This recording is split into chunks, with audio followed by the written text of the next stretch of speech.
41. Double Trouble. Harry Crow disclaimer: JKR owns Harry Potter. I'm just delighted she allows all of us to have some fun playing within the world she created. Since none of us are being paid for the hours we spent writing these stories, while reading, could you please remember that this really is just for fun? Chapter 40. One Albus sat in this magnificent room and watched as his entire school, excuse the pun, had a ball. None of the staff had been involved in the preparations, nor were they needed to supervise their charges. Jugs of punch and pumpkin juice were on every table, refilling before they had time to empty. The house ghosts patrolled around the tables, chatting with anyone who had the time to talk. After the elves had provided a wonderful meal, the band had turned up, and now dancing was the order of the evening. Albus also noticed some couples sitting on the marble ledge around the fountain's circular basin, the entire structure acting as a cooling-off area for the dancers. Albus was here tonight purely as a guest, and that's exactly how he felt, a guest in his own school. Losing even a little control would normally have Albus reaching for his wand to rectify the situation, but not tonight. The reason for that was simple. It was Hogwarts herself who was in control here this evening, and doing a magnificent job of it. Horace watched as everyone had fun. He was so depressed. How had two Gryffindors and a couple of Ravenclaws managed to destroy a famous wizard's reputation so easily? They also did it in a way that the fool still hadn't realized. Every single person in the hall now knew he was a liar. The head of Slytherin thought he was dealing with a couple of second years, and that gaining their confidence would be easy. He hadn't done his homework and gotten savage during his clumsy approach. Albus, of course, hadn't mentioned any of this when he conned him out of retirement and into returning to Britain. Horace was only now beginning to realize just how much he hadn't been told. His only chance now appeared to be somehow gaining the boys' respect, grudging or otherwise. To do that, though, would take every piece of Slytherin cunning he had. Minerva watched her students having a great time, and reputation be damned. She just had to smile. Between her time as a student in the castle and then her teaching years, Minerva had almost half a century of experience inside Hogwarts. In all that time, Minerva could honestly say she'd never seen anything like this. Hogwarts sure knew how to throw a party. Her eyes caught a sight she still didn't believe, a second-year dancing with a Vila professor, with both of them laughing and chatting away. That second year being one of her young lions, Mr. Longbottom, just added to her sense of astonishment. Minerva would bet her pension she wasn't the only person inside the castle who was continually having to upgrade her opinion of that young wizard. Gilderoy also noticed Henrika dancing with the second year and was considering cutting in, until he recognized who that second year was. He then spied Black dancing with the sword-wielding witch, and Crow soon followed them round with his friend's date as a partner. This just seemed to sum up his evening. He'd been so looking forward to this ball, but it was turning into a personal disaster. He was expecting the girls to flock to him, not scatter in different directions any time he approached. Not only had every witch spurned his advances and offers to dance, most of them had rushed away in the opposite direction before he could even ask them. Hogwarts was turning into a major disappointment. The press didn't even ask to take his picture when they arrived. Harry was back dancing with Hermione as they twirled around the fountain, holding his princess in his arms as they waltzed around this magical setting. This was worth putting up with Lockhart and Dumbledore. This was priceless. Hermione smiled as she asked him about tonight. Do you think this will see Lockhart chased out the castle? I doubt it. That would mean Dumbledore not only admitting he was wrong, but doing something about it. Remember, this was a prank Fred and George played on Lockhart. Looking at it from that angle, it's a fantastic success. The entire castle now knows Gilderoy Lockhart is a liar, and we even got a ball out of it too. When she followed Harry's logic, Hermione had to agree. She also knew the news would be filtering out to homes all over the country. This might not be the knockout blow that finally flattened Lockhart, but it was the first step to destroying his reputation. Unlike Dumbledore, a reputation would appear to be all that Lockhart had. She was reminded of the Emperor's new clothes, and how it was children who solved that puzzle too. Ooh-oh, the group of friends left the ball together as they headed back to their dorms. Whether it was chivalry or the presence of Harry and Neville, Blaise kissed Parvati on the back of her hand and thanked her for a lovely evening. Carlin escorted an almost floating Ginny through the portrait hole after Parvati. Ginny just had the best night of her life, a night that also included a dance with Harry. She was in heaven until her brother spoiled it. "You traitorous bitch, why don't you go down to the dungeons where you obviously belong?"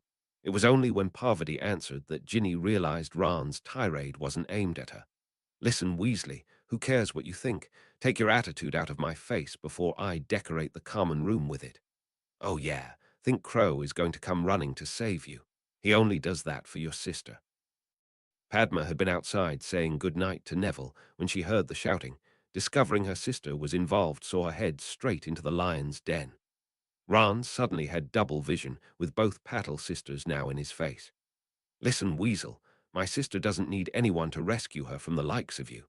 We always have each other's backs, and there won't be enough of your bigoted carcass left to decorate this common room with if you forget that." Looking desperately for help, Ron attempted to turn the argument around in his favor. "First, she dates a Slytherin. Now we have a Ravenclaw in our common room. Is everyone else here okay with this?" Neville had, of course, followed Padma inside and stood squarely behind the twins on this argument. "What Parvati does is none of your business, Weasley. She hasn't broken any rules, and you have no authority inside Gryffindor, far less Hogwarts." "Well, we can't all be school champions." "Is your buddy Crow getting ready to come in here and wave his fancy sword around? Is that what happens next?" What happened next was Percy entering the common room.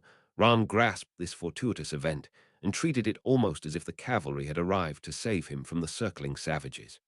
"Percy, not content with dating a Slytherin, she then has a Ravenclaw in our common room." Ron confidently stood back, expecting his brother to now administer the justice he was unable to. Percy looked to Padma for an explanation of her presence here. She didn't take long to provide an answer. "Your prat of a brother is probably the only person in the castle who didn't have a great time tonight." He then decided to spread that misery around by screaming at Parvati. "I was outside saying good night to Neville and wasn't about to let him get away with that. She dated a Slytherin." Ron appeared to think that if he achieved enough volume then, everyone would finally understand the point he was trying to make. Unfortunately, for Ron that is, he chose to shout this in Padma's face from a distance measured in mere inches. As Ron's spittle sprayed over Padma's face, Neville's fist connected with his, dropping Ron onto his arse. Percy's hand gripping his arm stopped Neville taking any further action, apart from removing a hanky and offering it to Padma. "Ron, go to bed." "But Percy, he just hit me. Surely you're going to do something about that." "Had you acted that way to Penny, I would have flattened you if Penny didn't do it first. Go to bed now." As Ron slunk his way up the stairs, Percy turned his attention to the girls. "I must apologize for my brother's behavior." It was Padma who cut him off. "No, you don't, Percy. Apart from your brother, Charlie, we've met your entire family. We've liked them all, but Ron sticks out like a sore thumb with his crass behavior. You shouldn't have to apologize for him. He probably doesn't even realize what he's done wrong." "Thanks for that, Neville. I was about to reach for my wand when you flattened him." She then turned her attention to her sister. "Are you okay, Pav? I was perfectly capable of dealing with that situation on my own. I don't need you or anyone else rushing to my rescue." This took the breath from Padma. "But we've always looked out for each other." "Well, you've made it plain that situation has changed. Christmas, summer, and now Halloween. How can we look out for each other when you're never around?" Parvati headed for her own staircase, leaving Neville to escort Padma back outside where the rest of their friends were waiting. Neville's comforting arm was replaced by that of Hermione as Padma found herself now sandwiched between her two friends. "How much of that did you hear?" Hermione's arm tightened around Padma as she answered. "All of it. It looks like Parvati didn't take the news you would be going with us at Halloween as well as you thought.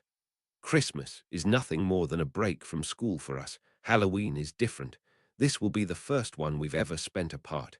I don't know if I want to go now." Harry tried to help. "Neither Hermione nor I have any experience of siblings, but we have had to work our way around the differences thrown up between us and our families. Trying to look at the situation from different perspectives has helped us. What would you think or do if the shoe was on the other foot, if it was Parvati who was going with us at Halloween?" This got Padma thinking. "I see what you mean, but this is hard." Hermione confirmed it had been hard for them too. encouraging Padma to continue. I would like to think I'd be pleased for her. Parvati would look at this weekend as being the lead-up to an offer of betrothal from Neville. That's probably what's got her so mad. She would never understand that Neville and I could just be friends. Hermione had a front-row seat as she watched their two friends begin the journey from friendship to possibly something more. If she could see that, it was a certainty Parvati could too.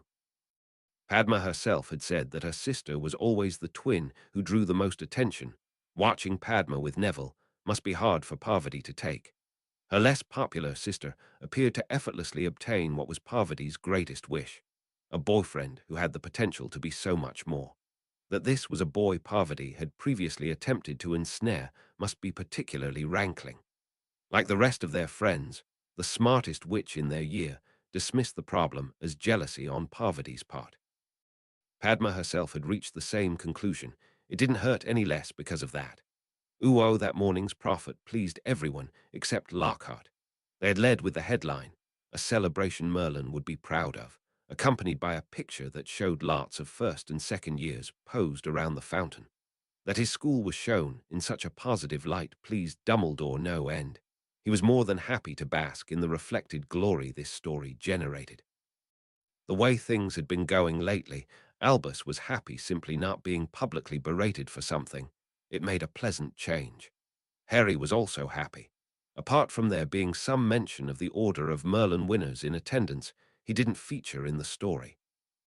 30 or so very happy students had their picture on the front page of the Prophet, and the article promised more pictures from the ball in their sister publication, Teen Witch Weekly, which intended to do a full spread on the new fashion sweeping Britain's magical community. Roger was unhappy that he wasn't going to attend the extra defense lessons today. That was until Harry had a private word with him. Having someone older there certainly helped us, so we're thinking of making it a permanent arrangement. We're also thinking of including Fred and George, but don't know any older students well enough to figure out who else to ask. Penny would be the obvious choice, but that would really mean taking Percy too. I don't know if we're ready to mix it with sixth years just yet. Roger privately thought Harry could mix it with just about anyone, but had a suggestion to make. What about Cedric Diggory? He's a fourth-year puff, and I'll vouch for him being a good guy. Didn't his father just become the chief warlock? It was a puzzled Roger who answered that question with one of his own. Yes, do you have a problem with that? No, but I wouldn't want him thinking that's why we were asking. Harry, you don't even know Cedric. Oh, I see. I'll tell him the truth. It was me who suggested he join us. This got a nod of agreement. I'll need to check with Assistant Ambassador Weasley first, but you can see if he's interested. If nothing else, it gives us a mixture of houses. Roger immediately headed off to the Hufflepuff table for a talk with Cedric, though Bill spotted a potential problem the minute Harry mentioned the names. I know you don't pay much attention to Quidditch, Harry, but those four are all on their house teams. The chance of them having every Saturday morning free are nil. Bill was right. Quidditch held no interest for Harry, but he did know Roger and the twins played. What about having them join us every Sunday? That would still leave us Saturdays to work on things ourselves. Liking that idea, Bill suggested it was time to put it to the group. He signaled for the twins to come over while Harry did the same with Roger. The fourth-year Ravenclaw brought Cedric along and introduced him to the four friends.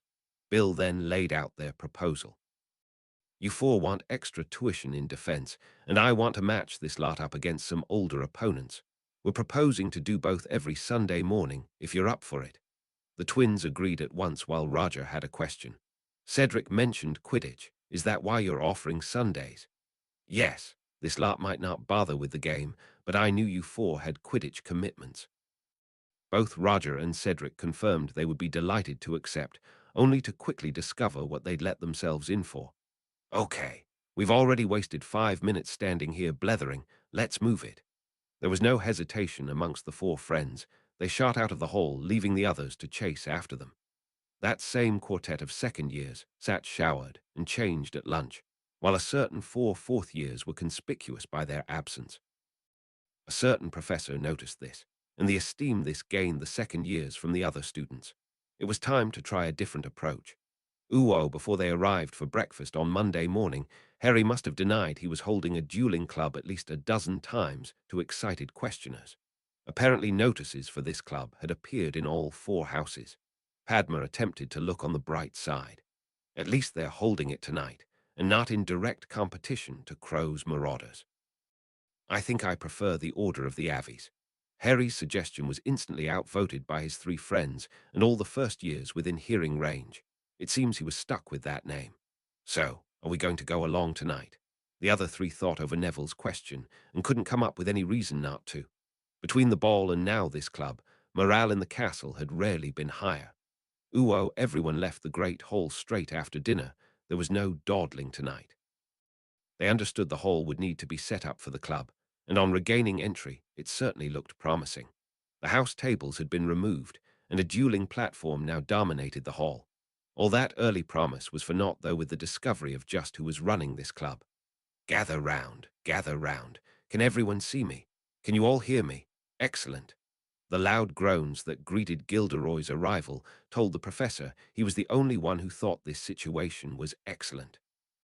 Now, Professor Dumbledore has granted me permission to start this little dueling club, to train you all in case you ever need to defend yourselves, as I myself have done on countless occasions. For full details, see my published works. He then rather grandiosely, in a move that must have seen him practicing in front of a mirror for hours, swirled his cape off his shoulders. Deliberately choosing a group of girls, he tossed his cape toward them, only to see it hit the floor as they all moved away from the item that had actually touched Liar Lockhart. Undaunted, the intrepid professor pushed on with the meeting. Now I would like to introduce the professor who has kindly agreed to assist me with this demonstration duel tonight, Professor Slughorn. This was a surprise to just about everyone in the hall. No one knew what Slughorn was like with a wand in his hand.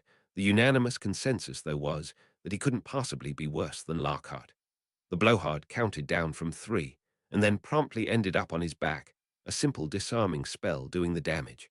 That this was met with loud cheering did more damage to Lockhart than his opponent's curse. He, of course, claimed to have let the curse through purely for demonstration purposes, but no one was buying that anymore. Slughorn seemed to take heart from the cheering, not realizing it was more for Lockhart's defeat than the person inflicting it. Their next demonstration duel, the potions professor really went to town. Within seconds, Gilderoy was dressed like a circus clown, complete with red nose and green frizzy hair, while trying his best to perform Riverdance without music. He was waving his wand around more like a conductor of an orchestra rather than a wizard. Gilderoy would probably have gotten better results from the string section than he achieved trying to cast a counter spell. What was riotously funny at the beginning was now becoming cringeworthy and decidedly unpleasant. There is a fine line between a prank and bullying. Slughorn was leaving that line far behind him. A silencing curse ended Gilderoy's pleas for the spells to be lifted. The defense professor was now entering a clear state of physical distress.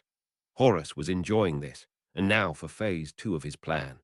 Oh dear, I can see why there is such a demand for private defense tuition. I just hope tomorrow night's lessons are better than this. The first years were on him in seconds, defending Crow's marauders, Ginny being especially vociferous. Harry used that distraction to cast a finite incantatum at Lockhart, drawing no pleasure from watching the now physically exhausted man collapse to the floor. Slughorn turned his attention to Harry. It would seem your charges are quite impressed with your defense teachings, Centurion. Then again, they don't really have much to compare it with, do they? Hermione was muttering a warning to him. That she was speaking in his own language told Harry how serious she thought the situation was. This is screaming setup, and making me wonder just whose idea this club was. What do you say, Centurion? Want to show us what you're teaching the first years? Let's have a friendly duel. You're bound to at least last longer than our current defense professor. He's deliberately goading you into fighting him. I just can't figure out why. This might not be a bad idea, Hermione. I really need to get some idea what level I'm at, and he can't really go too far with all these witnesses. Horace wasn't getting the reaction he expected, so goaded Harry some more. Do you need your girlfriend's permission to duel? Is that what the problem is? Perhaps I should duel her instead. That might get your attention. He'd been expecting those comments to be accompanied by some derisive laughter, especially from his Slytherins. The entire school, though, had learned, some of them the hard way, that you don't anger Harry. The one sure way to do this was by targeting his girlfriend, Hermione. Harry, though, was very calm as he answered the head of Slytherin. "You've been misinformed, Professor. I don't teach the marauders how to duel, I teach them how to fight. If you wish to fight a centurion, I just happen to know one who will accommodate you." Harry might be calm, but Hermione was nervous enough for the both of them. "Don't mess about, Harry. End it quickly." Horace was pleased his plan had worked. He needed to show he was so much more than the image the students now had of him. Dumping the boy who lived onto his arse would be his first step on the road to regaining some of the respect he had lost. "Certainly, Centurion, won't you join me up here?" "As I said, Professor, I don't duel. We'll ward off an area down here, and the fight only finishes when someone is bleeding." Harry handed a stone to both Neville and Padma before kissing Hermione and giving her a third. They then moved everyone back to clear a large space on the floor. Harry moved Luna, Ginny and Colin up onto the dueling stage so they could see more clearly, a move that was soon copied by most of the lower school. When they had a large enough area cleared, they each placed a stone at a corner and activated them. Harry kicked off his shoes and opened his shirt. Horace, though, was already playing mind games. "Armor for a friendly duel, surely not. This is a fight, Professor, and there is nothing friendly about one of them. I can no more leave my armor off than you can discard all the years of experience you have over me. Like your experience, my armor is a part of me. Don't forget, you agreed to fight a centurion. I told you I am a centurion first and a Hogwarts student second." Harry had his shield and knife ready before he drew his sword. "Count us off, Hermione." Horace was now faced with this golden warrior. All trace of the boy he thought he was dueling seemed to vanish when that magnificent armor activated. He was beginning to suspect this might not be as easy as he thought when the girl set them off. First blood fight. Harry's first stunner reverberated off the shield that Horace had hastily erected. That shield, though, was no protection from a blade. In a move that was almost as quick as his stunner, Harry was on Slughorn and sliced a chunk out of his robe. The professor let out a yelp of surprise before managing to get a combination of spells off. They didn't do any good. Crow was so fast, dodging or deflecting every single one before that sword flashed, and another chunk of his robes hit the floor. Horace felt as if he was fighting for his life here, yet really couldn't use any of his heavier curses against a 12-year-old boy, at least not with so many people watching. The third time Crow's blade had cut through his robes, the experienced dueler knew this boy could finish the fight any time he wanted. This had changed from an opportunity for Horace to gain some respect to a training exercise for Crow that could not be allowed to continue. He'd bided his time and was now ready. A starburst charm should momentarily blind everyone in the hall, allowing Horace to cast the necessary spells to put Crow down. He clamped his eyes tight as the starburst illuminated the entire hall, but Horace never got time to put the rest of his plan into operation. When Hermione's vision returned, she saw a knackered Harry leaning on his sword and no sign of Slughorn. She deactivated her corner and rushed to him, throwing her arms around her mate to confirm he was okay. "I thought I said not to mess about. He nearly had you on a few occasions. I wouldn't have learned anything ending it in seconds, and he was sticking to spells that wouldn't really hurt me." Padma and Neville had also collapsed their corners and joined the couple. It was Padma, of course, who just had to ask the question. "So, what did you learn? Not to mess about." Ouch, no need to get violent, ladies. Harry had just received a punch on each arm from both girls. Neville, though, had a different concern. "Hey, Harry, where's Slughorn?" Harry looked up, and his three friends were the first to burst into laughter as they followed his line of sight. They certainly weren't the last. Slughorn was dangling from the ceiling of the great hall, robes ripped to shreds and entrapped in a web. Everyone, though, could easily read his expression of disbelief as he cradled his bleeding wand hand. "I barely scratched him. I wonder if old Sluggy is afraid of heights." Roger had made some pretty outrageous claims about the defense classes these four attended at the weekend. Not one Ravenclaw doubted his word now.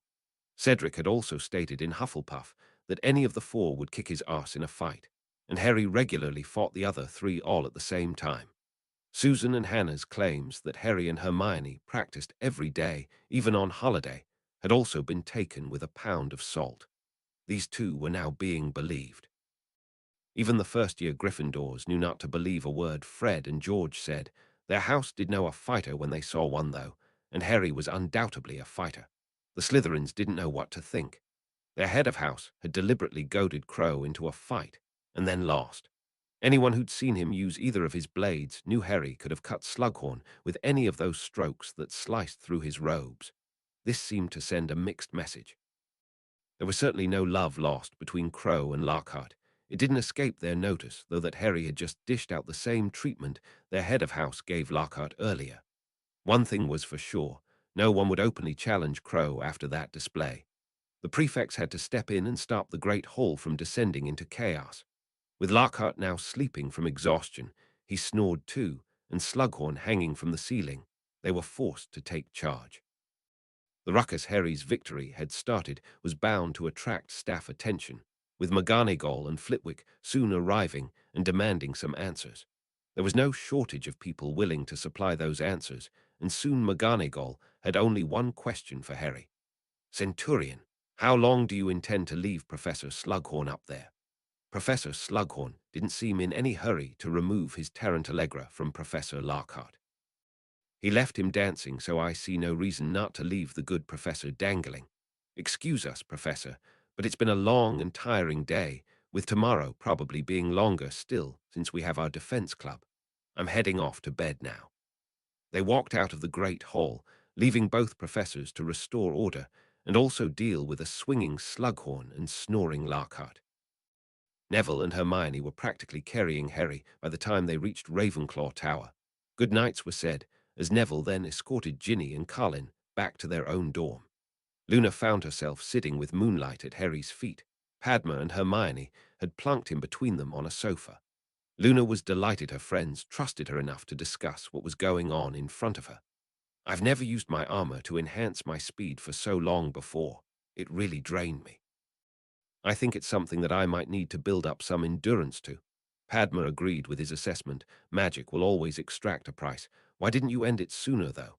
"It didn't really hit me until the fight was over. That's the scary part. If I had continued, would I have just dropped from exhaustion?" "Harry Crow, you will not be practicing that." "I think I need to, Hermione. It could prove vital in a fight." He could see the scared look in her eyes and made a concession. "I promise I won't attempt it without supervision and have at least one healer present." Hermione could see this was something he would need to get a handle on. That Harry was going to do it as responsibly as possible was really the best she could ask for. They got Harry up the stairs before he fell asleep on the sofa. Hermione did offer to take a morning off from their exercises, but Harry wouldn't hear of it. A quick kiss goodnight, and he collapsed on top of the bed. "Shouldn't we undress him?"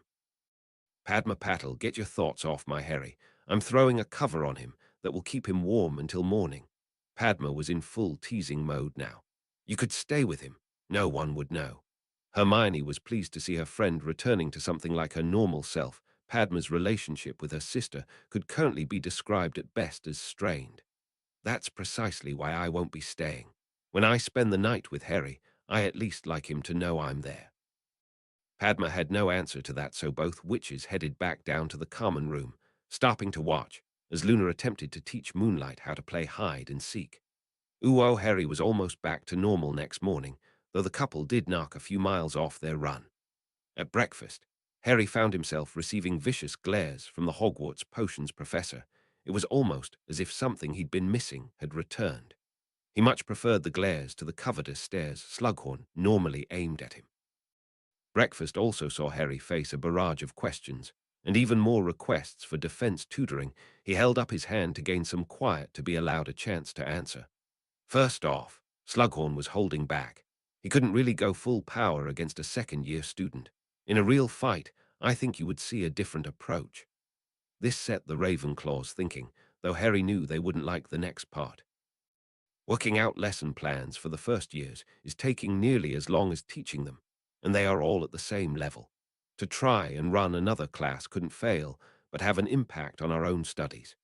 I'm sorry, but it has to be a no to more defense lessons. Roger and the other three are being tutored by Assistant Ambassador Weasley, and again, increasing the size of that class would seriously cut into our lesson. The one thing about Ravenclaws was that they could see the logic behind Harry's reasoning. None of them would endanger their own studying or grades to tutor others. They may understand Harry's reasoning, but that didn't mean they had to like his decision. They had defense after lunch, and once more the four stayed behind to run over their plans for tonight's defense club. Bill, though, was more interested in Harry's exhaustion.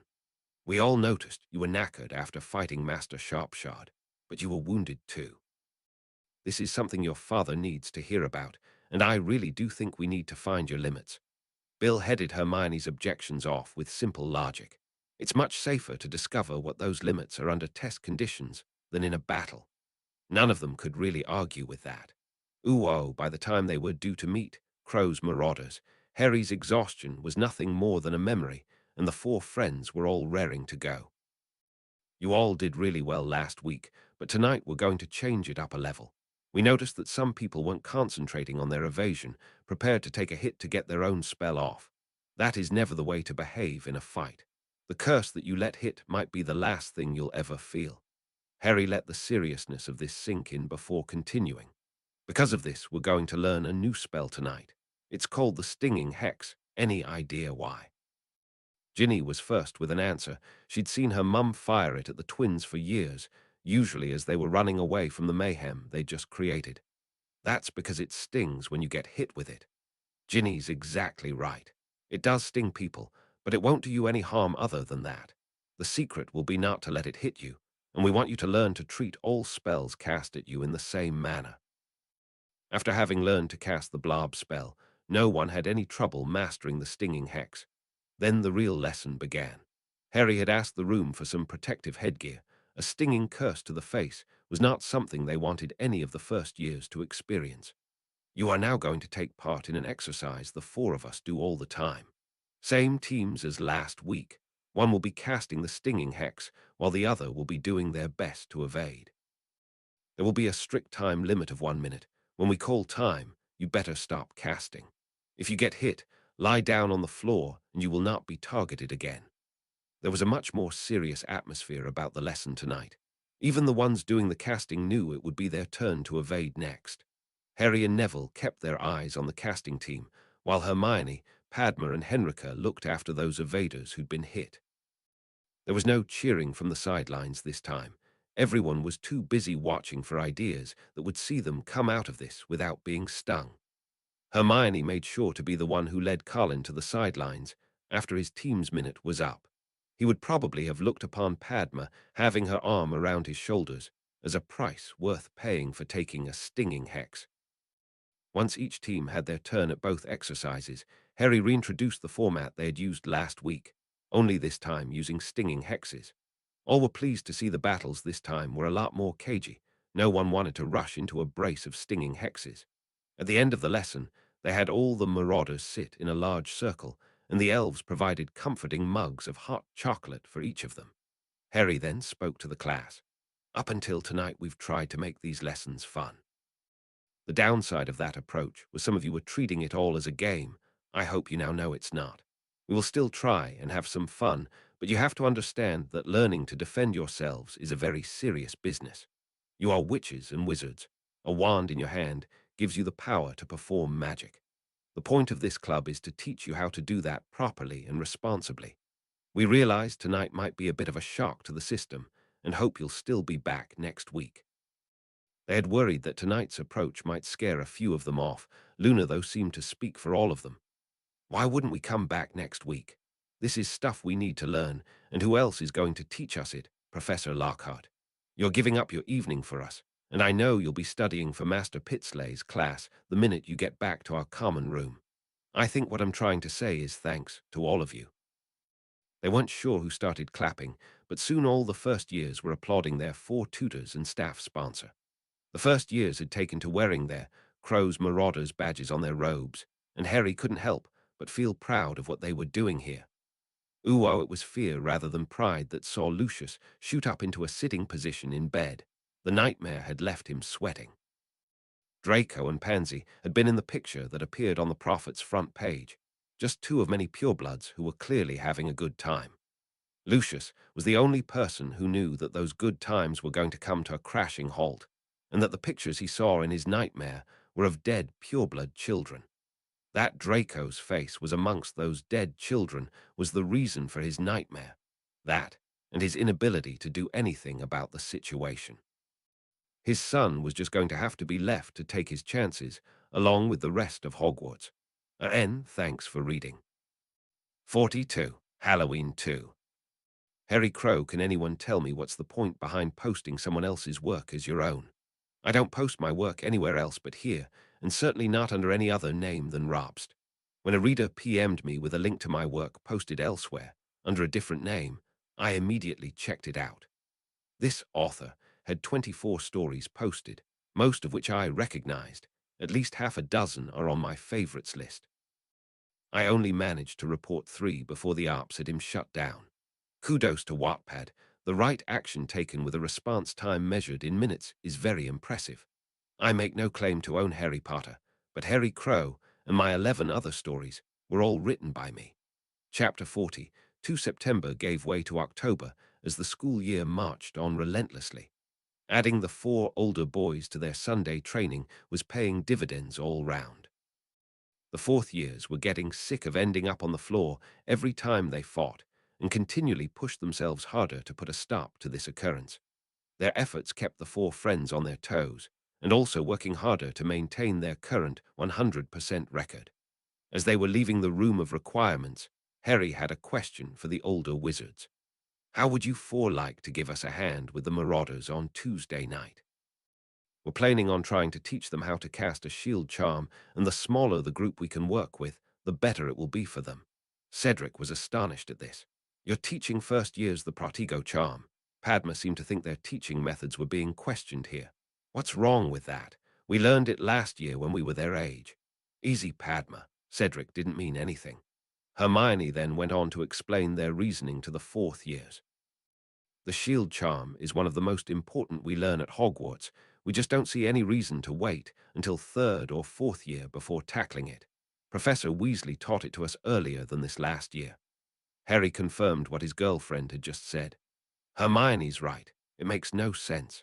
Yes, they will need to be older to cast a powerful shield, but learning it now should make that part easier. We're only aiming for a shield that will stop a stinging hex cast by a fellow first year. It was a thoughtful Roger who replied. That actually is so logical I can't fault it. Starting them off now will mean they've already mastered the spell for when they're older. Why isn't it taught earlier? It was the twins who jumped in with an answer to that. Hey, we've got Lockhart, remember? Yeah, does anyone here think that Pratt can actually cast a shield? You'll get no takers for that. See you guys at lunch. Neville gave Padma's arm a reassuring squeeze before he and the twins headed into their dorm. Padma then took the opportunity to apologize. Sorry for snapping at you, Cedric. The Marauders is about the only thing in my life that's going well at the moment. I thought you were criticizing the club. No problem, Padma, and I'll be delighted to help out any time you'll let me. As the 2 witches headed up the stairs, a shower and change of clothes being required before lunch, Hermione broached what she knew would be a touchy subject. Have you made your mind up yet? The slump in Padma's shoulders indicated how hard this was for the girl. Mum wrote back and advised me to go. I haven't been able to discuss it with Parvati, and she barely speaks to me now. Lavender says she also rarely sees Parvati now. She thinks my sister is hanging about with Blaze. Why wouldn't she tell me that she had a boyfriend? Blaze seems a nice enough guy, a bit stuck up, but still nice. Hermione now had her arm around her best friend. Padma enjoyed the comfort before voicing her decision. I've decided just to go. Staying here without you 3 and Pav not talking to me would just be too much. We're going to be some bunch. Between the 3 of you worried about your parents and me, my sister, it'll be some Halloween celebration. This drew faint smiles from both girls before Hermione's thoughts turned to someone else. I think Luna will miss us too. She's offered to watch Moonlight for me. Since I won't be going home, I said yes. She's as attached to that cat as you are. Perhaps we should think about getting her one for her birthday. Hermione was now shaking her head at Padma's suggestion. Don't mention that around Harry. He's practically adopted the girl, and Moonlight would be so jealous of another cat sharing Luna's affections. Both knew what Harry was like with birthdays. He just loved seeing someone's face light up when they opened the gift they'd just been given. Neville felt he'd been given a gift when Padma confirmed she'd be spending the Halloween weekend with them. None of her 3 friends had wanted to put any pressure on her since all would have loved to have a sibling. That's brilliant. My gran says Mum is making steady progress, with my dad a bit slower. Have no idea what that means and can't wait to see for myself. Professor Weasley will take us straight to Gringotts after our defense lesson on Friday. We'll see my mum and dad and then visit Harry's parents on the Saturday. Padma felt it was wrong to feel excited when her relationship with her twin sister had deteriorated so badly, but Neville's enthusiasm was infectious. My gran also wanted to see our training, so Professor Weasley will be giving us a lesson on the Sunday morning. I get the feeling she is up to something, but I don't know what.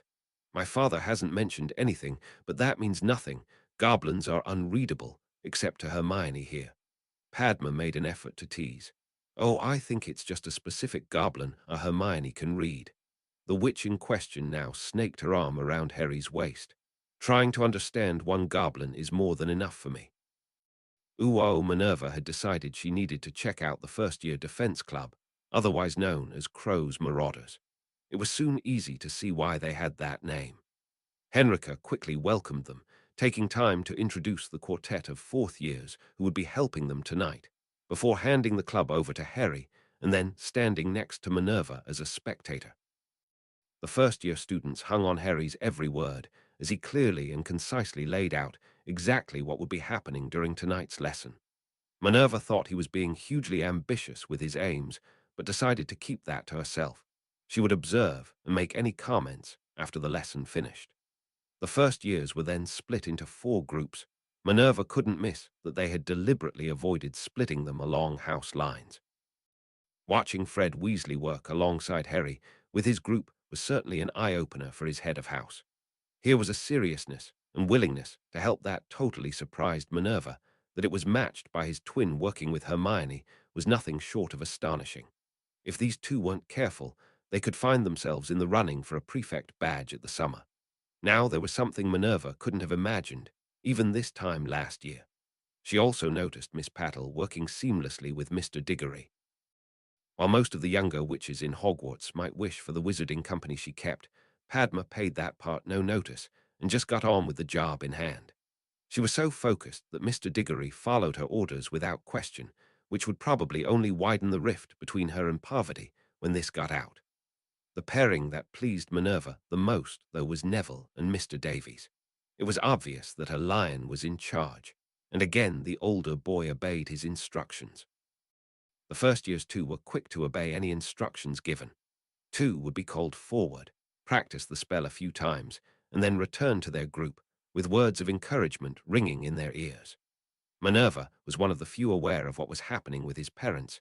She had signed the forms allowing these 4 to leave the school for the Halloween weekend. Minerva swore if they returned to Hogwarts with good news, she would gladly raise a wee dram herself in celebration. A student working with George Weasley was the first to complete a shield. It was so weak, a sneeze would have brought it down. The girl, though, received a round of applause from the entire class, and you could see the determination growing amongst the rest. Harry stopped the lesson early, and the first years appeared to know what was coming next. They all sat on the floor in a big circle as mugs of hot chocolate appeared for each of them. So very well done tonight, and those who didn't quite manage it, don't worry because we'll be keeping at it. In Hogwarts, the shield charm is taught at the end of 3rd year, so we're already 2.5 years ahead of schedule. For those who managed it, fantastic. We will continue to practice that spell every week. It's easily one of the most important that you will learn at Hogwarts. Shields are like muscles. The more you use them, the stronger they will get. Before Christmas break, we plan to have everyone not only casting shields, but using them in a fight. Any questions? A few were asked and handled by different members of the team. Harry then called time, and they got ready to leave. The older boys escorted the first years back to their dorms, leaving the 4 friends time to talk with both professors. I have to say that is one of the most effective defense lessons I've seen taught at Hogwarts for many a year. Neville was left blushing at the unaccustomed, and he felt undeserved praise from his head of house. Professor, we're just passing on what we were taught. This is how Professor Weasley teaches us every weekend. He and Professor Hobson even help us prepare each lesson. Minerva was even more pleased to hear that. Any other second-year students in their position would be lording it over their classmates, but not these 4. I have been teaching here for many years, Mr. Longbottom, and I could easily see the adult hands that had guided your lesson. It was you four, though, that stood in front of students you're barely a year older than yourselves, and pulled that lesson off in a fashion that would have Lockhart writing another book about how he tamed the marauding horde of vicious pygmies. Henrika was the first to crack, her musical laughter reverberating around the now nearly empty room and making it okay for the others to laugh. Padma, though, had an apt title for this new publication. Liar Lockhart and the Phony Pygmies. It has a nice ring to it. Even McGonagall laughed at that, though she would probably deny it if the feat was mentioned outside this room. Padma had tried all week to talk to Parvati, but her twin either ignored her or couldn't be found. She was tempted to ask Harry for a loan of his map, but that would have felt too much like spying on her sister, something there was no recovering from. She had to settle for sending a letter by a Hogwarts owl. Henrika was waiting on the four friends when the second-year defense class finished. She was going to accompany them and Bill to Gringotts. Padma had clothes for her, and Hermione inside the bag Harry gave her, while Harry's own bag held a few changes for himself. Neville was staying in his own home, so didn't really need anything. He practically ran out of the Hogwarts gates and was impatient for everyone else to catch up. Neville had never wanted to be somewhere else so much in his entire life. Standing in front of the door, Neville felt his courage falter. His Gran had greeted them with tears in her eyes before directing the quartet here. Neville had never seen her like that before. Those tears could mean anything. Padma's hand, slipping into his, steadied the nervousness that threatened to run away with him. That's how Neville entered the room, holding Padma's hand with his two friends right behind him. With that support, Neville felt as if he could face anything. The emotional spike he felt after walking through that door was unprecedented. Neville felt as if his heart was going to explode right out of his chest. His mother recognized him. There was no doubt of that in his mind. She then smiled at him. Here was physical proof he'd been right. She did recognize him. When his mother slowly opened her arms and held them out toward him, Neville stopped breathing. Padma's hand slipped out of his and provided a gentle push in the back. That was all Neville needed. He couldn't for the life of him remember how he got there, but Neville would remember to his dying day the sensation of his mother's arms closing around him in a hug. It took him a moment to realize that the sobs he heard were his own, but Neville didn't care. His mother's hand moving up and stoking his head started to calm him down. It was only then that Neville remembered the other person he'd come to see. Again, his father was looking straight at him, and again, Neville would swear there was recognition in his eyes too. The hug with his dad may not have been returned, but Neville now felt like the luckiest wizard on the planet. Then his manners kicked in. He returned to his mother and wondered how to handle the introductions. It came to him with a smile. "Mum, this is Harry, your godson." Harry was almost as emotional as Neville had been when Alice hugged him, only Hermione then being introduced as his girlfriend held him together. As Hermione joined Harry, Neville noticed Padma hanging back. That wasn't happening today. He reached for her hand and brought her forward with him. "Mum, Dad, this is Padma." Alice reached out and placed her hand on their joined ones. Her smile was wide as she attempted to speak. "Boo, tea, full." Neville's heart soared as he answered his mother. "Yes, she is." He would swear his father was nodding in agreement. In the next room, there was hardly a dry eye there either. The large one-way wall allowed them to see and hear everything that went on in the room. Augusta's smile was beaming as the tears slowly ran down her cheeks. "I need to get them out of there soon. Frank and Alice can only take excitement in small doses. Otherwise, it might affect their treatment." The room's occupants watched as Augusta left and entered the other room to explain this to the youngsters. "Neville, your mum and dad have been looking forward to your visit all week. We need to keep it short, though. Too much excitement can set their treatment back. We will return tomorrow, and again on Sunday before you leave for the castle." Neville wanted to stay with his mum and dad all night, but not if it hindered their recovery. He also got to hug them good night. They made it out the door and Neville grabbed Harry by the shoulders. "Harry, I." Harry was soon returning the gesture. "Neville, I got to hug my godmother. There are no words and certainly no thanks needed. We're family, remember." All four of them were very close, so couldn't fail to be affected by the emotional scene they'd just been a part of. Both witches gently took a wizard by the arm, and led them through the door where Augusta had just gone, only to discover a surprise waiting on them too. When Hermione saw her parents waiting for her in the room, she was actually frozen in place.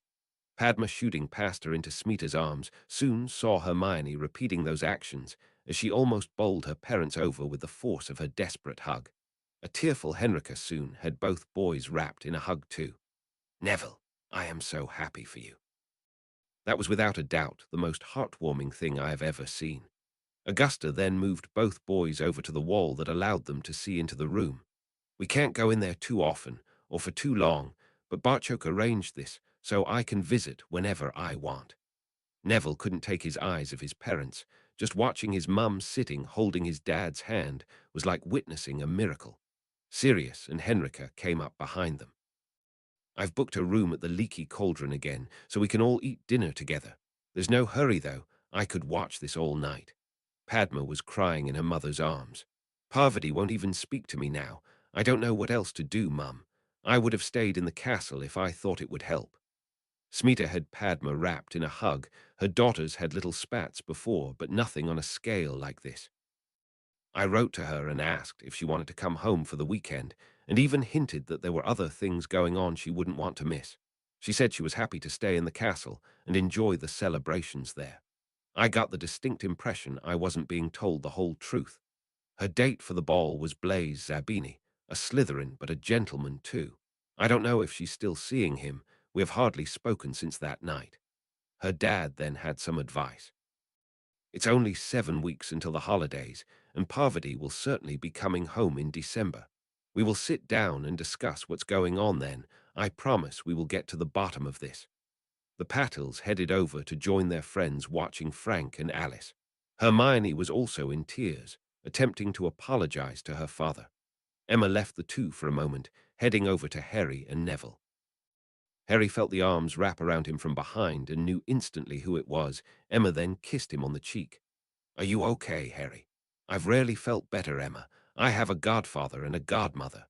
She then hugged Neville. There was no need to ask the same question, though. The boy was practically floating with happiness. Augusta was suffering from the same condition. She had some startling news for them, though. "That's the first word your mother has spoken. I didn't expect that today." This got Neville's attention, especially what that word was and who it was aimed at, his hand almost automatically reaching out for Padma's. They were then joined by Hermione and her dad, though it was Dan who spoke. "Harry, can I have a quiet word?" Harry didn't answer, just nodding his head and moving over to a quiet bit of the room, all without taking his eyes off his godmother. This clearly wasn't the best of times, but Dan needed to get this off his chest. "Harry, what I saw here tonight redefines what family means, and why that should be so important to all of us. I want to apologize for my actions that night. I certainly never intended to hurt you or Hermione. I would like to do now what I should have done that night and welcome you to the family. That is if you want to join." Harry now gave Dan his full attention. His expression didn't change, though, as he was already sporting a wide grin. "I would like that, Dan. I would like that a lot." His hand was out, and Dan shook it, before leading Harry back over to where everyone was still standing. It was Augusta who finally called time. "We need to go and eat. Neville, we will be back tomorrow." They left the room to find Barchok waiting on them. Neville approached the goblin immediately. "Ambassador Barchok, anything you wish from the Longbottom family is yours for the asking. Neville, your friendship with my son is more than enough for me. Watching your parents slowly emerge from their cocoons is a wondrous thing for us too. Our healers are learning so much, and Dan has arranged more scans over the December holidays." A beaming Harry stepped forward and saluted. "Well met, Father. I am really pleased to see you again." Hermione also stepped beside Harry and greeted Barchok in his own language. "Well met, Father. Your daughter is also delighted to see you once more." Barchok had deliberately not been present when Harry met his godmother. It wasn't seemly for a goblin of his standing to have tears in his eyes. His daughter almost undid all those preparations with her greeting. "Well met, my children." He then switched to English. "Shall we go eat?" It was only after leaving that room they all realized just how hungry they were. No one had eaten since lunch, so Barchok's suggestion got a resounding yes. Hermione was of course on Harry's arm, but pushed him forward so they were walking next to Barchok. She needed a word with him. "Sir, My wonderful mate gifted me one of Rowena Ravenclaw's workbooks for my birthday. I have been studying the charm that allows your language to be understood and think I can cast it. Do I need permission from the nation before attempting it? The goblin almost stumbled as the implications of that hit home.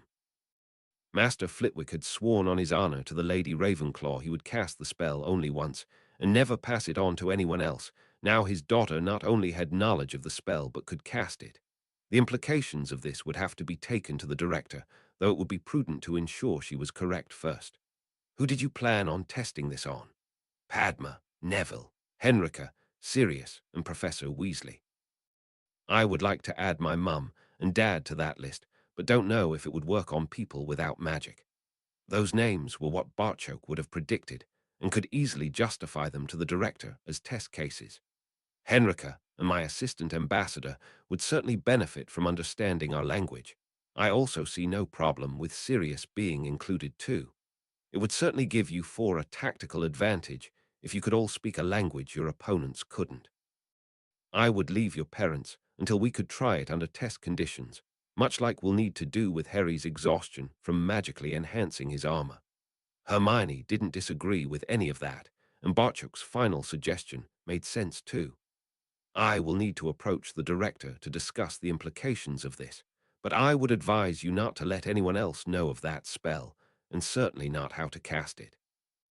Remus had been well warned that anything he heard here today was not for repeating outside the family. As Remus listened to Harry telling James and Lily what he'd been up to, the marauder felt that Sirius' warning was unnecessary. No one would ever believe him. Harry introducing Hermione as his mate was the first body blow, and saw the werewolf looking around for confirmation. Bartchoke and the Grangers were standing with smiles on their faces. His first hint this was all true. Sirius had his arm wrapped around Henrika, taking comfort from his girlfriend at this bittersweet scene. The last two members of the family present today were Neville and Padma, leaving Remus to assume their parents and guardians didn't know the half of this. That Remus himself was included left him feeling really honored. As Harry chatted to his parents, Remus swore to James and Lily he would do anything and everything in his power to help their son and his family. The marauder suspected Sirius was silently doing the same too. Neville was holding onto Padma's hand like a drowning man grasps a lifeline. Harry was so animated and upbeat, yet Neville felt a great sense of loss just watching his friend. As bad as things had been for him personally, he always had his gran and could at least see his parents. All Harry had were some names carved into a slab of marble. Realizing this was also his godmother too, saw Neville step forward. With Padma holding his hand, he was able to say hello to his godmother and talk a bit about himself and his three friends. Bartchoke observed the scene with a hint of melancholy, thinking back to when it would be just him and Harry spending a few hours here. He much preferred this arrangement, though, knowing his son always wanted a family. The goblin couldn't help but think his son was building himself a good one here, with siblings, favorite uncles, and parents being drafted in. Emma may be smiling on the outside, but Bartchoke thought he knew her well enough to see past that mask. Inside, Emma was hurting for her children.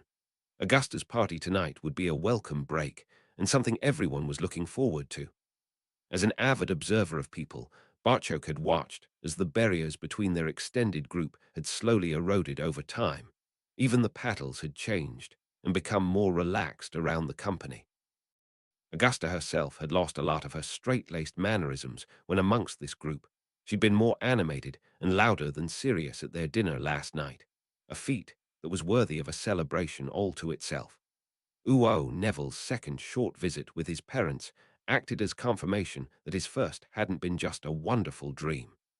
Again, his gran had let the four friends visit by themselves, keeping the number of visitors down to a minimum. He was getting ready for tonight's party when there was a knock on his bedroom door. Answering found his three friends standing there. "Can we talk for a few minutes, Neville? Hermione has something that she wants to keep just between the four of us at the moment." Neville stood back to let them in, a quick glance at Padma telling him that she didn't know what Harry was talking about either.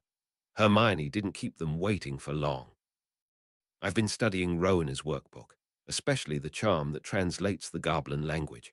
It's complicated wand work, but doesn't require a massive amount of power.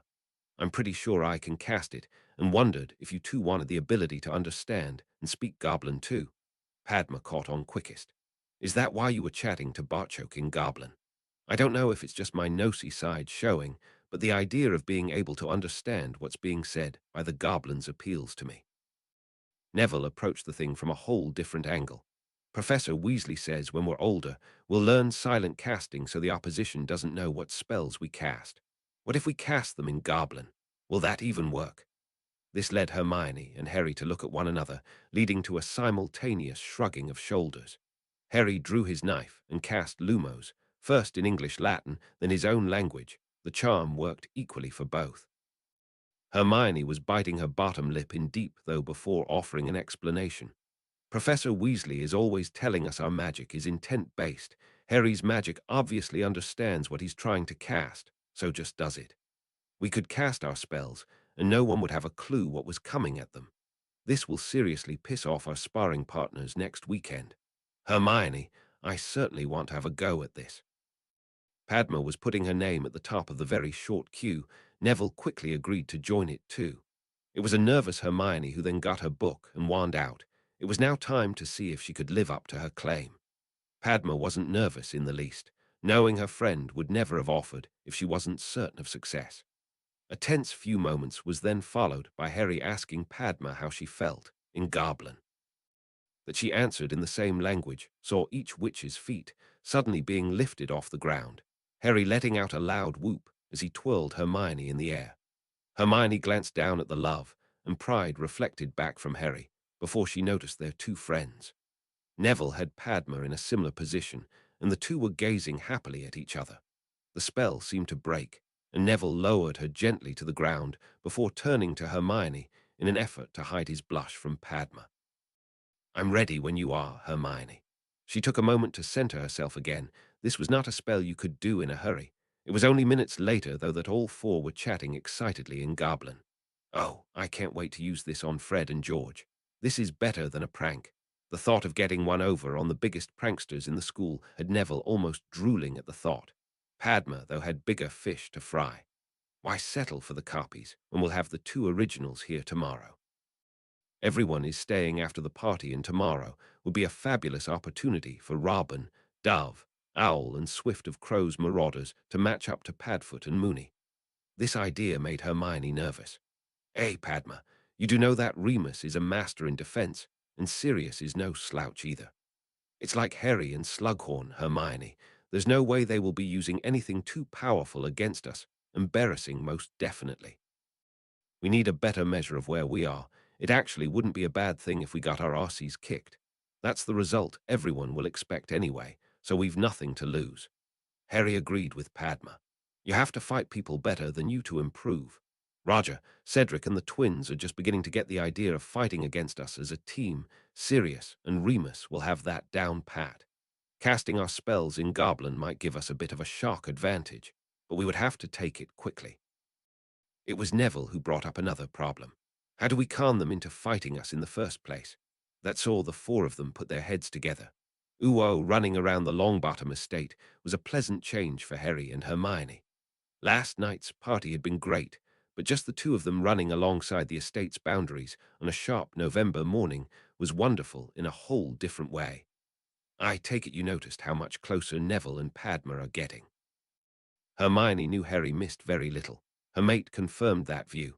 I also noticed the big grins Augusta and Smita were wearing too. I can't believe Parvati is jealous over this. I thought she'd sorted that over the holidays. You don't see Susan or Hannah throwing a strop because those two are getting closer. Both those witches have known Neville a lot longer and might have fancied stepping in there themselves. Yeah, I now wonder how much she did change. Or did we just see what we wanted? Harry was shaking his head at that. Padma wouldn't be so upset if she didn't think Parvati had changed. Whatever it is, the problem will only get worse if Neville asks Padma to be his girlfriend. Hermione shuddered at the idea of it getting worse. She knew how much their friend was hurting now. They decided on one more lap before breakfast. Their training would be followed by lunch, and then heading off to Gringotts. One last visit with Alice and Frank before returning to Hogwarts for dinner. It had been an emotional roller coaster of a weekend. For Hermione, getting to dance with her father last night had finally drawn a line under the nightmare her bonding with Harry had caused. She felt her family would eventually be stronger after this. For Harry, getting a hug from his godmother put him on cloud nine, and he hadn't come down all weekend. Uo the four soon forgot their audience as training required their undivided attention. Bill worked them hard, giving them 2 new spells to master, a shot with the dueling dummies and then shield drills. As they were taking a breather, Padma asked a question. Professor Weasley, can we get some of our audience to help us since the boys aren't here? Bill's eyebrow rose at this. He was after all the twins' older brother. What did you have in mind? Well, my dad is there. Remus, Sirius, and Henrika. We've gotten used to the workout of a 4-on-4 fight to finish our Sunday session. Ramrod jumped in right away, as Padma had predicted he would. Sorry, I could never raise my wand against my daughter. I'm going to have to decline. Henrika was next with her answer. It took those 4 wizards a month to be fit enough to come back down to lunch after a Sunday session with you lot, and they're all Quidditch players on their house teams. I'm going to pass this kind invitation. The 4 then turned their attention onto the Marauders. Sirius was certainly up for the challenge. Well, Moony, do you think we can teach these pups a lesson? I get the feeling that was their intention all along. Don't take this too lightly. Sirius, getting your ass kicked by your godson and his friends is not something you can live down. The 6 then squared off as Barchoke was offering odds on the 4 winning. Henrika felt honor-bound to take that bet. The audience were all looking forward to a show. They wouldn't be disappointed. When Bill counted them in, the quartet executed their plan flawlessly. Harry had his armor activated. His job was to keep Remus occupied. The other 3 all targeted Sirius in a blitzkrieg of spells cast in Goblin. They were also constantly on the move and trying to outflank their opponent. Right from the off, Sirius knew he was in trouble. These 3 weren't allowing him to get any spells off. All his efforts were having to be channeled into surviving this onslaught. He also had no idea what they were so accurately casting at him, which was pretty disconcerting. When Padma got around his shield, Sirius was forced to roll away from her spell straight into Neville. Sirius was out of the fight. Remus was using his werewolf reflexes to stay just ahead of Harry, but even then it was very close. When the other 3 turned their attention to him, Remus thought it was only a matter of time. Barchoke was laughing until he saw Sirius get back up and noticed their tutor putting his wand away. Dan had also seen this and was not amused. That's cheating. The goblin understood what was happening here and put his hand on the angry father's arm. In a fight, there's no such thing. Better they learn that lesson here than in a real fight. Death Eaters and their master don't know the meaning of fair and will use every dirty trick they can. Neville going down to a stunner from behind was the first clue they had that Sirius was back in the fight. Hermione's armor saved her from being the second to be taken out by the sneak attack. Harry shouted orders in his own language, and the girls instantly obeyed. Hermione drew her sword and charged Sirius, her wand still spitting curses as she raced toward him. Sirius was shielding and dodging, especially from that blade. Her charge took Hermione past Sirius, and he cast one of the Marauder's speciality curses at her hopefully unprotected legs. She was now dangling in the air by her ankle. He quickly turned to face Padma and made the same mistake the kids had earlier. Sirius forgot all about the wizard on the ground. Padma had revived Neville, but he played possum and bided his time. As the witch allowed Sirius to push her back, in the direction Padma wanted to go, Neville had a free shot at the Marauder's unprotected back. Neville grabbed a stunned Sirius wand, while Padma got Hermione down. All 3 raced to help Harry before he overtaxed himself. Barchoke was concerned about the same thing and considered shouting time until the 4 rounded on Remus once more. Harry had been struggling to contain Remus. Here was an opponent that was miles better than Slughorn, and throwing things at him that the Centurions certainly wanted to learn. When it was once more 4 against 1, Harry wanted to end it. Trusting the people here, he cast an overpowered disarming spell with his sword. With the battering Remus shield was taking, the unexpected spell blasted right through and flung him back about 10 feet with his wand heading in the other direction. Padma had him trussed up seconds after he hit the ground to loud cheering from the people watching.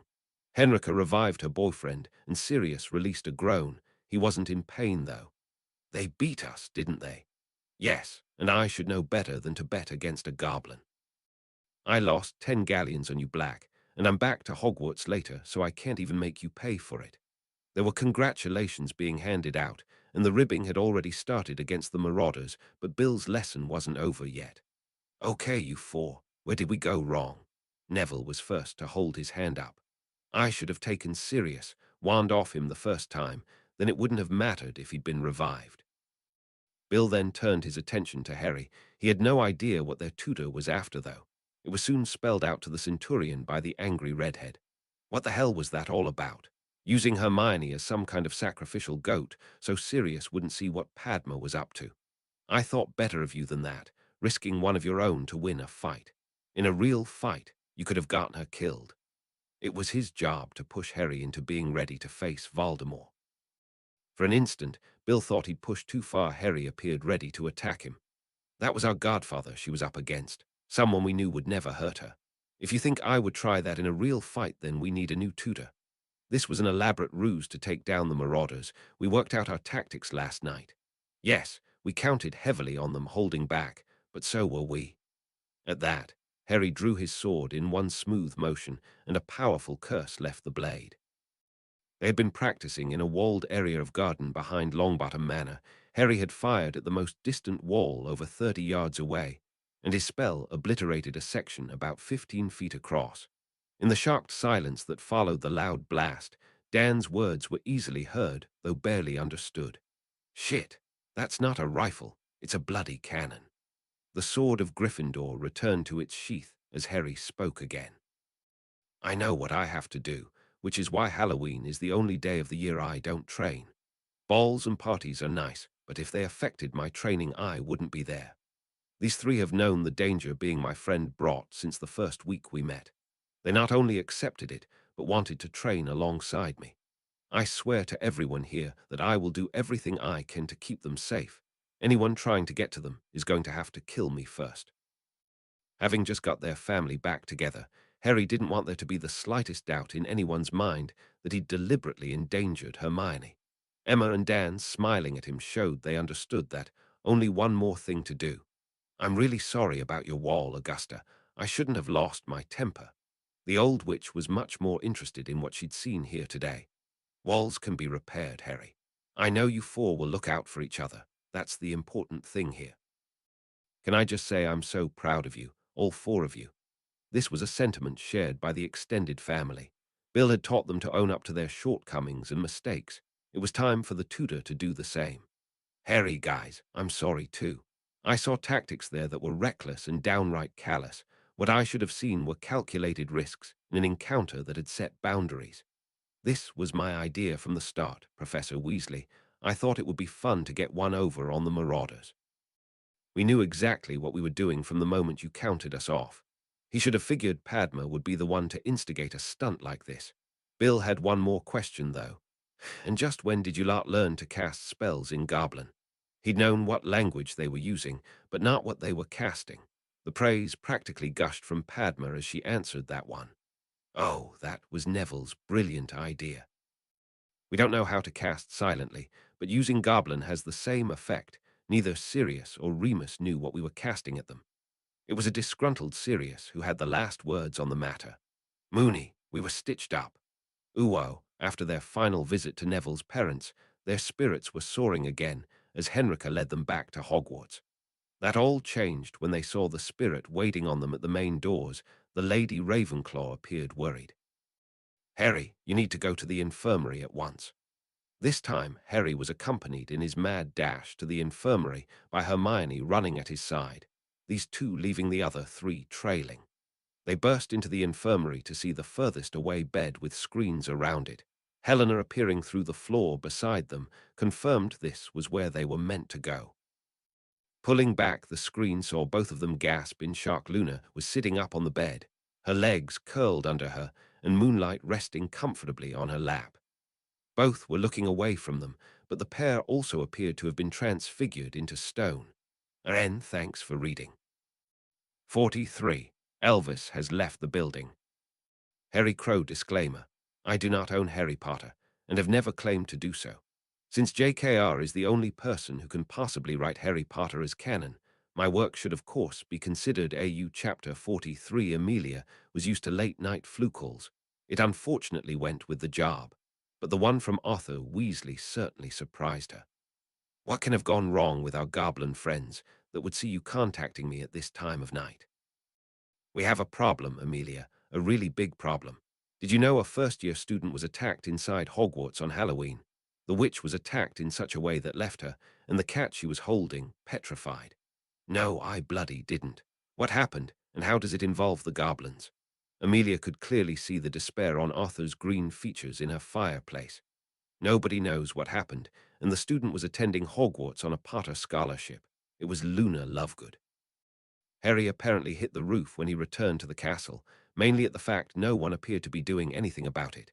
He sent an emergency call to his father, and now the castle is crawling with goblins.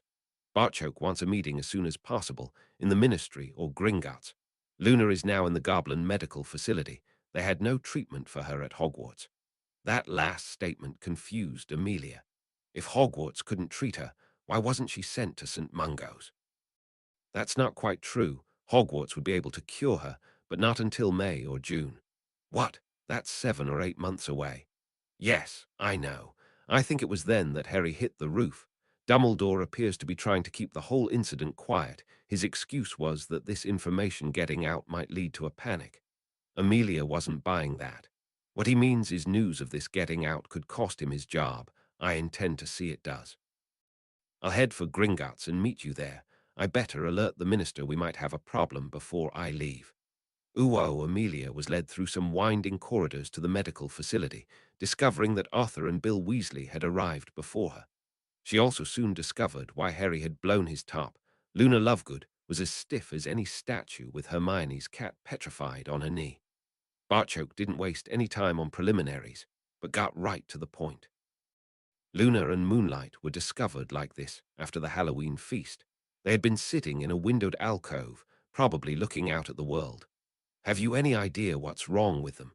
The goblin conceded that Hogwarts had gotten the diagnosis correct. Bartchoke made no attempt to hide his anger at the headmaster's inaction. They've been petrified. Mandrake restorative draft will reverse the effects. Hogwarts have mandrakes in their greenhouses. The second years are working with them, but they won't be mature enough for potion use until the summer. Dumbledore thought it was acceptable to leave Miss Lovegood in this state. Until then, I certainly didn't. He then explained his involvement in this situation. As her father was planning a long expedition of several Nordic countries, he temporarily signed Luna's care over to me. I am responsible to the Grangers, Lovegoods, and Creevies for the safety of their children. Unlike Dumbledore, I take my responsibilities seriously. We currently have armed guards outside every dorm and patrols in the Hogwarts corridors. If we can't reach some kind of agreement here tonight, I shall be withdrawing my charges right after breakfast, and would advise you to get Susan out of there too. Arthur could see the confusion Amelia was suffering, and realized Bartchoke had missed telling her a vital piece of information. Amelia, what Ambassador Bartchoke forgot to mention was the message written on the corridor wall in blood. The Chamber of Secrets has been opened. Enemies of the heir beware. We have checked Gringotts' records to see who Slytherin's heir is. Tom Marvolo Riddle was his last direct descendant. Bill let that sink in before offering a translation. Writing then means Voldemort's enemies beware. Amelia didn't actually say, "Oh shit," but she certainly thought it. What was Dumbledore's reaction? I can't imagine he would approve goblin guards inside Hogwarts. The goblin's anger was tinged with disgust this time. That old fool's answer was to have everyone go around in large groups, accompanied by prefects. The Lady Ravenclaw had to point out that prefects were students too, and shouldn't be endangered in this manner by a Hogwarts headmaster. The implications of this tactic took the breath from Amelia. That would just provide a bigger target for whatever is doing this. That was exactly the point I made. Hogwarts agreed with me. The goblin presence, though, can only be temporary, really only there as a stopgap measure. Amelia understood at once what Bartchoke was saying. When the news got out, and it would, that the goblins were guarding Hogwarts, the Ministry would be slaughtered for not protecting the country's children. If the Ministry could impose on our goblin friends to protect the castle until lunchtime, I will have squads of Aurors there to take over those duties. Bartchoke quickly agreed. leaving Amelia to ask if they had any idea what had caused the petrification. He had no answers at the moment, only theories. There is no spell known to the nation that can cause this, leaving us looking for other methods. Since both seem to have been petrified instantaneously, that would rule out administering a potion. Good luck with trying to pour a potion down Aneasel's throat. Moonlight certainly wouldn't be lying calmly on Luna's lap. The Chamber of Secrets refers to Salazar Slytherin, making us think of snakes. Our best guess at the moment is a Medusa-like creature. Amelia could see the sense in that theory. She certainly didn't even want to think what could happen if a group of students walked into something like that. Barchoke had more to offer. We currently have alerts going out to all Gringotts branches, stating that we require mature mandrake for the potion. We hope to have Miss Lovegood restored by the end of the week. She will prove to be our best chance at information. The meeting was breaking up, but Arthur had one last question for Barchoke. Ambassador, I notice you didn't mention your son amongst those you would remove from Hogwarts. My son is a centurion, one of 3 that are currently deployed to guard Hogwarts. He has patrols until midnight before resuming at 6 a.m. with his knowledge of the castle and status as Hogwarts champion. He will be invaluable to the force we have there. Please understand, Mr. Weasley, his status as a centurion makes him an adult in our society. My son will listen to his father's advice, but make his own decisions. Uwo Harry was currently handing over his duties, and the Marauder's map to his fellow centurion, Splitnose. The map shows the position of everyone in the castle, even us.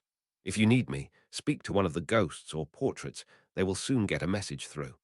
Rather than being annoyed with the age of the centurion offering advice, Splitnose gratefully accepted the magnificent gift he'd just been offered.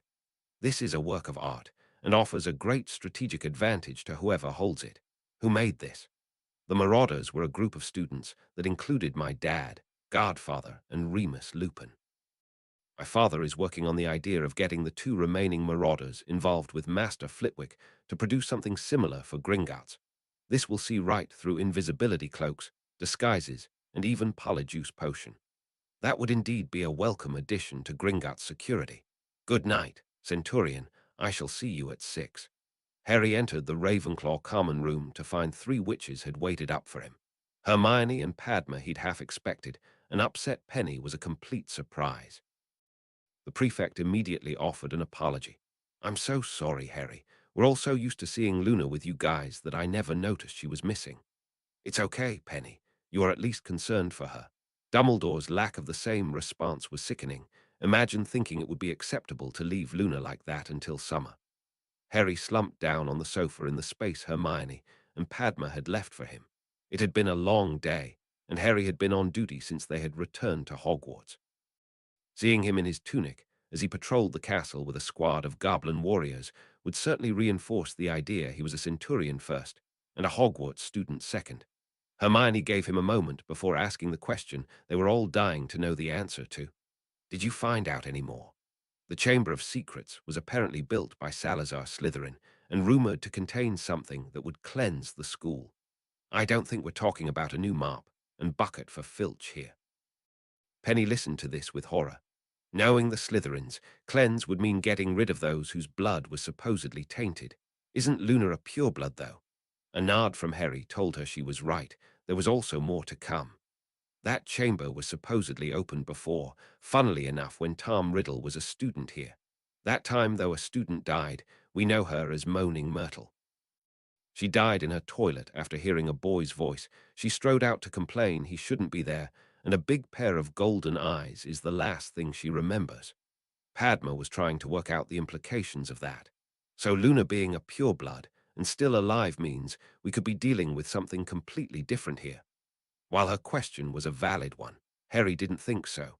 Voldemort boasted he was descended from Slytherin. If that's true, then any friend of mine would certainly be considered an enemy of his. We currently think Luna and Moonlight may have only caught a reflection of whatever it was that petrified them. Anything that can sneak up on an easel scares the shit out of me. Hermione snuggled into his shoulder, comforting them both. Can't Hogwarts tell you where this chamber is? It's as if the knowledge has been hidden from the castle. This was done 1,000 years ago. The Marauder's map is tied into the Hogwarts wards, and the chamber doesn't show up on it either. With the feast in full swing and all the ghosts at Nick's death day party, that was a perfect time to strike. Harry then turned his attention specifically to Hermione. "We'll have to miss our training tomorrow. I'm back on patrol at 6. I'll need to head up and write a report for my father. Master Pitsley will certainly bring the latest news with him tomorrow." She didn't expect they would be training tomorrow, but Hermione had one more question for him. "Will you be taking potions?" "That depends on what news Master Pitsley brings. I'll be on duty until we're relieved, or have to withdraw. At that point, you all need to get yourselves out the castle. I trust Dumbledore about as far as Carling could throw Hagrid." Ooh, Hermione felt a rush of pride run through her as she walked with Padma and their friends down to breakfast. Harry, no Centurion Crow, led Ravenclaw House down to the Great Hall. The Lady Helena was by his side, and the squad of 6 goblin warriors under his command appeared ready for anything. Knowing his mate and friends were depending on him, Harry appeared to have left nothing to chance. There were warriors posted at every junction they passed, warriors that would then join the train of students as they wound their way down to the Great Hall. Harry had also told her that Centurion Splitnose had a command post close by where Luna and Moonlight had been discovered. With the Marauder's map and 10 goblin warriors, Splitnose was monitoring everyone as they headed for breakfast, and ready to respond at the first sign of trouble. She was seeing Harry in his natural environment, and so was the rest of Ravenclaw. He was at least as tall as the goblins under his command, and probably the broadest across the shoulders. His youth suddenly didn't seem so important, and every goblin under his command knew their centurion would hold his own in any battle they were forced to fight. They made the Great Hall without incident, and while apprehension was certainly in the air, every student felt safer knowing the goblins were around. Albus didn't seem to think so, and complained loudly to his deputy. "This was why I wanted the incident kept quiet. Frightened children do not make good students." Minerva came right back at him. "Neither do petrified ones, headmaster. I much prefer seeing the students safe than stiff. Their safety is our responsibility after all. The castle is perfectly safe. Miss Lovegood would have been fine if she'd attended the feast like she was supposed to." This time it was Phileas who rounded on Albus. An 11-year-old girl was probably missing home, and certainly her friends. "Your theory that students are safe because you say so has more holes in it than a sieve. Were you aware that Mr. Creevey had sneaked out of Gryffindor to visit his friend in the infirmary? What about the 3 separate couples that were found frequenting various broom closets throughout the castle? That was why Harry had to put guards at each house entrance, as much to keep the students in as to stop anything gaining entry. As I said, if they did what they were told, all of this could be avoided." Henrika couldn't think of anyone she'd ever known who had the ability to infuriate her the way Dumbledore could. "That is because they are like you, headmaster. They are sure they know better than those doing the telling, and have no concept of their own mortality. Thankfully, they will grow out of it and gain some maturity. You, though, are a hopeless case." Phileas couldn't contain his chuckle as their youngest professor so successfully lampooned Hogwarts' oldest. Harry approached Hermione with a proposal. "I really need to eat with the warriors. My mate, though, would certainly be welcome to join me." Padma made Hermione's mind up for her. "Go. I want to see how Parvati is, and have breakfast with Neville." Hermione was soon back on Harry's arm, heading over to the table Hogwarts had provided for her goblin guards. That hardly rated a mention at the Ravenclaw table. They were too busy trying to work out when Padma had learned to speak goblin. On the arm of her centurion mate, Hermione was treated with the utmost respect by the goblin warriors. Her esteem rose even higher when Master Pitsley arrived and spoke with both of them. The guards left before the students, taking up positions at predetermined strategic points throughout the castle, leaving the professors to collect their students and lead them to their classroom. While all the Aura classrooms were empty, Amelia had rounded them up for some on-the-job training. The trainees' eyes and ears would be just as useful as the older Auras they would be assigned to work alongside. It was more about flooding Hogwarts with uniforms and having the numbers available to deal with any threat. Her plan was a simple one: keep the children safe until Christmas, and then empty the castle. Barchok had promised Goblin aid in pulling Hogwarts apart to find this famous chamber. Amelia hoped she would be busy this Christmas again.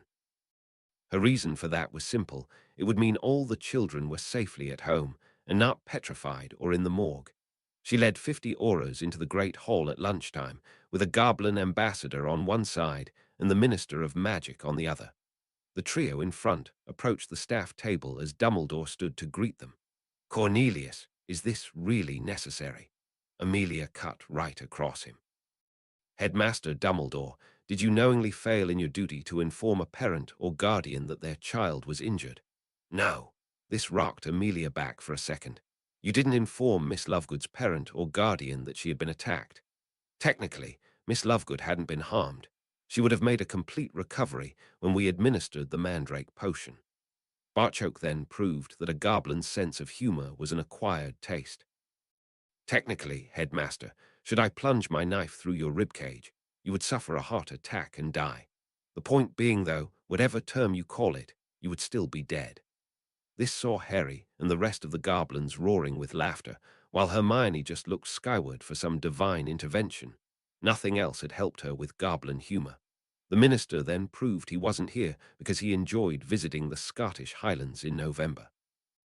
"I think the point is that you clearly failed in your duty of care to this young girl. While your actions before the attack could be excused, your total lack of action afterwards borders on being considered criminal. It is well within my powers to suspend you until the school board can meet. I have every intention of doing so." This saw Albus sit back down as the minister turned his attention to Minerva. "Professor McGonagall, can you assume control of Hogwarts? The ministry will assume responsibility for the castle's security, and I can't thank our goblin friends enough for their aid in protecting the students until we could respond." This comment saw some of those same students begin to applaud their goblin protectors, a move that soon spread to all 4 house tables. Amelia asked Harry if he could work with her until dinner time, Professor Sprout instantly giving her consent for him to skip his herbology class. This would allow the handover to go much more smoothly and give Barchoke more time to spend with his son.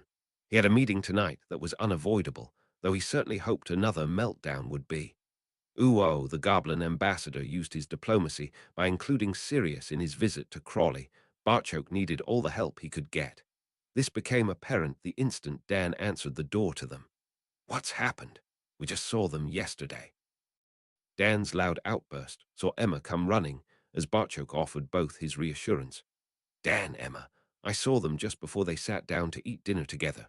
They are all fine, but we think the danger Darby attempted to warn Harry about has made an appearance." Dan so wanted to shout about why Hermione was still in the castle, but had learned his lesson from the last time he did that. Knowing that these two would face down the devil to protect their family, saw him hold his tongue for now. He would listen to what was happening, and then make sure his point of view would be included too, before they all jointly decided on the next move. The 4 went through to the lounge and had a seat before Barchoke attempted to explain what was going on. Something attacked Luna and Moonlight at Halloween, leaving both of them petrified. There is a potion that will have them as good as new in the space of a few hours, and Gringotts are currently scouring their branches around the world to obtain the main ingredient. On hearing that Dumbledore intended to do nothing about the situation, Harry sent an emergency message to me. Nothing inside Hogwarts moved last night without the squads of goblin warriors I had posted there knowing all about it. Dan felt his heartbeat returning to something approaching normal since the first instant he laid eyes on their 2 visitors. Emma's hand slipping into his confirmed she was feeling the same way. Barchoke had even more good news for the concerned parents. "Last night I met with Amelia and explained what needed to happen. Otherwise I would be withdrawing the students I was responsible for. She arrived in Hogwarts with about 50 auras at lunchtime. She also brought along the Minister of Magic, who seemed to take great delight in suspending Albus Dumbledore. McGonagall is in charge of the school, while a large aura presence will deal with the castle's security. The plan is to prevent any more incidents and then rip the castle apart to find whatever is doing this over the December holidays." Emma had picked up on an omission and was sure she knew why it had been omitted. "You didn't mention Harry. Am I to assume he will be staying in the castle?" Sirius wasn't happy about this part and let his displeasure be known. "Harry was actually leading patrols around the castle last night, and like the goblins, will be heavily involved in any search of Hogwarts over Christmas. Barchoke understood that point of view, even somewhat sympathized with it, but he knew Harry better than anyone, though Hermione was catching up fast. Harry is a centurion, and as I have said many times, his position was earned. Last night he led warriors for the first time, and I have heard nothing but good reports back. My son performed his duties admirably. You all suffer from seeing him as a 12-year-old boy. My son is like no boy you will ever have met. For years he's trained his body and mind to be weapons. This is who Harry is.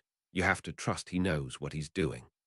Emma sensed Barchoke's last comment was aimed as much at himself as it was them. She cut the goblin some slack. Well, I think we all know Hermione's not going to be pleased if she's to spend Christmas apart from Harry. Just to be clear here, there is no way I want our daughter anywhere near Hogwarts when they're actively searching for whatever did this. This got a definite nod of agreement from her husband before Dan then added his own tuppence worth. While not exactly happy with the situation at the moment, I understand the lengths you have gone to for their safety. I also want it understood that if whatever this is attacks again, then Hermione is out of there. This drew a sigh of relief from Barchoke, relief at how well both parents were accepting this. Amelia has already passed orders that, should there be another attack, the castle will be evacuated and Hogwarts closed until the problem is solved. She is no happier with this situation than any of us.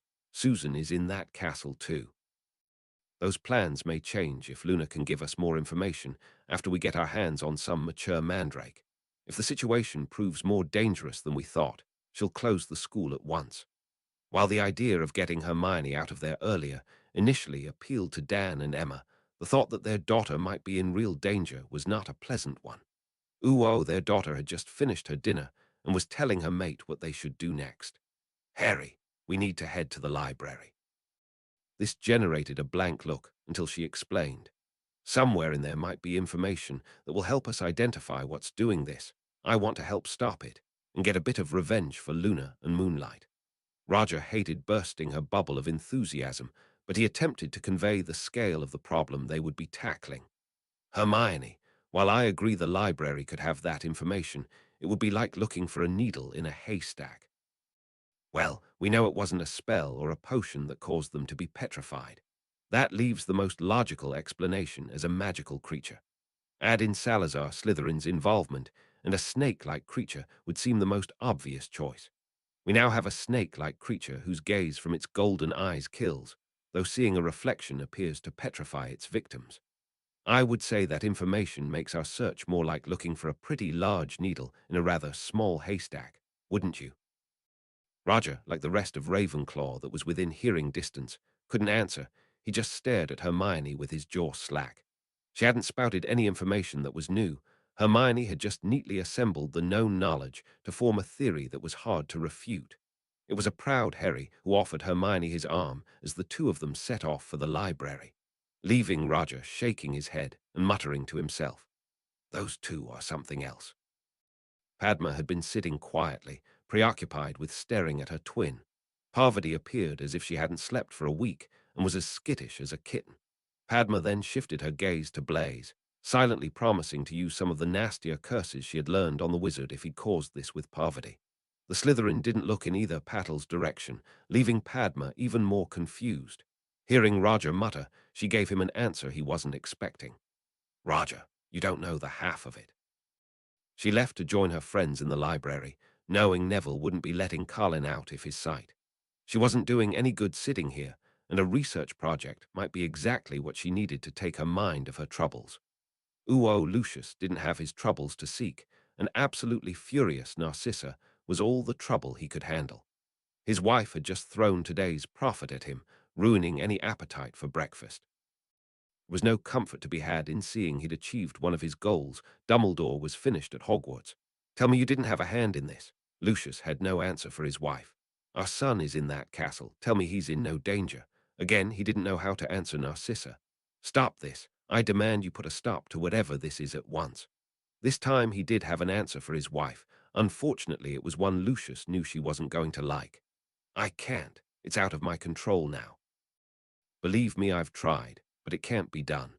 It was now Narcissa that had nothing more to say. She just headed out the room. Where are you going?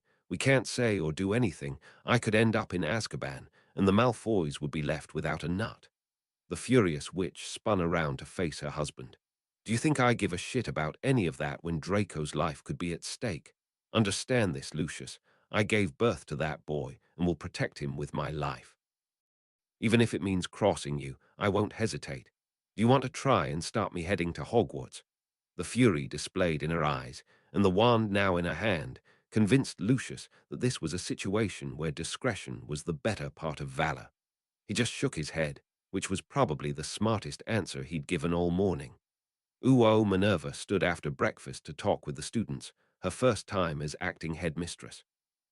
"While we certainly find ourselves in unusual circumstances, I think it's important that, while observing the new safety measures, Hogwarts continues to run as normally as possible. With this in mind, I decided that the first-year defense club will take place as usual tonight."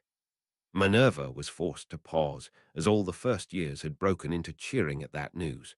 She let it die down before continuing. "While Professor Lockhart made a very generous offer to take tonight's club, thus guaranteeing everyone's safety, I decided that an aura escort and Professor Flitwick assisting Professor Hobson should be more than enough security for tonight's club." Gilderoy sat there almost preening himself as he heard his name mentioned, totally missing the sarcasm McGonagall had aimed in his direction. The students didn't, though, and sniggering could be heard throughout the hall. Everyone in Hogwarts, except a still grinning Gilderoy, knew Crow's marauders would be far safer in the company of the 4 second years who ran the club than in Liar Lockhart's care. "A pair of auras will collect the first years from each house and lead them up to the 7th floor. There will be no wandering away. Are we clear on that, Mr. Creevy?" Carlin may have had his head down, but everyone heard him say, "Yes, Professor." Minerva returned her steely gaze to include the entire hall. "This is not a game. It's beginning to appear that only good fortune saw Miss Lovegood survive relatively unscathed. These auras are here inside Hogwarts by order of the Minister of Magic himself. They're putting their very lives at risk for our protection. Anyone disobeying their orders will find themselves heading home as quickly as I can arrange it. Does everyone here understand that?" A chorus of "Yes, Professor" saw Minerva return to her seat. Her posterior had hardly dented the cushion of Minerva's new chair when the pink-haired aura led Narcissa Malfoy into the great hall. It didn't escape anyone's notice that another 2 auras had taken up position behind the Malfoy matriarch. Well, Narcissa would certainly have missed it. Her eyes had immediately swept to the Slytherin table, her entire being focused on a frantic visual search for Draco. Seeing her son sitting there unscathed appeared to take some of the obvious tension out of the blonde witch.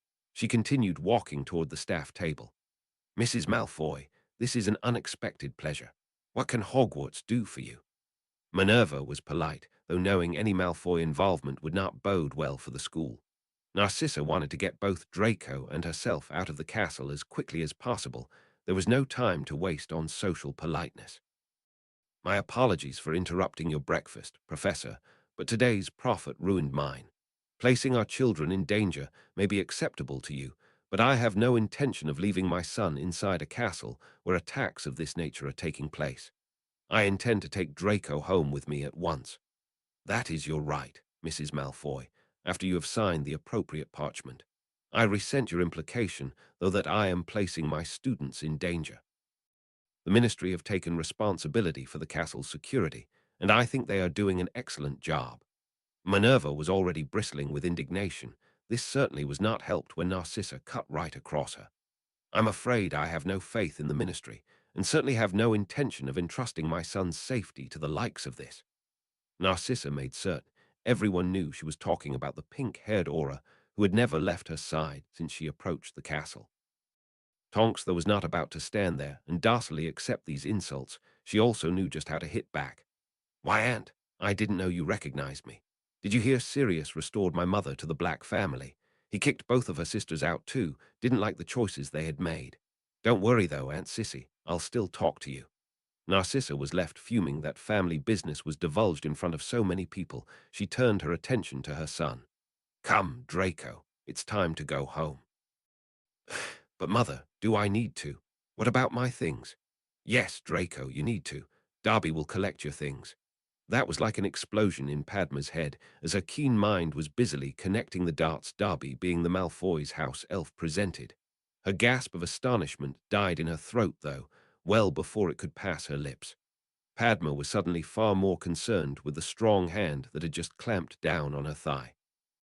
Looking to see that hand belong to Harry rebooted her brain, as Padma realized she was about to give vital information away. She nodded her head slightly, indicating to Harry she was back in control. As Harry's hand was removed, Padma drew some comfort from seeing Harry's other hand had also clamped around Hermione's thigh.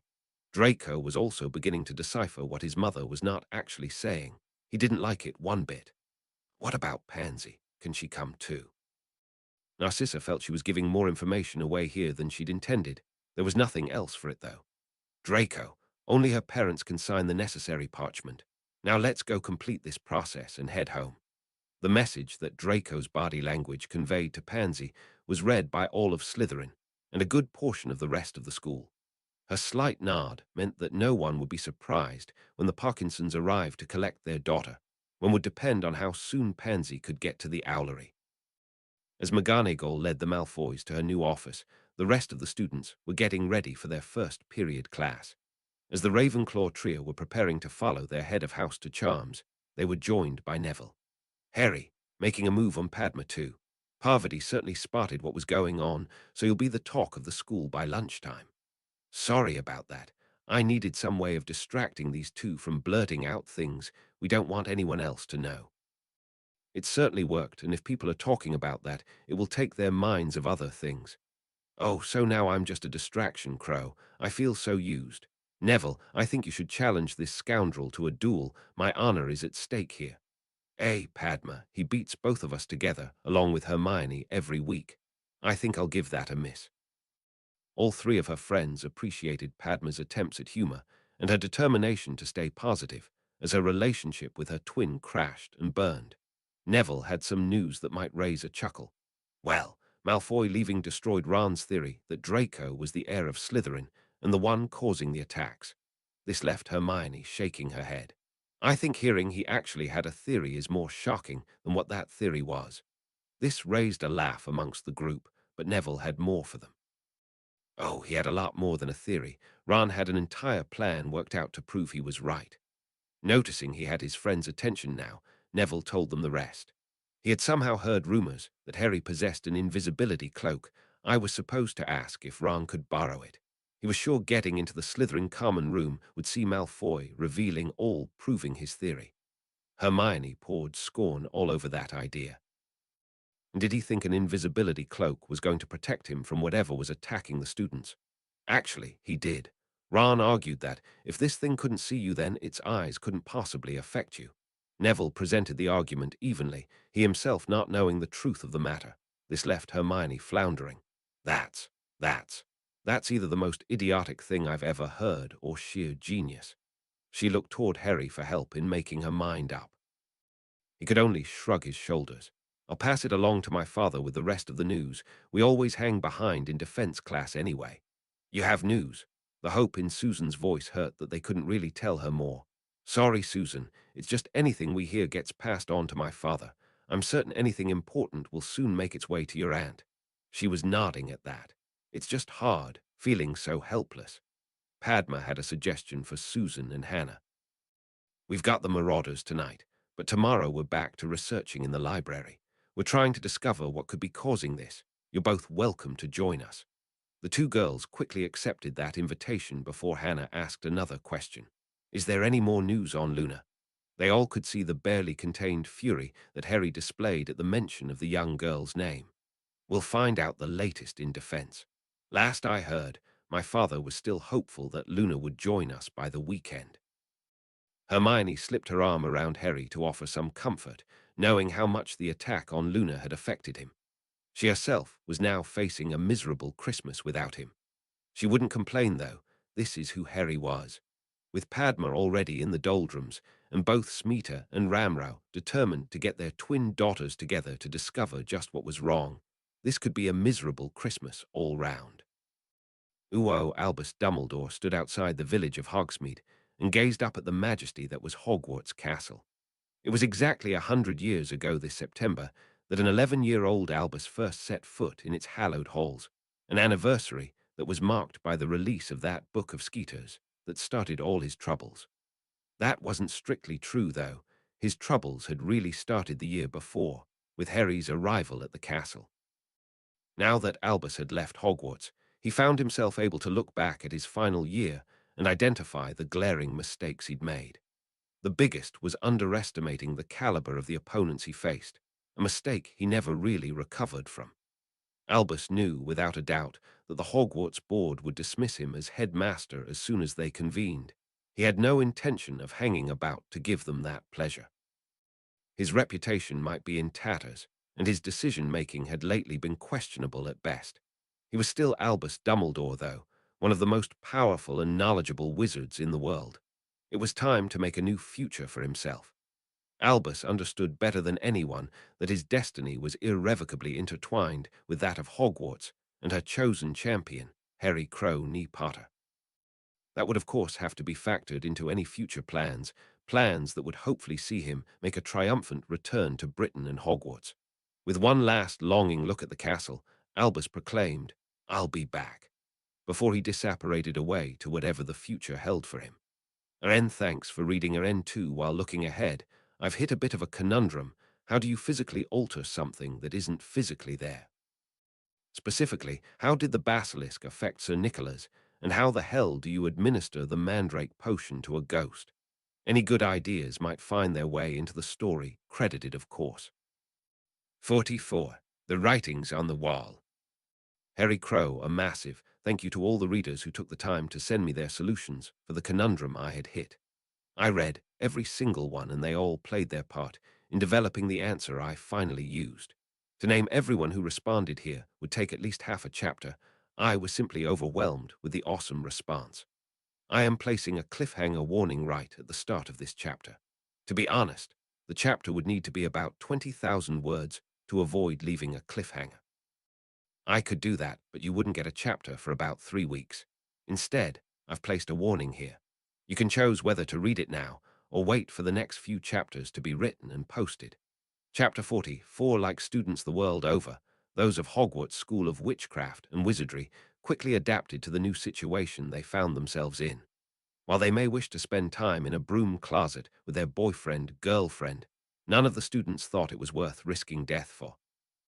McGonagall had also pulled a master stroke by inviting the press into Hogwarts. This was a success on 2 fronts.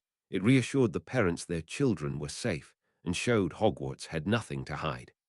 Madam Bones, explaining their plan to tear the castle apart at the Christmas holidays, also settled nerves. Those holidays were only 6 weeks away. Whether it was the pictures of auras accompanying students around the castle, or the mere fact that the ministry actually had a plan, the expected flood of students leaving Hogwarts never progressed much past a trickle. Pansy Parkinson was one of the few whose parents arrived in Hogwarts and demanded she return home with them. The study group was making steady progress in the library. That meant they were working their way through a mountain of books with no positive results so far. The 4 were looking forward to their Saturday morning classes. Hermione had an experiment she wanted to try, in the hope she could disprove Ron Weasley's invisibility equaled invulnerability theory. Neville found himself being the unfortunate and certainly uncomfortable guinea pig, since Hermione hadn't been able to let go of this conundrum since he mentioned the redhead's theory earlier in the week. Bill was genuinely interested in the experiment too, as even he was unsure what the result might be. Hermione asked the room for a hoop on the floor, and then had Neville stand inside it while donning Harry's invisibility cloak. As the lights in the room dimmed, Hermione began her explanation. An invisibility cloak works by bending light around its wearer, making them undetectable to the human eye. She then cast a Lumos to prove her point, and it did. There was no sign of Neville, not even a shadow. Now, while the cloak can bend light around its wearer, the question is whether it can bend magic. Hermione then cast red sparks at the space the hoop told her Neville was. They seemed to bounce off thin air. The witch let out a whoop of triumph before casting a stinging hex at the same space. An ouch, and Neville, removing the cloak's hood, left his irked head floating in midair. Was that stinger really necessary, Hermione? Oh, don't be such a baby. You could hardly have felt that through your dueling robes. We needed to see if magic could penetrate the cloak. Now, whatever petrified Luna and Moonlight was certainly magical, agreed. She got nods all around for that conclusion as Hermione then rounded off her reasoning. We have just witnessed that an invisibility cloak is no defense against magic, therefore no defense against whatever is attacking and petrifying. Ron could have been petrified or dead, and no one would have known, not until someone literally tripped over him. What? Oh, sorry, Professor Weasley. It was just a theory Ron had. Hermione decided to quickly change the subject. Now, after I successfully used Rowena Ravenclaw's goblin translation spell on Neville and Padma, Barchok approached Director Ragnarok about the other people I wanted to use it on. The director agreed, providing we can keep the spell a secret. So, would you like the ability to speak Goblin? Bill almost exclaimed, "What?" again, while realizing he was being sidetracked here. The ability to communicate in Goblin, though, would be a tremendous boon to his career, and he could always wring the truth out of Ron at lunchtime. Hermione, that would be brilliant. She cast the spell, and then they got down to work, with Bill now shouting at them in Goblin. Uo Barchok missed the days when he could shout at people. He was now having to talk nice to get what he wanted. It was probably going to cost him gold as well. It would certainly be worth it to get his enemy's head mounted on his wall. He would never send someone into danger unprepared, though. She deserved to know exactly what this task entailed. Miss Skeeter, you are well aware of our target's reputation and know how dangerous this mission could be. I can provide you with an emergency portkey that will punch its way through the heaviest wards and deposited you here. As the name implies, it would be for use only in an emergency.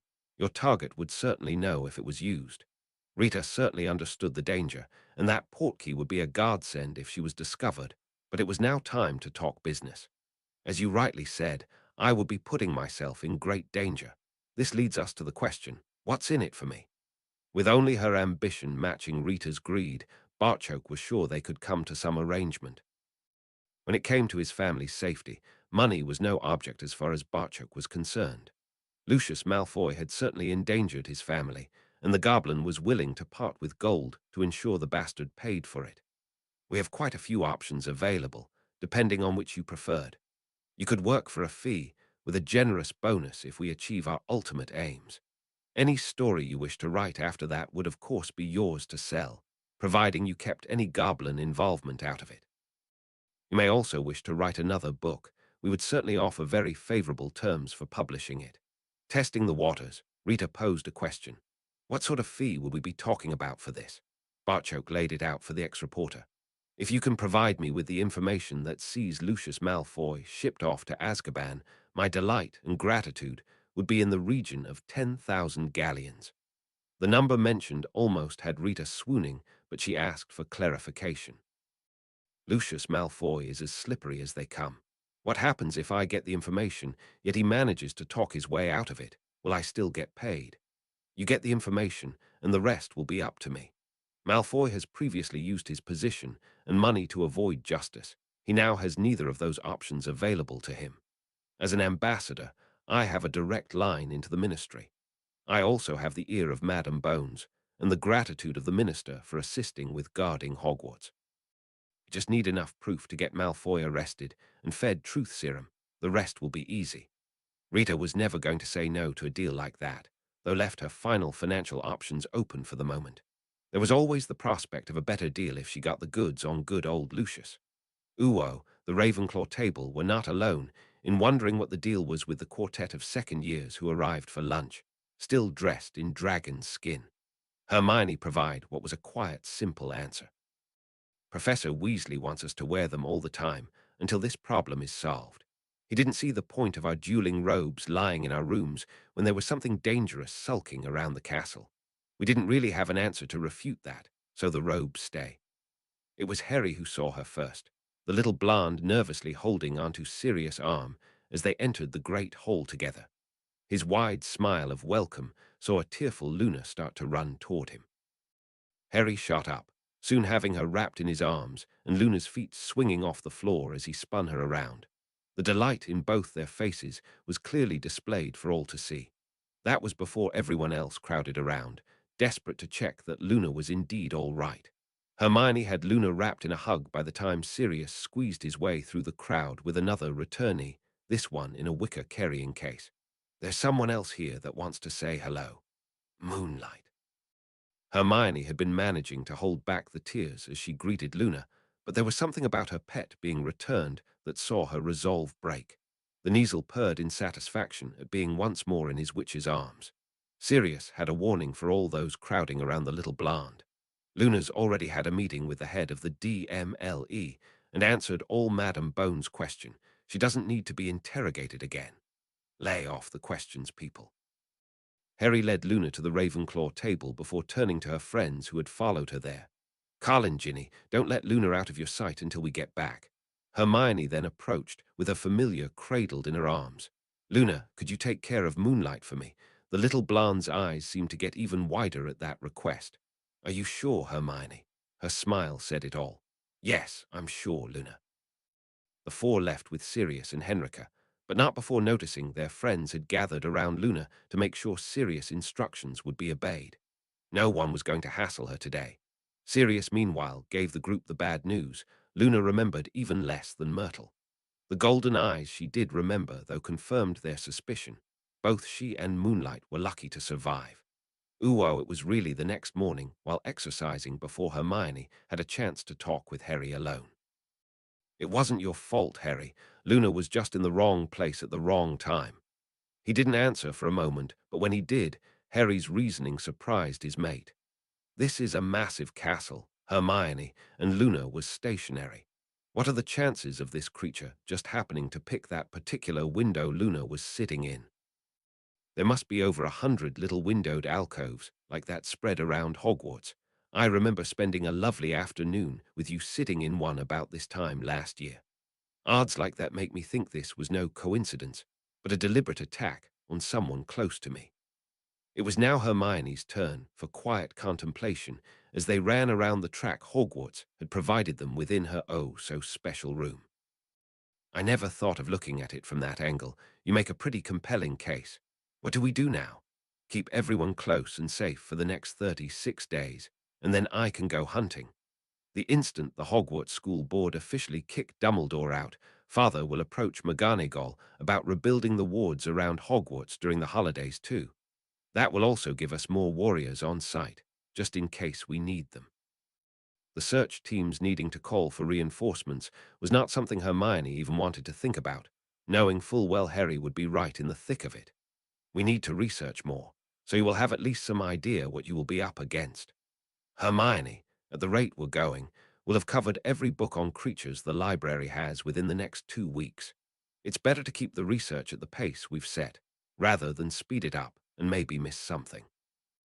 Again, Hermione couldn't fault his logic, so changed the subject slightly. You really like Luna, don't you? For any other young man, that question being asked by their girlfriend would result in an instant answer of hell no. Their blood bond meant Harry could answer with total honesty, safe in the knowledge that Hermione knew exactly how he felt about her being his mate. This was certainly a good thing. The smile her question generated would have earned at least a slap from any normal girlfriend. Luna is just so Luna.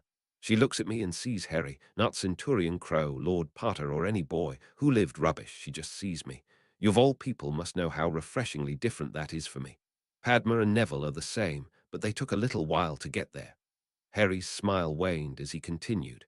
At the ministry ball, Emma said I'd had a hard life. I disagreed. Looking at Luna, I have no right to complain. Her mother died in a magical accident at home. Luna was 8 and alone in the house with her mother when it happened. Her dad apparently didn't take his wife's death too well. Father called him eccentric, which has me wondering what would have happened to Luna if we hadn't stepped in with the scholarship and our friendship. They ran for another lap before Harry spoke again. I know we haven't mentioned the holidays. Neither of us wants to think about being apart again. We both know I need to be here, though, just as we both know your mum and dad won't want you anywhere near Hogwarts while the search is underway. What I wanted to ask was if you could include Luna in any plans for the holidays. Padma's going to have to go home to get the problem with Parvati sorted. At least this way you won't be on your own. Hermione stopped running, making Harry wonder if he'd said something wrong. Those fears were soon proved groundless, as Hermione pulled him in for a sweet kiss. That's my Harry, always thinking of others. Why do I feel like our little family just acquired a new sister? He actually blushed at how well Hermione could read him that wasn't supposed to be possible. Well, she's a nice kid, and another kiss removed the need for words. After leaving him bewitched and bewildered, Hermione shot away. Two more laps to go, last one finishing is a rotten egg. Tonks stood at the door, totally forgotten by the young couple. Sirius had asked if a guard could be provided to escort them to and from their morning exercise. After he'd made her mum's dream of once more being a member of the Black family become a reality, Tonks had no intention of passing this duty on to anyone else. She had overheard Harry's reasoning on the attack, and like Hermione, couldn't fault his conclusions. Tonks didn't think she would be breaking any confidences if she passed that information on to Madame Bones. These two appeared more clued up about what was happening in the castle than most of the adults. It was a rather irked Roger who sat down to lunch that Sunday, leading to some gentle jibes from around the Ravenclaw table. Did you get beaten again by our big, bad second years? I thought you said it was their turn to taste defeat today. What happened? The sniggers building up around the table saw Roger's complexion becoming redder and redder. Finally, he could hold it no longer. I would like to see anyone else at this table stand up to people casting spells at them in Goblin. It was bloody terrifying, not knowing what was coming at you. This may have stopped the sniggers, as wizards and witches contemplated just how scary that would be. There was no sympathy heading in the fourth year's direction, though. Cho summed up what most of them were thinking. Suck it up, Davies. At least you're getting extra tuition. The Weasley twins don't seem too upset about it. That's because they thought it was a brilliant prank. When they heard it was Neville's idea, only the fact they were knackered stopped them carrying him on their shoulders to Gryffindor Tower. The second years in question entered the Great Hall with their trio of first-year shadows beside them. They all headed for the Ravenclaw table to eat lunch. Morag was the first to attempt teasing information out this group. So Padma, we're hearing you're quite the linguist. Padma answered in Hindi, Goblin, and then English. Like Harry, English is not my native tongue. That certainly makes it easier to pick up another language. That seemed a bit too glib for Lisa. And what's Neville's excuse? This didn't even warrant a blink from Padma as she answered right back.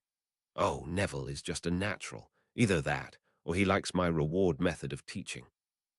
This may have had Neville blushing, but Padma easily achieved her goal. No one was too interested in how they could speak Goblin after that. The state of her relationship with Neville was a far juicier tidbit for them to sink their teeth into. Hermione took this opportunity to have a quiet word with Luna. What are you doing for the Christmas holidays? Oh, Daddy's trip is paying dividends. I was going to stay in the castle. I'll have to write to him and say he needs to come home now. The castle's going to be closed. Hermione felt her heart go out to this girl a little more. Harry was right again. Do you want to write and ask if you could spend Christmas with me? With Harry going to be inside Hogwarts and Padma having to go home, you would be doing me a big favor. I've gotten used to having my friends around me. I would love to spend Christmas with at least one of them. Do you really mean that? Seeing the hope in those pleading eyes left Hermione wanting to cry. Instead, she smiled at Luna and answered honestly. Every word of it, Luna. Her wide smile would melt hearts a lot harder than Hermione's. The brunette was surprised, though, when Irgit swooped into the hall. The snowy owl landed in front of the two witches and held her leg out. There may have been nothing tied there, but Irgit's message was clearly understood. Write your letter, Luna. It's just offered to carry it for you. Owl returned its foot to the table and nodded its head in agreement. This drew a cry of exasperation from Roger. Oh, for Merlin's sake, even the bloody owl's not normal. How many languages does it speak? Harry interrupted before anyone else could answer. Irgit is a classy owl. She's above using things like language. That the owl chose that exact moment to emit a little bark was either one hell of a coincidence or bloody scary. See, Irgit doesn't need to speak to get her message across. Not one person who just witnessed that scene could disagree with Harry over that. With Irgit now destined to be flying off to pastures unknown in search of Luna's father, Hermione would have a quick word with Sirius so he could speak with her mum and dad. She wasn't expecting any problems in clearing Luna coming home with her at Christmas. With Luna's return, the atmosphere inside the castle was certainly on the up. They had the auras for protection, and the only victim of the attack was back as good as new. Crow's Marauders were certainly back, having fun at their weekly class. They were working in their usual mixed teams of 4 to accurately hit the torso of their assigned dueling dummy 10 times, preferably before the team they were competing against managed the feat. As the dummies were currently programmed to dodge spells, the competition was fierce, with the rest of the students shouting encouragement to those firing off spells. Their round-robin tournament produced the top 4 teams, who then battled it out for the final, and tonight's eventual champions. Henrika had spent most of the evening watching the accompanying Aura guards as they stared in amazement at what these first years were learning. That was before they even considered that the class was being run by 4 second years. She spotted a chance here to build the current spirit inside Hogwarts even higher, and maybe get some payback for those 10 galleons she lost betting on her boyfriend. As Hermione and Padma were presenting the winning team with their slabs of chocolate, Professor Hobson let her mischievous side out to play. Very well done, everybody. And I know we normally spend this time reviewing what we've just learned, but I was wondering if we could do something a bit different tonight. Our Aura guests appeared fascinated with tonight's lesson. I was wondering if they wanted to put a team forward against our instructors here. The roar of approval from the first years displayed their unanimous support for that idea, and the 4 instructors were clearly up for it. Tonks had again volunteered for this duty tonight, and found herself the most senior Aura present. She asked 4 of the trainees if they wanted to accept the challenge. They too quickly agreed. Harry set both dummies to require 20 hits before coming to a stop, and Henrika counted them in. The quartet of Aura trainees was soon left red-faced as 4 second years wiped the floor with them, and the audience of first years went mental in celebration. The rules had been set at best of 3, so Tonks had some stern words with the Aura team before the next round. They practiced together all the time and used these dummies as part of their training. You lot thought you were facing off against some kids and got comprehensively beaten. This exercise was being attempted by first years. That should tell you it's not about how powerfully you can cast a spell. The whole point of this is to improve speed and accuracy, something I want to see from you now. The Marauder tutors were ready to go again, their concentration total. This time the result was so close, neither Tonks or Henrika could call it one way or the other. A tie was declared, again to much cheering from the jubilant first years. The deciding leg saw 4 tense Auras trying to pull this out the fire. If anything, the teams were even closer this time, leading both judges ready to announce another tie before Harry reacted. He began shaking the Aura's hands and thanking them for taking part, claiming they were delighted to sneak a draw against such stiff competition. The other 3 followed Harry's example, and everyone left the class on a high. Padma waited until they were back in the Ravenclaw common room and just about to run through a final revision of their potion for tomorrow morning before asking Harry why he did that. We took the first bout fair and square, with the other 2 being drawn. That made us the winners. Padma, those Auras are here to keep us safe. The last thing we need is to hit their morale. Can you imagine the ribbing they would take if the 4 of us claimed a victory? They can now rightfully say we surprised them in the first match, but they pulled it back over the next 2. I think Henrika was trying to pay us back for taking down Sirius and Remus at Halloween. She expected us to lose and got as big a shock as those Auras. She hasn't seen us practice much this year. Morag was left shaking her head. I can't believe you took on 4 Auras and held your own. It was Hermione who tried to nip that kind of talk in the bud. They were Aura trainees, not qualified Auras. We were also running a speed and accuracy drill, something we have been practicing for over a year. That gave us a massive advantage, one we certainly used. It was a thoughtful Morag who responded to that. I so want to be jealous at your extra defense lessons, then I remember we get Professor Weasley twice a week. The rest of the castle are already jealous of us because of that. Lisa had the final word on the matter. Can you blame them? Imagine being stuck with Lockhart as a defense teacher. The first years have at least got you every Tuesday night. Ooh, it was Friday night, as the study group worked their way through more books on beasts in the library. Colin, Ginny, and Luna were getting caught up in the excitement of tomorrow's Quidditch match, the first they would see. That Ginny had two brothers playing in the game against Slytherin had her almost hyperventilating in anticipation. There would be no studying coming from that quarter tonight. Susan and Hannah were also Quidditch fans, though tended only to get excited when Hufflepuff, or was it Cedric, was playing. The quartet would again miss the game, their training coming first. Padma was trying to convince them that they needed to attend the Gryffindor/Ravenclaw game, since so many of their friends would be involved in that match. Harry and Hermione were adopting a wait-and-see policy, while Neville wasn't too bothered either way. He would just go along with whatever the others decided. Hermione audibly taking a deep breath was their first clue she was onto something. The color draining from her face, as those brown eyes scanned the page, was certainly not a good sign. "What have you found, Hermione? Does it fit what we're looking for?" "I really, really hope not, Padma. Just reading about this is terrifying me, but it certainly matches the profile of the creature we're looking for." She turned the large book around so the others could get a better look at it. Since the entire group still couldn't see the page, Padma began reading the description out loud. "Of the many fearsome beasts and monsters that roam our land, there is none more curious or more deadly than the basilisk, known also as the king of serpents. This snake, which may reach gigantic size and live many hundreds of years, is born from a chicken's egg, hatched beneath a toad. Its methods of killing are most wondrous, for aside from its deadly and venomous fangs, the basilisk has a murderous stare, and all who are fixed with the beam of its eye shall suffer instant death. Spiders flee before the basilisk, for it is their mortal enemy, and the basilisk flees only from the crowing of the rooster, which is fatal to it." Luna burst out laughing at that, drawing all eyes to her. "That last bit is an old wives' tale. Roosters crow when the sun comes up. It's daylight, therefore the danger must be gone. My father is an expert on weird and wonderful creatures. Our house is full of books on them. Basilisks are real scary monsters, and you don't want to face one with just a rooster in your hand." Padma resisted the temptation to tease with that piece of information. There were about 3 cockerel verses sword, or wand jokes that jumped into her head. This was a really serious situation. Lives for hundreds of years, certainly fits the profile. How is a giant snake getting about the school, though?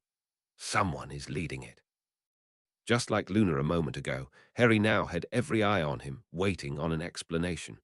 "This may be the king of snakes, but tell me, Luna, did any of those books in your home say a basilisk could read or write?" Hermione was getting over the shock of her discovery and caught on to what Harry was implying at once. "The writing on the wall, it would need someone to do that. Wait, there's more here." Padma read out the small paragraph tucked under a drawing of the basilisk. This thing had so many fangs that great white sharks would turn green with envy. Basilisk breeding has been outlawed for over a millennium. This law has rarely been broken even by the darkest of wizards, since only a Parselmouth can control a basilisk. So there is a Parselmouth inside Hogwarts who's controlling a basilisk. Not good. This is so not good. Harry tried to calm the girl down. "Easy, Susan. All we've got at the moment is a theory. It might seem a good theory, but that's all it is for now. I'll pass a message on to my father with Assistant Ambassador Weasley first thing tomorrow. You might want to do the same with a letter to your aunt. We haven't one shred of proof at the moment. Let's pass on our research, and they can have some experts look at it for flaws." Neville tended to be the quiet one in the group, only speaking when he really had something to say. This meant, though, that when he did speak, they all listened. "I agree with Harry. We may think we're right, but saying anything about this would probably start a panic. We can trust Amelia, Barchuk, and McGonagall to make the right decisions. That doesn't mean we don't keep our eyes open." Neville's calm demeanor helped them see this was the only thing they could do for now. Most of Hogwarts students would be out of the castle tomorrow anyway, with the Quidditch match taking place. That would give those adults involved time to check their research and take whatever action they thought necessary. No one felt like continuing their research after that. They left the library intent on seeing everyone to their houses. Hannah, though, proved just what you could learn from keeping your eyes open. "Guys, you need to see this." They all looked to where Hannah had indicated and saw a strange sight. A long line of spiders were crawling along the wall before disappearing through a crack in the ancient window fitting. Reminded Hermione of people queuing to get on a bus, and that's when exactly what she was seeing here hit her. Spiders flee before the basilisk, for it is their mortal enemy. They're getting out of the castle. This was such strange behavior for arachnids that it was hard to refute Hermione's claim. It was cold enough inside the castle in November. These spiders were risking death by leaving the protection of Hogwarts, but not one hesitated. Some primeval need seemed to be controlling their behavior. Susan, this is more proof we need to add to our messages home. We'll drop you two off at Hufflepuff and then head up to Gryffindor. When Harry used his Centurion command voice, not one of them thought to question him. Susan and Hannah were actually delighted at the escort to their house. Hermione, Padma and Neville also knew Harry wouldn't sleep tonight without seeing Collins safely inside Gryffindor Tower. Those spiders had just added physical proof to what was already a terrifying theory, a theory that was now playing on all their minds. As they approached Gryffindor Tower, the group spotted a gaunt Parvati approaching from the other direction. This proved too much for an already stressed Padma. She raced toward her twin and soon had her tightly entrapped in her arms. "Oh, Pav, you shouldn't be walking around the castle by yourself. It's just too dangerous. We think we know what did that to Luna. We also know someone must be leading the basilisk." Padma felt her twin stiffen in her arms and tried to offer some reassurance. "Don't worry, Pav. We're sending word to Barchuk and Amelia. This will soon be over. Will you meet us for breakfast? We don't want to let anyone out of our sight. Whatever's wrong, we're still family." Neville was by Padma's side and taking Parvati by the arm. "Don't worry, Padma. I'll look after her. The Auras are here now, and the prefects will soon be doing the head count. You lot need to get back to Ravenclaw before that." The prefects were no longer performing patrols of the corridors. Instead, they were charged with ensuring everyone was present in their own house and informing the Auras each evening of their head count. Once the Auras had arrived, no student was allowed out until morning, hence Harry and Hermione needing a guard as they exercised. Padma watched Neville lead her frightened twin into Gryffindor House, with unshed tears gathering at the corner of her eyes, promising herself they would get this sorted soon. Hermione's voice pulled her back from her musings. "Padma, we need to move. If we're even a minute late, Penny will push the panic button and have squads of Auras searching the castle for us." It was Luna, though, who took Padma by the arm and began leading her in the direction of Ravenclaw. Harry was having trouble sleeping and called for the Lady Helena, deciding that she would be a good sounding board to bounce their theory off. She would soon tell him if their ideas were a mile out. There was a part of Harry that hoped they were. Unfortunately, the Ravenclaw ghost just gave credence to their theory. Helena confirmed that Salazar was indeed a Parselmouth, and a basilisk was just the kind of creature he would leave behind in his chamber, knowing one day his heir would use it to cleanse Hogwarts. She promised to pass this news around to the other ghosts and portraits. Having an inkling of what they were dealing with meant they could at least begin to formulate some kind of contingency plan of how the castle would respond to another attack. As Harry and Hermione were just about to finish their fencing practice the next morning, they got their first taste of those plans. Hogwarts' bell rang out a loud warning, a warning that reached every nook and cranny of the ancient castle. Hermione was moving her sword scabbard from her back to her hip as they raced over to where they'd left their bottles of water and her dueling robe. As Harry helped her on with it, Tonks stood at the door with her arms spread wide, deliberately blocking the way. "Neither of you are leaving this room until I get word that it's safe to do so." Tonks found herself staring straight into a sparking pair of green eyes. She was really having trouble believing that the owner of these eyes had yet to become a teenager. "Aura Tonks, I outrank you and am ordering you to step aside, please. I don't want to hurt you. I would much rather you saw Hermione safely back to Ravenclaw Tower than you force me to ask the castle to remove you. I promised Sirius I would look after you, and we have no idea what's out there." "Unfortunately, we do." Harry was interrupted by the Lady Helena passing through the door and Tonks. "Champion, you were right. We caught the attack in time, and the evacuation of the castle has already begun. Myrtle actually saw who was controlling the beast, but refuses to speak with anyone but you. I left her with the Baron while I came here." Hermione was first to answer. "If the danger has passed, I can come too." Tonks was right behind the young witch with her own answer. "You two aren't leaving my sight, let's go." Having an aura guard was certainly useful, as Tonks' presence allowed them to follow wherever the Lady Helena led, while the rest of the students were being escorted toward the entrance hall.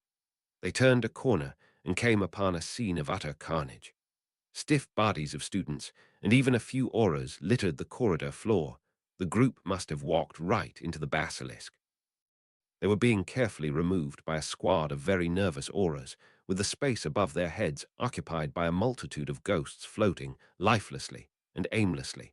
They didn't want to meet anything that could do that to a ghost. Hermione didn't recognize most of the ghosts. There were even a few ghostly horses mixed in there too. What happened here? The lady had an answer for them. Sir Nicholas was distraught that his Death Day party allowed that attack to occur. When I heard from our champion what might be responsible for these attacks, he contacted members of the Headless Hunt and offered them some sport. They received just enough warning to get here in time, and we managed to direct everyone else away from the danger.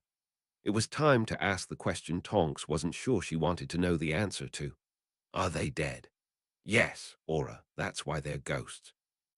Throwing themselves between the basilisk and its intended victim saw them absorb enough of the basilisk magic to ensure these people are merely petrified and not dead.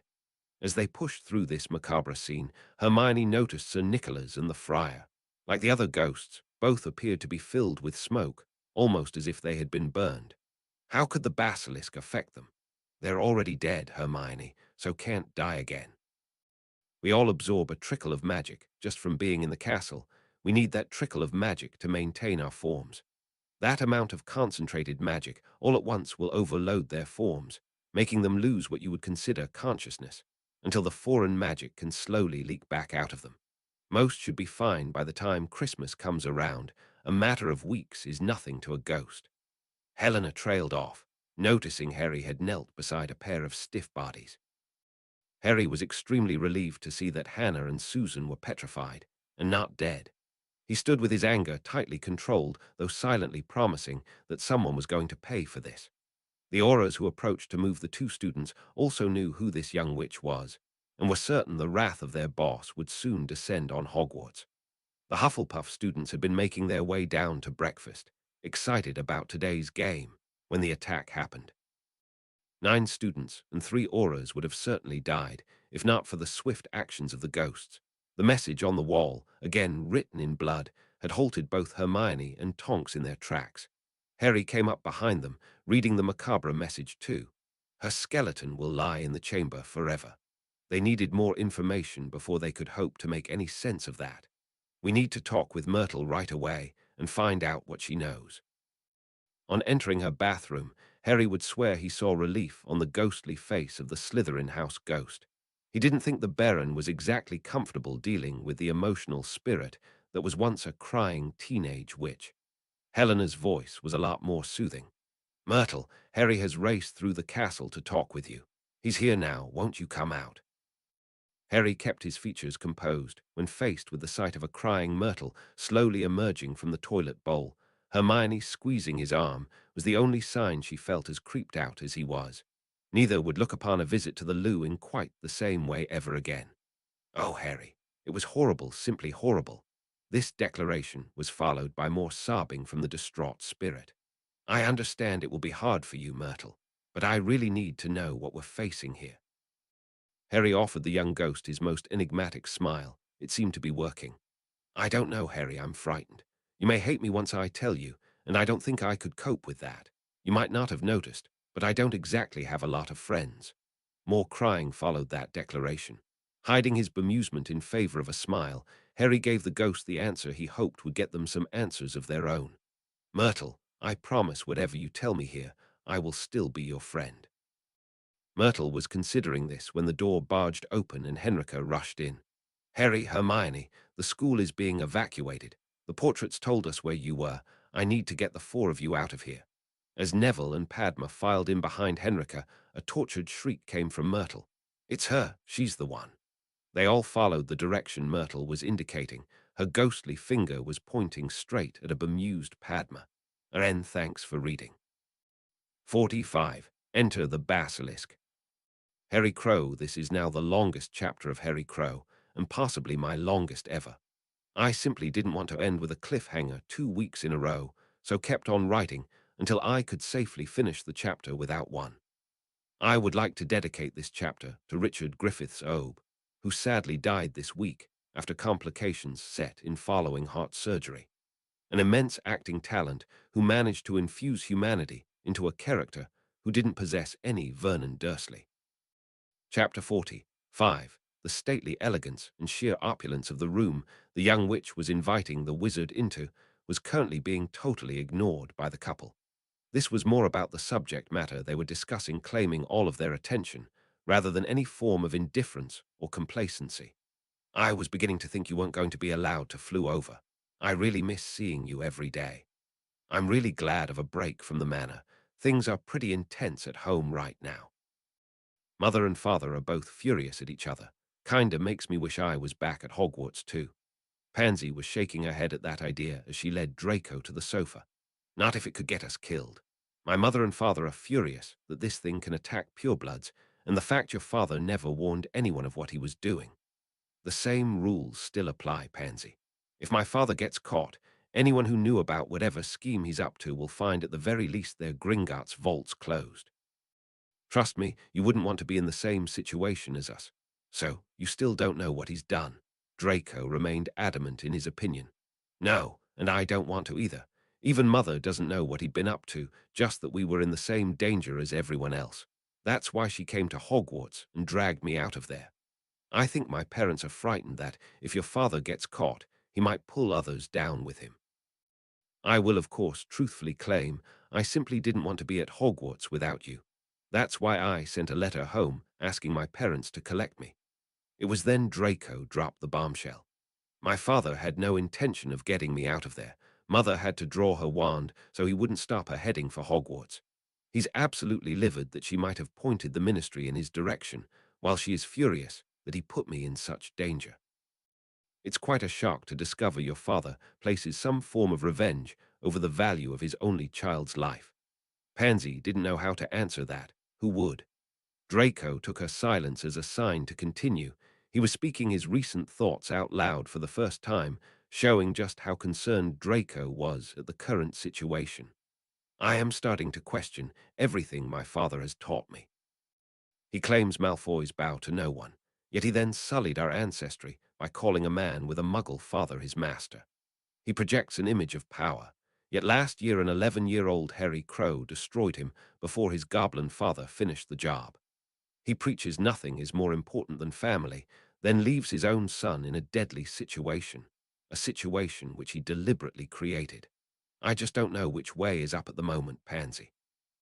She laid Draco's head on her lap and encouraged him to stretch out on the sofa. As Pansy ran her fingers through Draco's hair, he closed his eyes and considered the other side of the coin.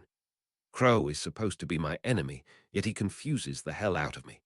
That day in the Great Hall when I called him a thieving goblin bastard, he had me. Reporting that to his father would have seen me barred from Gringotts, and we both know what that would mean. I got the impression Crow understood exactly what that would mean too, yet he gave me an easy out. We both also know we would only need to ask, and defense lessons from Professor Weasley would be available too.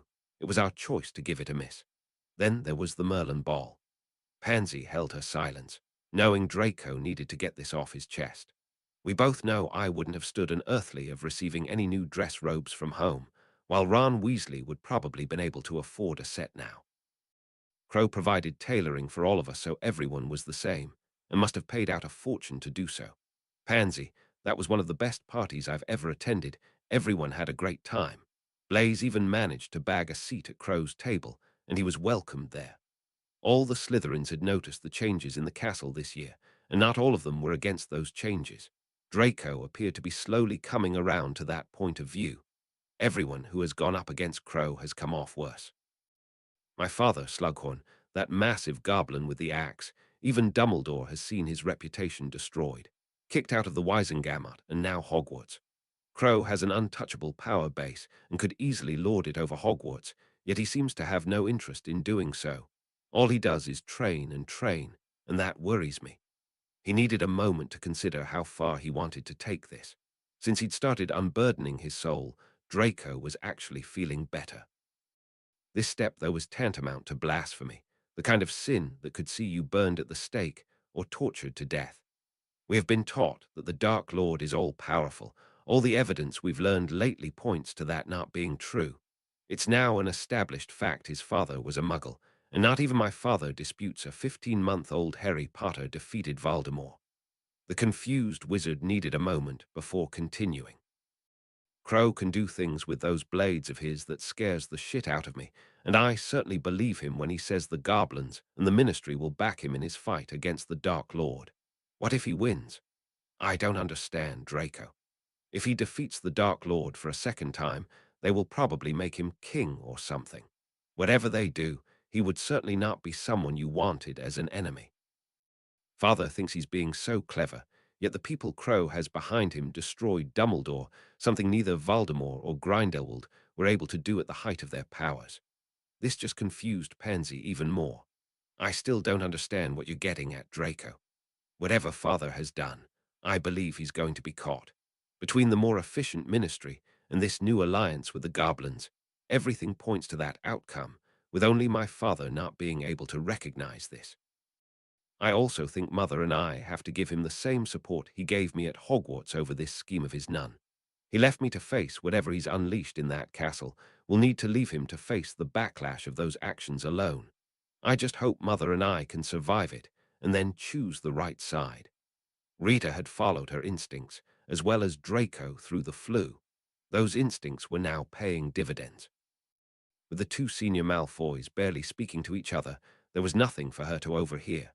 Today had been a pure mine of information, just not a rich enough seam yet to supply her with those 10,000 golden galleons. Rita was confident, though, there would be a break in this story soon. It was an angry Neville who broke the silence in Myrtle's toilet, stoutly springing to Padma's defense. That's impossible. When Luna was petrified, Padma wasn't even in Scotland. She spent Halloween dancing with me at Longbottom Manor. We were all there, even Professor Hobson. I don't know who you saw, but it certainly wasn't Padma. Myrtle didn't take too kindly to her word being questioned, especially in her own patch, and in front of Harry too. I know exactly what I saw. She hissed at that sink, and it opened. Then she and that ruddy giant snake went down the hole. This saw the ghost pause at the glaring inconsistency in her story. But then, how could she be standing here if she's down there? The obvious solution hit all of them at the same time. With a scream of Pav, Padma dived at the construction and attempted to rip a sink off the stone structure with her bare hands. After having no success, she was reaching for her wand when Neville and Harry grabbed her arms and pulled her back. Let me go, my sister is down there. Hermione tried to reason with her.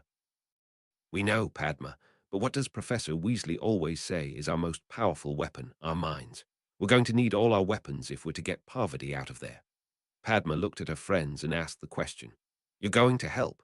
Harry was deadly serious.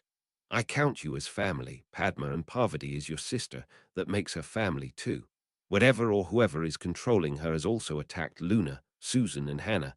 They're not getting away with it. The aura in Tonks made her ask the next question. Harry, how do you know someone is controlling this girl? It was just as well both Harry and Neville still had hold of Padma. She was ready to spring at the aura. She settled for sending a verbal blast in her direction. My sister is not a Parselmouth, which is why there was hissing at the sink. You also need that skill to control the basilisk. Both Tonks and Henrika were shocked at that revelation, leaving Harry to regret not approaching the villa last night with their theory. Okay, time to send for help. Harry removed his dagger and sent the come-running signal to his father. Aura Tonks, how much help can we expect from the auras? Quite a few of the auras in the castle are trainees. I noticed at least one of the trainees petrified in the corridor. If this situation should arise, our very specific orders left no room for any misunderstandings. The castle has to be evacuated and everyone escorted down to Hogsmeade. That will be the Aura Force's top priority. Only after that has been accomplished are they allowed to do any investigating. Henrika chipped in with her take on the evacuation. I told McGonagall I would get you 4 out of here, so they will only be missing 1 student. Tonks then gave her professional opinion of the current situation. They won't halt the evacuation for 1 missing student, rather get everyone else to Hogsmeade and then send a squad back to search for her. It will take my father the best part of an hour to gather squads and then get to Hogwarts. Pav might not have that long, Harry. We're not going to be standing about doing nothing, Padma. It was Henrika who interrupted. Harry, we need to wait until the others get here. We need to get this thing open. Until we do, there's no point in arguing over anything else at the moment. Everyone could see the merit in Harry's argument, but it was Hermione who pointed out the obvious. You're right, but how do we get it open? None of us speak Parseltongue. The Lady Helena then provided Hermione with an answer. Harry is Hogwarts champion. All doors should open for him, even ancient ones. Deciding to give it a try, Harry placed his hands on the nearest sink before issuing a demand. Hogwarts, your champion commands this door to open. They all heard the screech of stone straining to move against stone, but the sinks didn't budge an inch. Harry again commanded the door to open, again the screeching but no opening. Harry drew his sword and held it vertically in front of him, almost as a badge of office. Hogwarts, your champion commands this door to open. This time magic sparked from the sword to battle the ancient Parseltongue magic that was denying access. Brilliant, colorful flashes of magic continually jumped between the sword and the stone structure containing the sinks. It slowly crept open as the maelstrom of wild magic lit up the entire toilet. Every hair on Tonk's body was standing to attention from the amount of magic that was in the air. She'd never even heard of such power before, far less witnessed it. Harry, what kind of spell was that? I've never seen anything like it. That wasn't a spell, and it wasn't me. Hogwarts just channeled magic through Godric's blade to overpower the Parselmouth enchantment that secured the opening. Now, I need everyone to cast their strongest shields. The Auror was about to ask why, when she noticed that everyone else just obeyed Harry's order. She followed suit. As the last piece of the structure was about to sink into the floor, a surge of magic from Harry's sword blasted it to pieces. Pieces of stone that rained down on the shields they had erected, his three friends ensuring their shields overlapped to cover Harry too. That should stop it closing, and now we can argue about what comes next. Harry hardly had the words out his mouth before Padma butted in. That's my sister down there. No one is stopping me going down after her. No one is trying to stop you, Padma. What we need, though, is a plan that's more evolved than jumping in there and shouting for Parvati at the top of your voice. If we don't have one, then we need to wait for reinforcements. Padma was smart enough to understand Harry's reasoning. She still didn't like it, though. Tonks didn't like this idea of entering the chamber at all and tried to dissuade Harry. We don't know what's down there or have any idea of what we'll face. It's madness to go any further without reinforcements. My sister might not have that time to wait. We saw the message written on the corridor wall. Just whose skeleton do you think that message was referring to? Ora, Tonks, we will need someone to stay behind and lead the others to us. My father will bring every blade he can, while Amelia will want a piece of whatever did that to Susan. Harry's words hit Tonks where it hurt. If you think this Aura is going to stand here while 4 kids go down there without her, then you're crazier than a drunk Peeves. Henrika tried to reason with him. Harry, the parents are going to hit the roof if you pull this stunt. It will make that incident this summer seem like a picnic. She was focusing on his mate and trying to make him see the consequences of this. His mate, though, had not been idle. Hermione was working on a viable solution to their basilisk problem. She transfigured one of the stones Harry had shattered into something they all recognized from their holidays over the summer, which in question slipped on the pair of mirror sunglasses she just transfigured. If we can create a strong enough light to temporarily blind it, that should also disrupt the magical focus of its eyes. We all studied and practiced that spell Slughorn cast on you. That should certainly disrupt it for a moment or two. Then, it's a speed and accuracy drill as we aim for its eyes. Harry so wanted to hug his mate, but Padma beat him to it. Hermione, that's so bloody crazy it just might work. Hermione's attention, though, was still focused on Harry. You need me down there, Harry. Apart from its eyes, this thing will be practically impervious to magic. We're gonna need our swords to fight this thing, and I'm never passing mine off to anyone else. With a nod, Harry turned his attention to Neville. The Gryffindor had his answer all ready. I would rather face what's down there than be left up here to tell Bartchoke and Amelia you 3 jumped into that.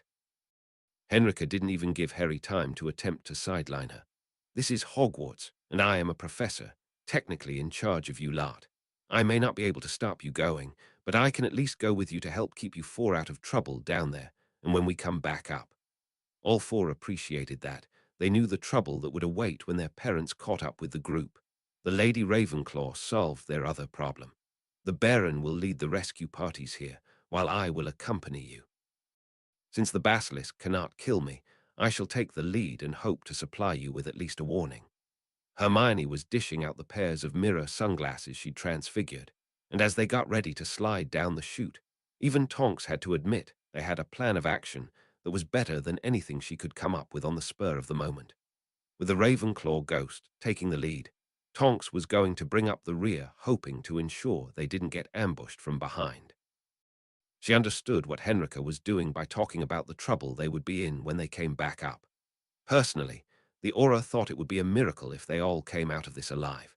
She really wished they would wait for the reinforcements to get here, but Tonks was under no illusion she could actually stop them. She'd watched Harry and Hermione train with those blades or magic every morning.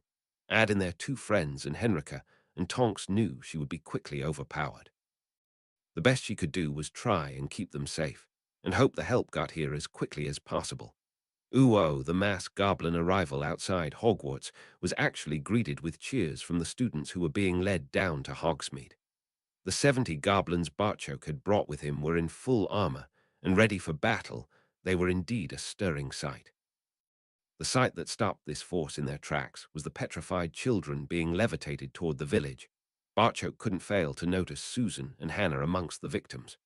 Amelia storming toward him with a dozen Aurors in tow was pretty unmissable too. She appeared ready, willing, and able to tackle a dragon with her bare hands, stopping only to confirm the victims were indeed petrified, and therefore still alive. She and her Aurors headed straight for Bartchoke's force. The goblin ambassador bowed to the lady warrior. "Madam Bones, Amelia, I want you to know we are desperately sorry for what happened here and stand ready to help in any way we can. The nation also has a slight stock of the mandrake potion, enough to see all the children back to normal before this day is out. Your Aurors may have to wait a day or two until we can acquire some more mature mandrake. On behalf of all the parents and the ministry, you have my thanks." Amelia had learned enough about Bartchoke during the summer to know the thanks of the parents would mean a lot more to him than any words the ministry had. Looking at the force he had assembled, she had to ask the obvious. "Have you any idea what caused this?" "Sorry, but no." Harry transmitted our strongest emergency signal. It basically means grab as many warriors as you can and get here quickly. I can only assume he knows what we'll be facing, but see no sign of him or the others. Both knew where Harry went. The other three wouldn't be far behind. Amelia made the only decision she could. "I can't take any Aurors away from escorting the students to Hogsmeade. This squad was all I could muster from the ministry at short notice. The minister is gathering a larger force and will be here in an hour or so. We are merely an advanced party and would certainly be prepared to follow your lead in this matter." They resumed marching toward the castle, both knowing they would need more information before making further plans. Minerva McGonagall was bringing up the rear of the train of students winding their way down to Hogsmeade. The clearly agitated witch rushed toward them. "Bartchoke, I think Harry and his friends are still in the castle." The alarm sounded when they would have been exercising. Padma and Neville made sure Luna and Colin got down to the hall before leaving with Henrika to search for them. All three point-blank refused to leave the castle without Harry and Hermione. This was not a shock to the goblin. He'd been expecting his son to be in the thick of it. Harry would never have sent that level of distress call otherwise.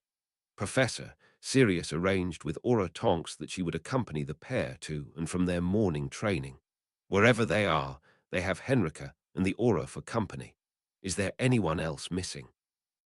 Miss Brown reported Parvati Patil was feeling under the weather this morning and rushed into a bathroom as they made their way down from the Great Hall. She's unaccounted for, and a message was left on the corridor wall, again in blood. Her skeleton will lie in the chamber for eternity. Since she is the only student unaccounted for, I fear she has been taken. Harry will be going after her. I just hope he can talk his friends out of accompanying him. I fear, though, that Padma will never accept that, and the other two will be just as stubborn. Both Minerva and Amelia now stared at the goblin as if he was crazy. Bartchoke, though, knew his son. His message was our highest priority call for help. It makes sense now. We'll have to hurry and just hope we're not too late. Where is this bathroom? It's the one that Myrtle haunts. It's on. It's okay, Professor. I know exactly where it is. I can lead us straight there. Bill had been heading to the castle for his usual Saturday morning lesson when he came upon the evacuation. Seeing Percy riding herd on his 4 younger siblings meant the prefect was going to be receiving an extra special Christmas gift from his eldest brother this year. Now that his heart was once more beating normally, Bill had rushed toward the castle, coming upon the present group just as Barchoke was speculating Harry had went after the lost girl. He also thought that was the most likely outcome, and agreed with Barchoke that the other 3 wouldn't let him go alone. With Bill now beside his boss and Amelia, they raced for the castle gates. Ooh-oh, the bones crunching under their feet meant that any attempt at stealth was doomed to failure. Harry, though, was pleased with this, explaining to the group that this effect worked both ways. He was a lot more worried about a basilisk sneaking up on them than making a noise as they made their way down the tunnel. Tonks was bringing up the rear and drew comfort from that remark. She was forced to acknowledge to herself that Harry was in command here, from the simple fact that the rest of them followed his orders without question. She would have been pelted with rocks from the explosion in the bathroom if she wasted time questioning his order. Tonks was relieved to see, though, that Harry took to command as if born to it. That relief vanished when Helena let out a shriek, closely followed by her assurance that she was all right. When Tonks finally came upon the shed skin of the beast, the aura, though it was easily scary enough to frighten a ghost, it scared the shit out of her. Harry had his sword out, examining the skin closely. His swipe easily cut through the skin, and then he invited Hermione to do the same. This is an old skin, so the actual basilisk will be bigger than this.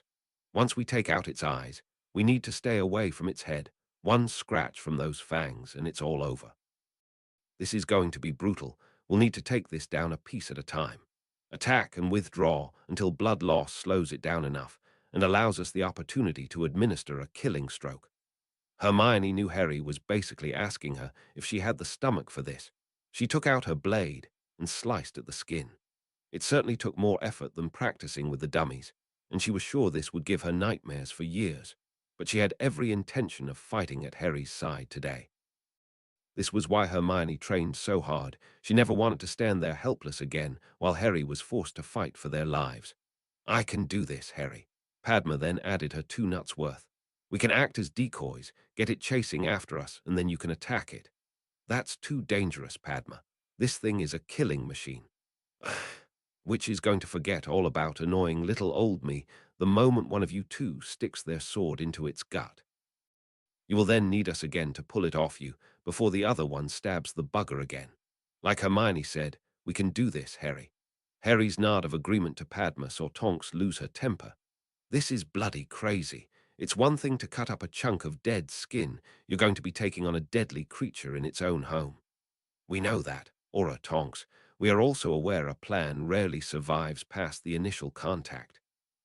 It is always better, though, to have a plan you can adapt, rather than step into the unknown with nothing. Do you have any better suggestions, other than stand here and hope help arrives soon enough to save Parvati? Tonks had no answer for Harry. He didn't think she would have. This is purely a rescue mission. Aura, if we can grab Parvati and get the hell out of here without fighting anything, that's exactly what we'll do. Let whoever likes deal with the bloody thing. As a centurion, I have to plan for all foreseeable eventualities. That's what we're doing here. Tonks looked toward Henrika for support, but found none. I am in the process of writing a book on goblin culture and their civilization. Harry is a centurion, and in command of this situation, I know he'll do everything in his power to get us all out of here in one piece. I also know he'll do a more capable job of that task than I could. With that matter decided, they pushed on once more. It wasn't long before they were faced with a massive circular door, a door that was covered in carved snakes and, of course, securely locked. This is just like the sinks in the bathroom, Harry. It's not only been locked by a parselmouth, I can't pass through it either. It was strange for Helena to meet something solid, but that's exactly what this door and the surrounding walls felt like. Harry again called on Hogwarts assistance, and this time the wild magic swirled around the tunnel. All could see it was taking a lot more effort to open this door. The wump behind them had all eyes and wands focused in that direction, all except Harry's. That's a cave-in. These tunnels haven't been maintained for a millennium, and I was worried about that. As the door finally swung open, Harry transfigured some bones into iron bars, using them to jam the door mechanism. I didn't want to blast this door, that just might bring the entire roof down on us. Could you take a quick look, or a Tonks, just to see how far away the cave-in is, and how bad? Tonks was back in under 2 minutes. It's just around the corner. We should be able to move some of it, enough for us to squeeze through anyway. That will only hold my father up by a matter of minutes. Are we ready to do this? Each person nodded to Harry as they then entered the fabled Chamber of Secrets. Ooh-oh, as they entered the castle, the rescue group found a ghostly guide waiting on them. Sir, your son discovered the entrance to the Chamber of Secrets. They entered in the hope of saving the young Paddle Witch taken down there. He jammed the entrance open so you could follow him down, and asked me to warn you the creature attacking Hogwarts students is a basilisk. There was no face palming, whining, or even questioning that information. There was, though, a noticeable speeding up as they raced to the entrance. As they passed the afflicted ghosts, the Baron gave the company a bit more hope. The Lady Helena accompanied them into the chamber. She intended to lead the way, offering some protection and at least a warning to the group. I hope you will allow me to do the same for you. Barchoke quickly agreed, before coming to a stop as they shot into the bathroom. Hermione had stuck a pair of mirror sunglasses to the wall nearest the sink, and the Baron quickly explained their plan for dealing with the creature. Amelia was most impressed, agreeing they should do the same. If we meet this creature, we will attempt to blind it and then provide cover while your blades bring it down. That was the type of cooperation Barchoke liked, each playing to their strengths. They would struggle to deal with the creature's deathly gaze, while the auras wouldn't be able to penetrate the basilisk's hide with magic. They were soon sliding down the chute and forming ranks inside the tunnel. They proceeded cautiously until discovering the shed skin. At that point, Barchoke broke into a full run right up until he found the cave-in. They were busily clearing a path through the rubble when a primal scream chilled everyone who heard it to their very bones. The only shred of comfort available to the worried goblin father was that no human throat could possibly produce that sound. He scrambled through the instant the hole was big enough to allow him passage, and soon discovered Harry had jammed the next door open too. Before Barchoke could enter the chamber properly, another scream reverberated off the stone walls. Unfortunately, this one was human. Ooh-oh, the chamber was long and dimly lit, with massive stone columns supporting a ceiling that was so high, it became lost in the darkness. These columns had snakes carved all around them. Harry, though, was far more interested in the cover they should hopefully provide to the rescuers, rather than any decorative function. A shiver of dread ran up his spine at the thought of playing a deadly bout of hide and seek here, weaving their way through these dimly lit columns, with a giant basilisk in lethal pursuit. Their footsteps echoed for all to hear as they carefully progressed through these supports, eventually revealing a statue as high as the dim and dank chamber against the back wall. Craning his neck, Harry was able to make out an ancient and almost monkeyish face. The mystery of why there were no portraits of Salazar Slytherin was now solved as far as Harry was concerned. Who the hell would want to paint this ugly bugger? It was only when he spotted what was lying between the statue's massive stone feet that he knew for certain they were in serious trouble. With a cry of "Pav!" Padma sprinted toward her sister, dropping to her knees beside the prone figure. Henrika went with Padma as Harry directed the rest of the group to form a protective perimeter around the trio of witches while Parvati's condition was being assessed. "Pav, don't be dead. Please don't be dead." Padma grabbed her twin's shoulders and turned her over. Her face was pale and cold, yet her eyes were closed. If she wasn't petrified, then she must be. "Pav, please wake up." Muttering desperately, Panic saw Padma shaking her twin. Parvati's head lolled hopelessly from side to side. Henrika began casting the few general health diagnostic spells she knew. "Parvati's alive, but very weak. I can't find any reason for her being unconscious, so suggest we get her to a healer as quickly as possible." "She won't wake," said a soft voice. Tonks almost jumped out her skin. She was watching this area, yet the dark-haired Slytherin student had appeared out of nowhere. The prefect badge made him at least fifth year, though he looked somewhat older. He also looked as if he wasn't quite solid. His identity was soon confirmed in the most unusual manner possible. Tonks could only equate the sound of one ghost slapping another as being similar to her wet bathing costume hitting a stone floor while she changed after swimming. Helena was absolutely livid. "Tom Riddle, you utter bastard. What have you done to that poor girl?" Harry knew at once who had been controlling Parvati. He switched to Goblin and began shouting instructions, thankful that Henrika received the charm from Hermione last weekend. "Henrika, Padma, only a Horcrux could be responsible for this. He's trying to drain Parvati's soul and restore his own. She must have it on her. We need to find it and then destroy the bloody thing. Looking at Riddle, and with how weak Parvati is, we don't have much time." Tom was actually laughing at Helena's tirade. The daughter of the great Rowena Ravenclaw, just as gullible as the little tramp lying over there. She wanted to be smart like her sister, also she could get a boyfriend, pathetic creature. It was then Tom noticed they were searching the unconscious girl, and they appeared to know what they were looking for. Get away from her, leave her alone.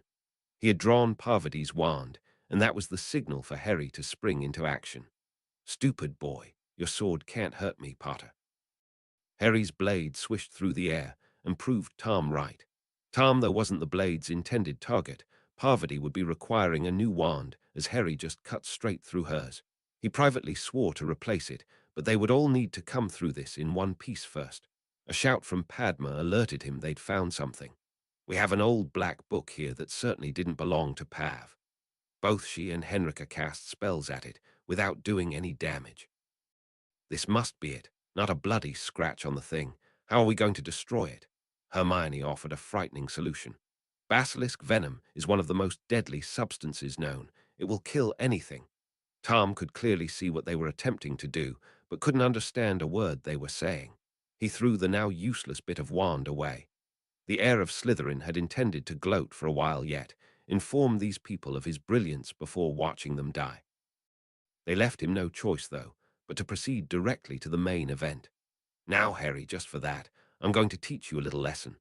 Let's match the powers of Lord Voldemort, heir of Salazar Slytherin, against famous Harry Potter Crow, and the best weapon Hogwarts can give its mischosen champion." Helena attempted to stop him, but the best she could do was slow Tom down a touch. He was soon standing in front of the ugly statue and hissing away. Harry, meanwhile, was rallying his troops. "Get Parvati up against the wall. She should be safe there. Tom won't want anything happening to her that would certainly screw up his ritual. Remember the plan and good luck. We're going to need it." Neville lifted Parvati and placed her as close to the wall as he could. Henrika conjured a small wall in front of the unconscious girl for added protection. Changing to English, he shouted to Tonks, "Aura, if you have any improvements to our ideas, now would be a good time to tell us." Looking at how solid Tom Riddle was becoming, Tonks now realized waiting on reinforcements would have cost the girl her life, and left them facing a restored Lord Voldemort. "We three take the left, the other three have the right. Aim true, hit hard, and good luck." That made sense to Harry as Hermione joined him. A quick kiss and they were ready to face this together. As Padma, Neville, and Henrika prepared to fire on the basilisk's right eye, Padma grabbed Neville and kissed him too, whispering, "For luck." Both knew how dangerous the next few minutes would be. They could talk about what that kiss meant later, hopefully. All were wearing their mirror sunglasses, but under no illusion that the situation wasn't now much more dangerous than they first perceived.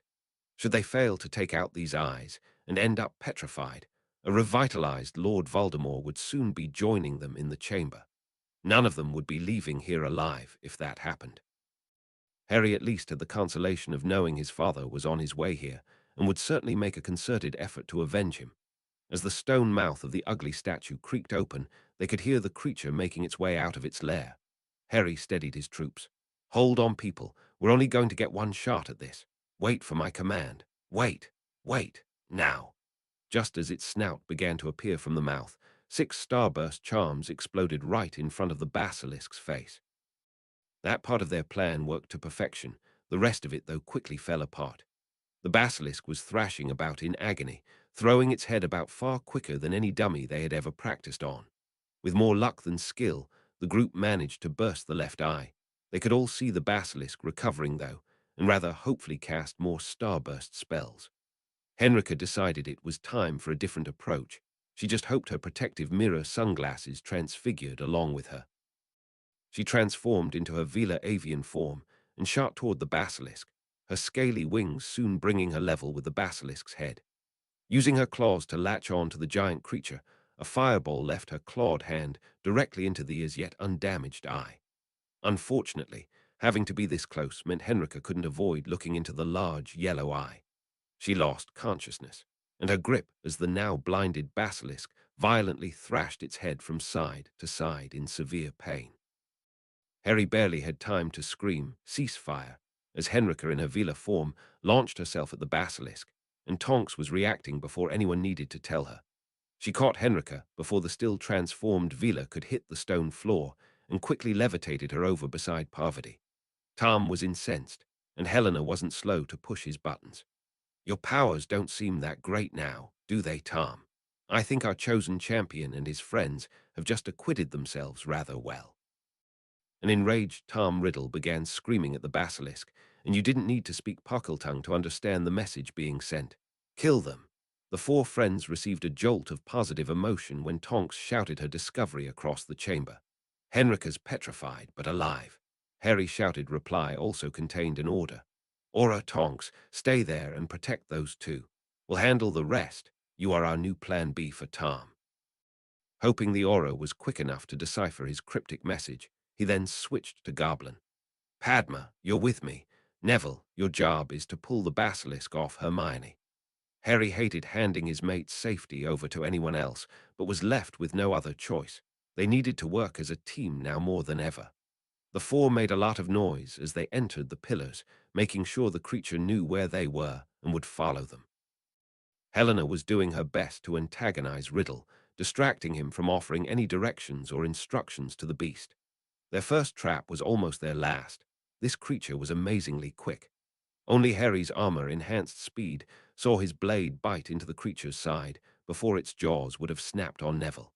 He then melted into the maze of columns as Padma started shouting and firing curses at the beast from a different angle. As the enraged creature followed its natural instincts and lunged in the direction where it perceived this latest threat to be, Hermione emerged from behind another pillar to inflict a wound on the creature's other side. Neville then took over, drawing the deadly creature's attention away from Hermione and positioning the beast where Harry was ready to strike again. Padma would then play her part as the cycle repeated itself. They were leading the basilisk by the nose, like matadors working a bull and gradually reducing a magnificent animal to nothing more than meat for butchering. Their hit-and-run tactics were working perfectly. The basilisk was beginning to slow down from severe loss of blood. This factor actually proved to be their undoing, though, as Hermione opened another deep wound in the creature before slipping on the now bloody stone floor.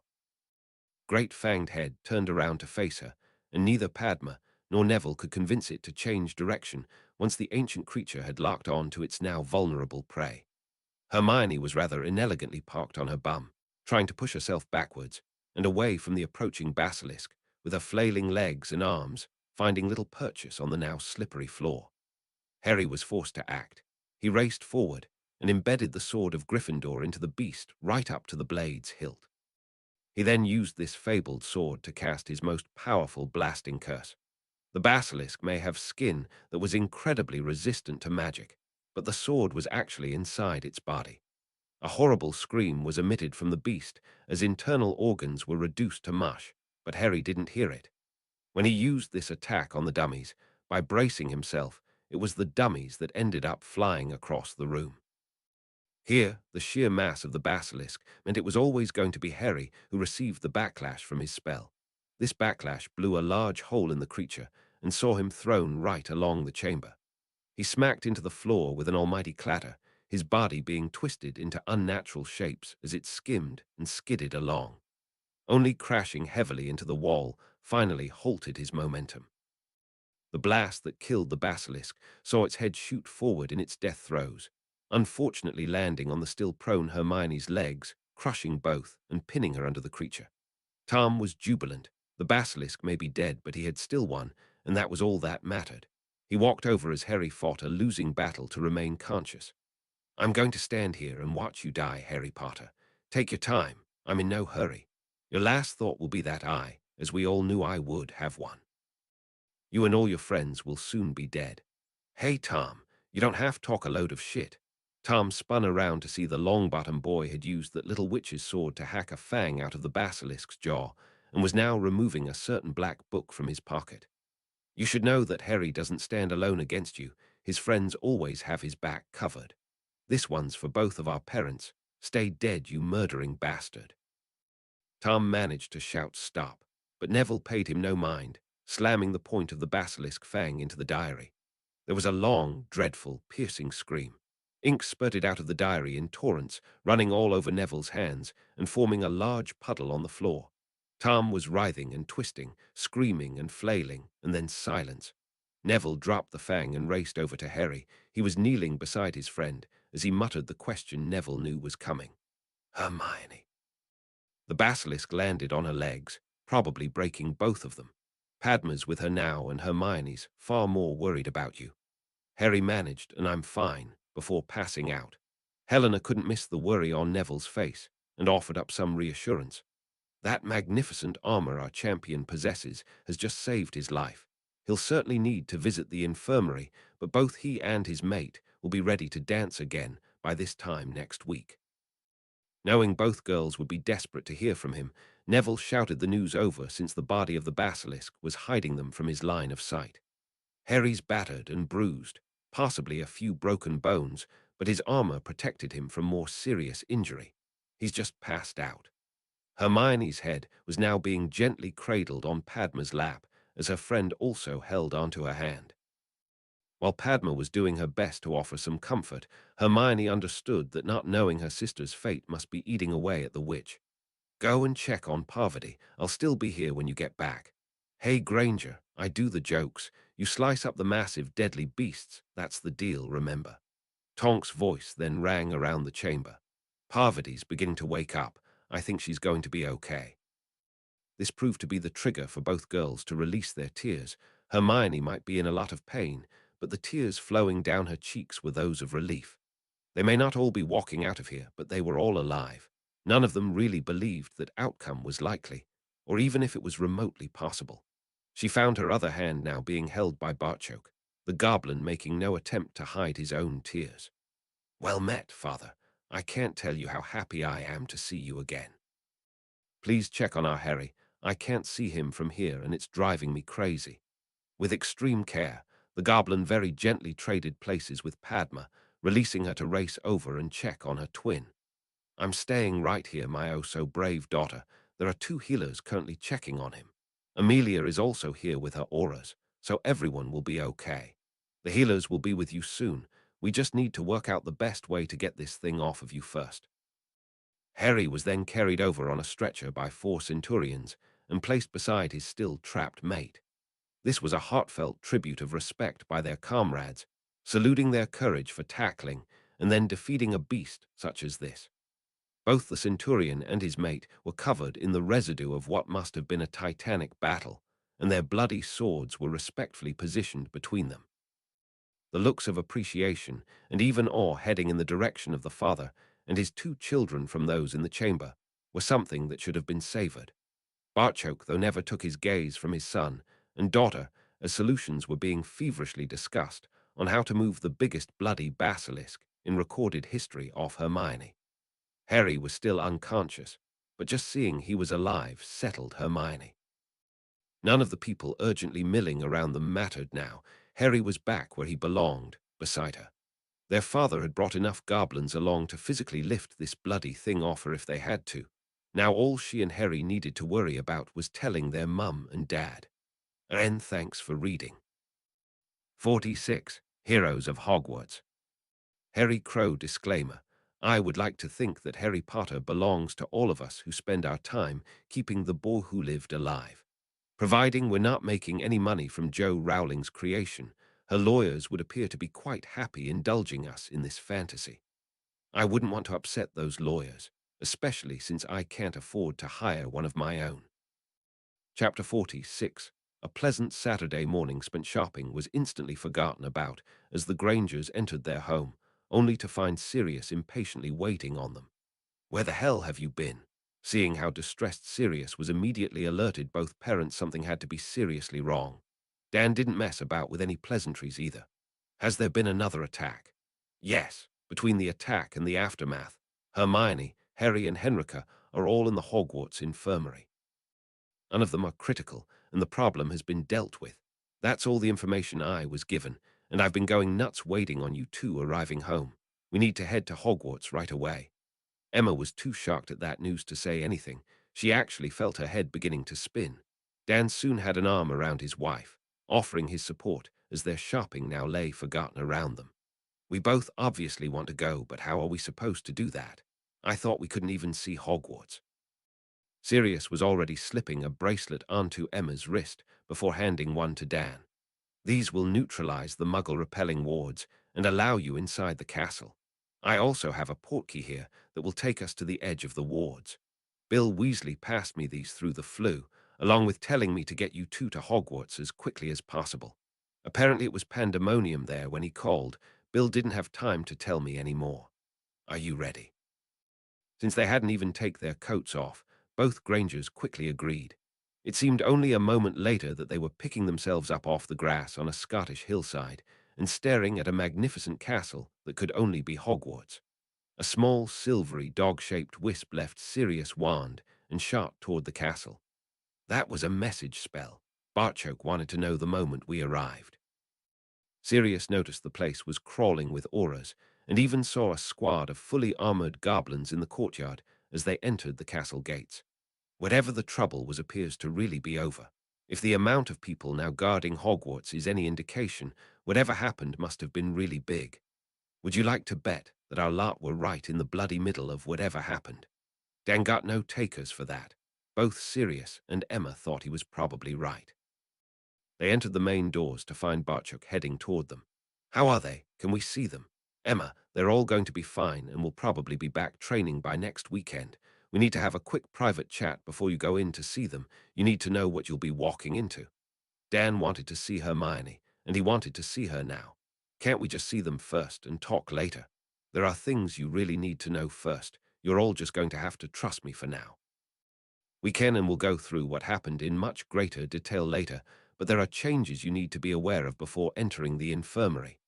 Directing them to the nearest classroom, Bartchoke had the worried trio sit before starting the story. There was an attack this morning. I think the final count was 3 auras, and 9 students petrified. Susan and Hannah were amongst them. Our group had been researching what might be doing the attacking. Last night they came up with a probable answer that has since been proven correct: a basilisk. This saw Sirius drop his head into his hands. Please, please don't tell me they were involved with a basilisk. That's not the half of it, Sirius. A Horcrux belonging to Tom Riddle had possessed a student to control the beast. They had to deal with that too. Bartchoke then had to offer an explanation to the Grangers just what a basilisk was. Both Dan and Emma now understood the goblin, insisting they sat down. The message left on the wall this time read, "Her skeleton will lie in the chamber forever." That skeleton would have belonged to Parvati Patil. Emma was now openly weeping for the poor girl as Bartchoke continued the story. They had discovered the entrance to the chamber as the castle was being evacuated. Harry had sent a signal to me that they were in trouble and knew I'd be along as quickly as I could. They didn't know if that would be quick enough to save Parvati. Turns out we probably wouldn't have gotten here in time. Dan was now trying to console his sobbing wife. They obviously knew Padma better, but were still more than acquainted with her twin. He was also beginning to appreciate the bind their kids had been in. They had a plan, a bloody good one, an aura, the Ravenclaw ghost, and Henrica too for company. They obviously decided to try and rescue Parvati. The goblin then turned his attention specifically to the marauder. You have to see this basilisk to believe the bloody size of the thing. Sirius. Their plan managed to safely take out one of its deadly eyes. Henrica transformed into her avian Vila form and attacked the other eye, putting her life on the line to buy them a chance. She's currently petrified, but you should have her back in the next few hours. Sirius, Henrica Hobson is a lady you wouldn't want to get away from you. The marauder could only nod in agreement. Words currently failed him. It was to the Grangers that Bartchoke addressed the rest of the story. With Aura Tonks having to protect an unconscious Parvati and a petrified Henrica, the 4 then led the blinded basilisk on a not-so-merry dance. Harry and Hermione were slowly bringing it down, with repeated wounds from their swords when their luck ran out. Hermione was retreating when she slipped on a patch of its blood they'd spilled earlier. Seeing her in trouble forced Harry to finish the creature off. He jammed his sword into the beast and cast a blasting curse. Sirius understood immediately what the consequences of that would be. I take it he got hit with the spell backlash. Blew him straight across the chamber like one of those dueling dummies he's so fond of wrecking. It also saw the beast's head land on Hermione. Thankfully, its fangs came nowhere near our girl, but it still managed to crush both her legs. Dan was on his feet before even realizing he'd moved. What? You told us she was okay. Having both legs crushed certainly isn't classified as okay in my book. There was steel in Barchoke's voice now. You're forgetting, Dan. We're working from different books here.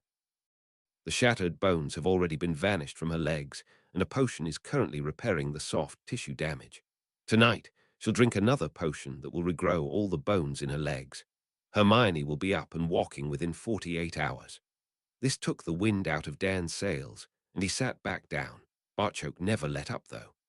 I raced into that chamber to find Neville kneeling over our unmoving son, while Padma cradled our trapped daughter's head in her lap. Both our children were literally covered in blood, and I feared the very worst. I had 70 fully armed goblins behind me. Amelia brought along a dozen auras. If we'd had to fight that thing, neither of us would have expected to do so without taking casualties. That they not only defeated the beast, with Neville destroying the Horcrux for good measure, and they all made it out of there alive, is a major cause for celebration. Now came the news that the goblin was unsure how the Grangers would react to. They are being hailed as heroes, and rightly so. The Hogwarts infirmary is under goblin control, and nothing will get anywhere near our family while they are in there.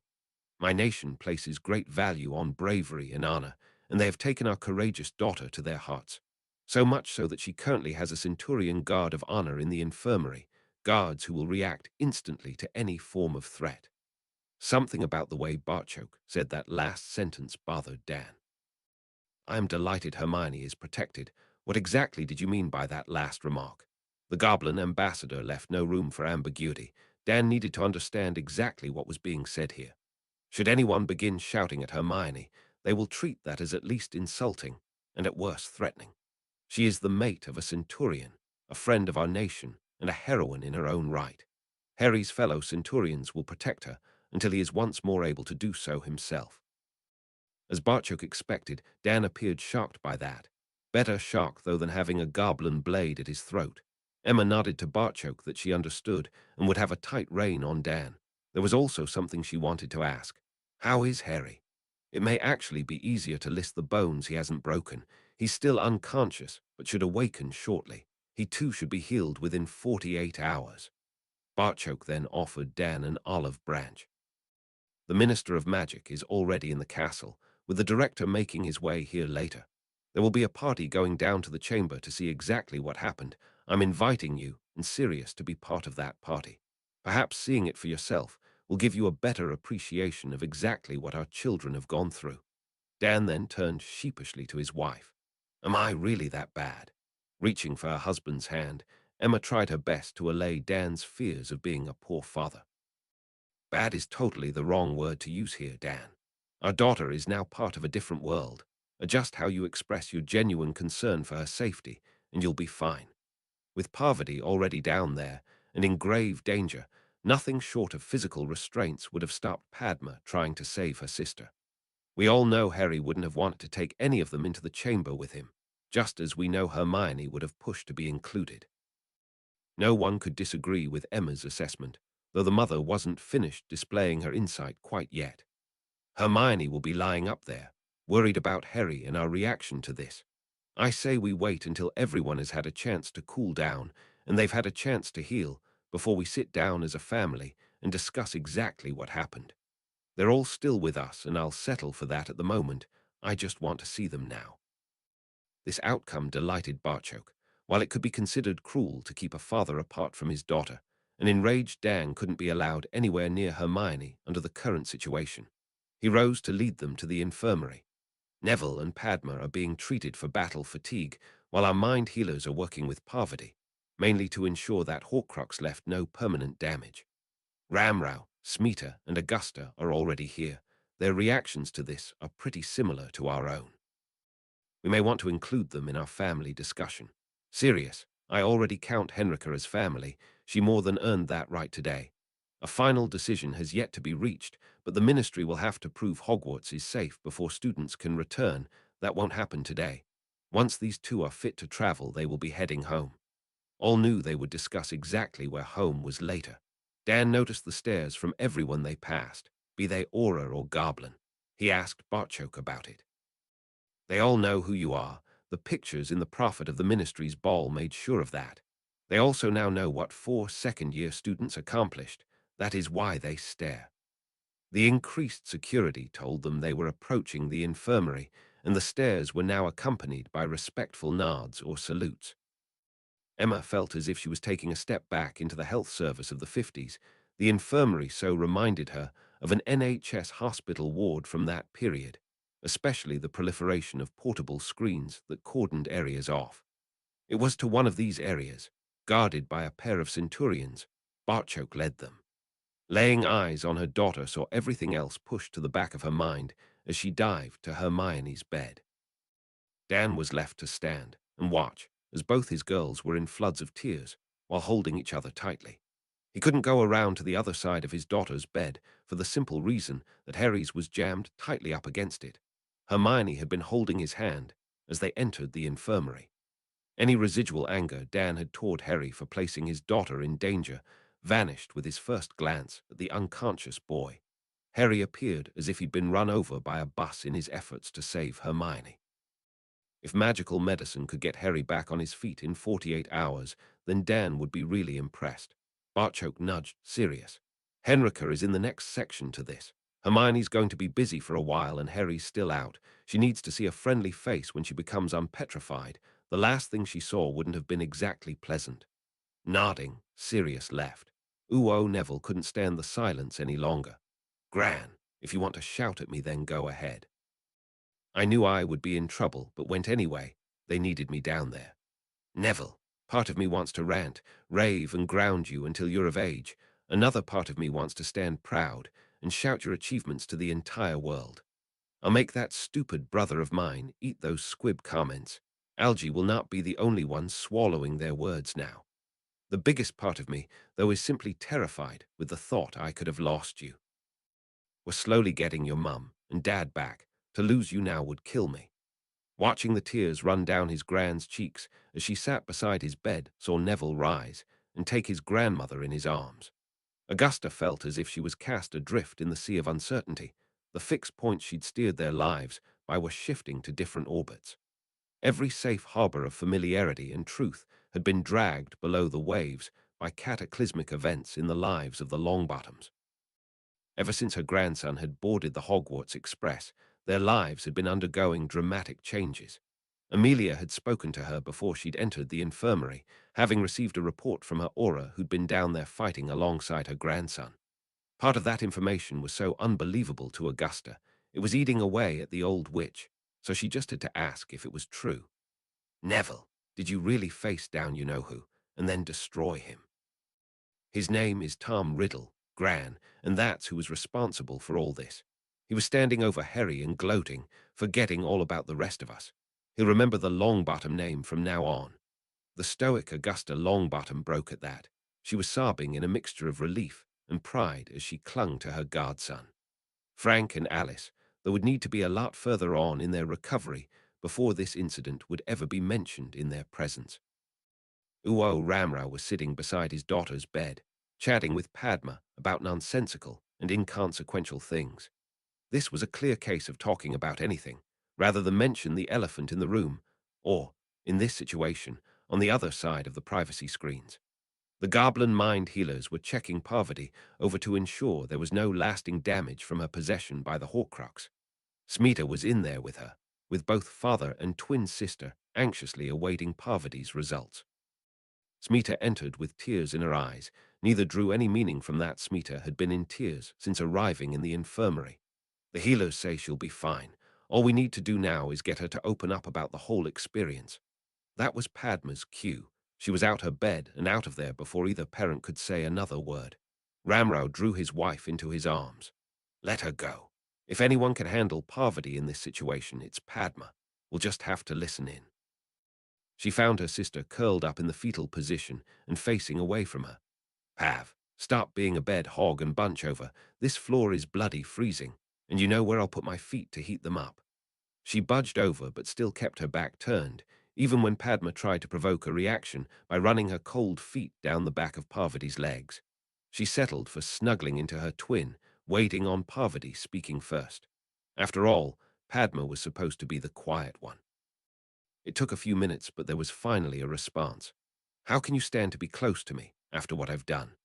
You didn't do anything. It was that bastard Tom Riddle. Anyway, before I hit the shower earlier, no one would have been in the same room as me. I can give you some beauty tips for a change. Basilisk blood does absolutely nothing for your hair or complexion. Don't worry about Riddle, though. Neville settled that score. He slammed a basilisk fang right through that stupid book. Where did you get it anyway? I though it was from Harry. Harry, remember on the express, he was handing out that pile of Dumbledore books. I was sticking them in my pockets and left with an armful too. I kept one in my pocket for myself and found that book in there as well. It was blank, so I decided to use it as a diary. Then it started answering me back. Parvati could feel her sister stiffen at that news. I know, bloody stupid or what? How to prove I wasn't Ravenclaw material? I thought it was some kind of goblin teaching aid. I asked a question. It provided the right answer. I thought this might be one of the reasons why Harry was so smart, and all the good wizards seemed to be drooling over the smart witches. I didn't realize I was soon answering more questions than I asked. It was just like gossiping to a friend who would keep your secrets. It seemed very interested in Harry, though. Now I know why. After a few moments of silence, Padma prompted her sister to continue. What happened next, Pav? I wanted to be smart like you. The book said it could help and began teaching me meditation. I started losing hours at a time, though, hours I had no memory of, and falling behind on my homework too, so I stopped using it. Hermione's party being cancelled had me so angry I needed to meditate again.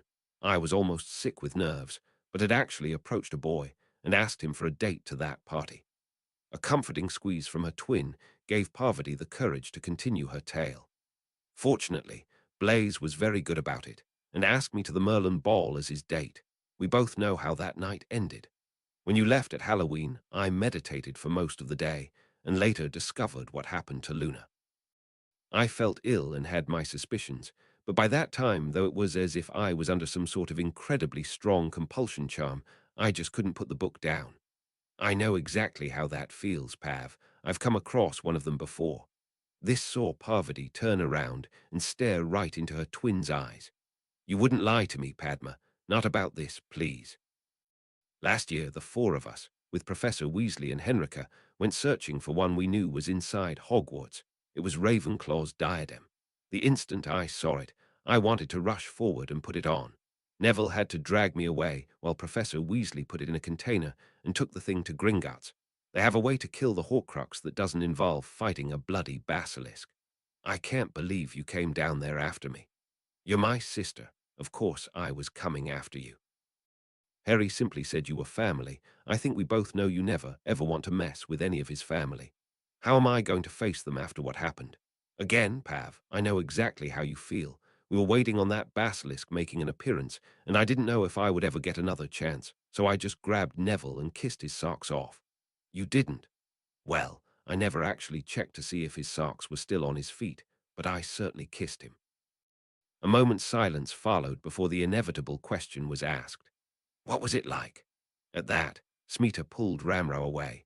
She was overjoyed to hear her girls chatting about normal things like boys. Anything was better than Dark Lord possessions and basilisks. Here was the first hopeful sign that their family could come through this ordeal and be whole again. Uo Sirius was sitting by a petrified Henrika's bed and trying to forge a safe path for himself through the emotional turmoil he was currently experiencing, a task that was proving to be far easier said than done. The three most important people in the world to Sirius Black had all courted death in this morning's battle and escaped her final fatal embrace by the skin of their teeth. That was enough to scramble anyone's emotions, and toss them in a pan to cook. The marauder then attempted to look at each of the 3 cases individually and see if that helped focus his thoughts on the matter. He found the first part was relatively easy. He had loved Harry James Potter from the instant the baby was placed in his arms. Sirius had literally felt something inside him shift at that moment. His outlook on the world had just been radically altered. Up until then, babies were something witches giggled about to each other, and being parentally involved in the manufacturing of one was something to be avoided at all costs. Practicing the fabrication method with a willing partner, though, was fine. Holding his godson in his arms radically changed those views. With the right witch, this particular result was now something to actually be desired, not feared. That his godson had already found the right witch for himself was no longer in any doubt, and the love Sirius had for Harry had easily expanded to include his beautiful and brilliant mate, Hermione Granger. Watching that young couple grow really was one of the few highlights of his life. Being 2 for 2, Sirius now turned his attention to the Vila lying on the bed. With Henrika petrified in her avian form, here was all the visual proof you could ever want of her Vila heritage. It was only after discovering that his hand had unknowingly slipped into her claw that Sirius smiled at this subconscious confirmation of what he was only now beginning to realize. Irrespective of her form, Sirius Black was head over heels in love with Henrika Hobson. It was hard to put any kind of measurement on how much you would miss someone, but by a simple comparison, Sirius knew he would have mourned the passing of this witch at least as much as the other 2 people he could so easily admit to loving. Shit, even the bloody goblin could see what was right in front of Sirius' eyes. At that, Henrika literally began to change right in front of Sirius' eyes. As the potion in her body slowly battled the petrification, it also allowed that same body to revert back to its original form. As arms and legs straightened out from their unnaturally frozen positions, they also transformed until Sirius was once more holding his girlfriend's beautifully manicured hand. When Henrika had entirely regained her own form, she once more began to breathe, and Sirius reached out to remove her sunglasses. "Careful with those, love. I really want to keep them." Seemed to have saved my life. At that, Sirius leaned forward and gently kissed her lips. "And you saved everyone else's." Henrika released a small sob of relief at hearing that news. "Oh, thank goodness for that. You look so serious. I was afraid to ask." It was a measure of how serious Sirius was treating the situation that he never even reacted to his favorite pun. "I was so serious because I was too afraid to ask. Nearly losing you showed me a far greater fear. I can't lose you again. Henrika, will you marry me?" For a moment, Sirius thought the petrification curse had returned. Henrika didn't move a muscle. Then her face broke into the most beautiful smile the marauder had ever seen. "Only if you're ready, Sirius. I will wait, you know. I think I've always been ready. I just needed to find the right person to be ready with. And all I had to do was fight a basilisk to make me the right person." Sirius loved how Henrika could be playful, even at a time like this. It was just one of the many things he was finding to love about this witch. "I was suddenly given a glimpse of what my life would be without you in it. It was not a pretty picture. I'm sorry, Sirius. I did try to talk them out of going down there. I would have needed to stun Padma to stop her. That would never work with those 2 boys there. Protective doesn't quite cover it. That godson of yours also has a way of making the impossible seem probable. I think it's because he keeps making the impossible bloody happen. So you went with them and kept them all safe. I am so proud of you." This was punctuated with another kiss before Sirius continued. "Last year, Christmas was rubbish as usual, but Boxing Day was very good to me. I think celebrating the anniversary of when my new life began with an engagement party would really be fitting. I know you have a lot of commitments next summer, but could you fit a wedding in there somewhere?" "Sirius, I haven't said yes yet." "Well, hurry up, woman, and stop leaving me hanging here. What's your hurry? We have the rest of our lives together." As Henrika pulled him down for a kiss, Sirius just took that as a Vila's way of saying yes. Ooh, Harry slowly regained consciousness. His eyes were still closed, but his ears picked up Hermione and her mother chatting. He also felt Hermione's hand in his. He gave it a slight squeeze. "Harry, not so loud, Hermione, my head is thumping." Feeling the awkward way she moved toward him for a kiss saw Harry's eyes spring open and look directly into a tearful pair of brown ones. I'm fine, Harry. At least I will be. My legs were crushed, and I'll need to regrow the bones tonight. He attempted to lift his hand and touch her face, only to find it wouldn't move. Emma had moved around to the other side of Harry and leant down to kiss him on the forehead. You have some bone growing to do yourself, Harry. Just take it easy for now. Is everyone else okay? Henrika, Parvati. Hermione had rested her head gently on Harry's chest while Emma stroked her fingers through his hair.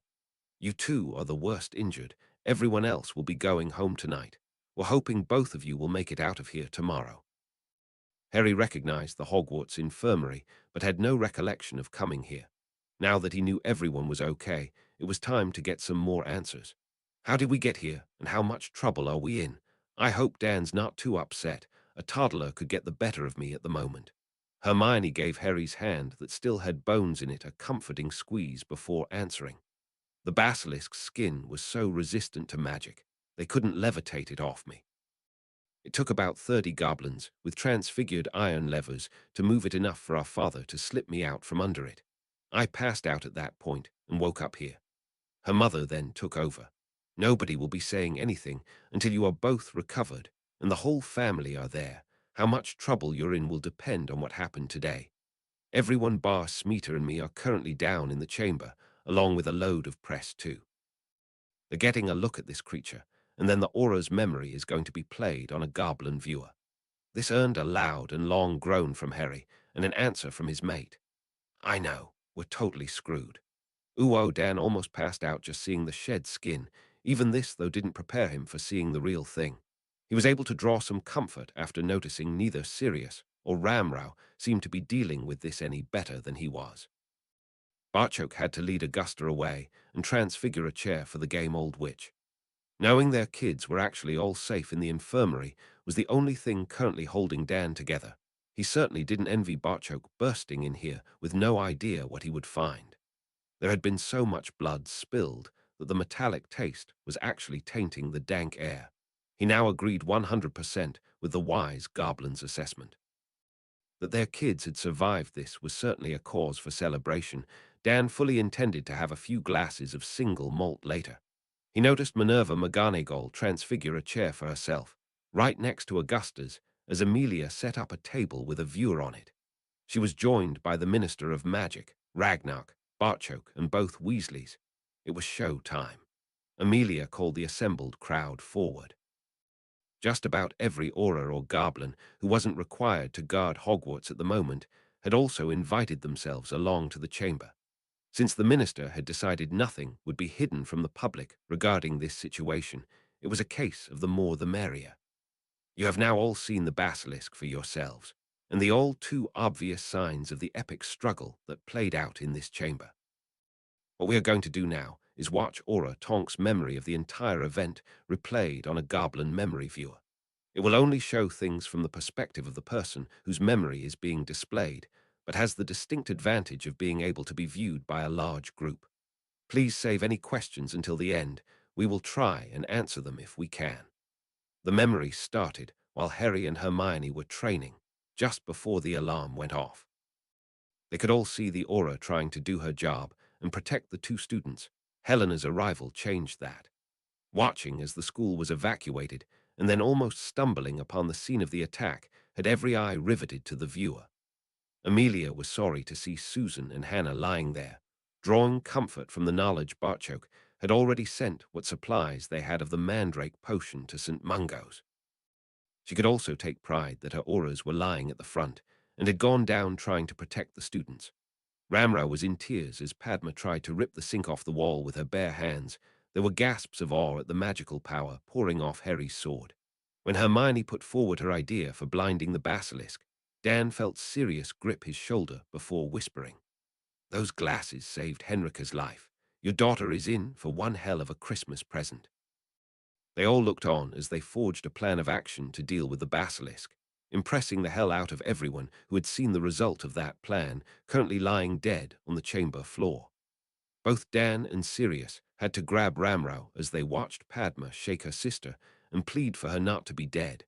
The poor man's legs practically gave out on him, and then Tom Riddle made an appearance. The four switching to Goblin immediately drew a murmur from the crowd. That would certainly be a question that would be getting asked later. With the appearance of the basilisk and Henrika's heroics, it was now Sirius who needed a supportive arm to steady himself. After shouting instructions to Tonks, the four made a lot of noise and even fired a few curses at the now blind creature to get the giant snake to follow them. From Tonks' position, she only caught about half the battle amongst the pillars.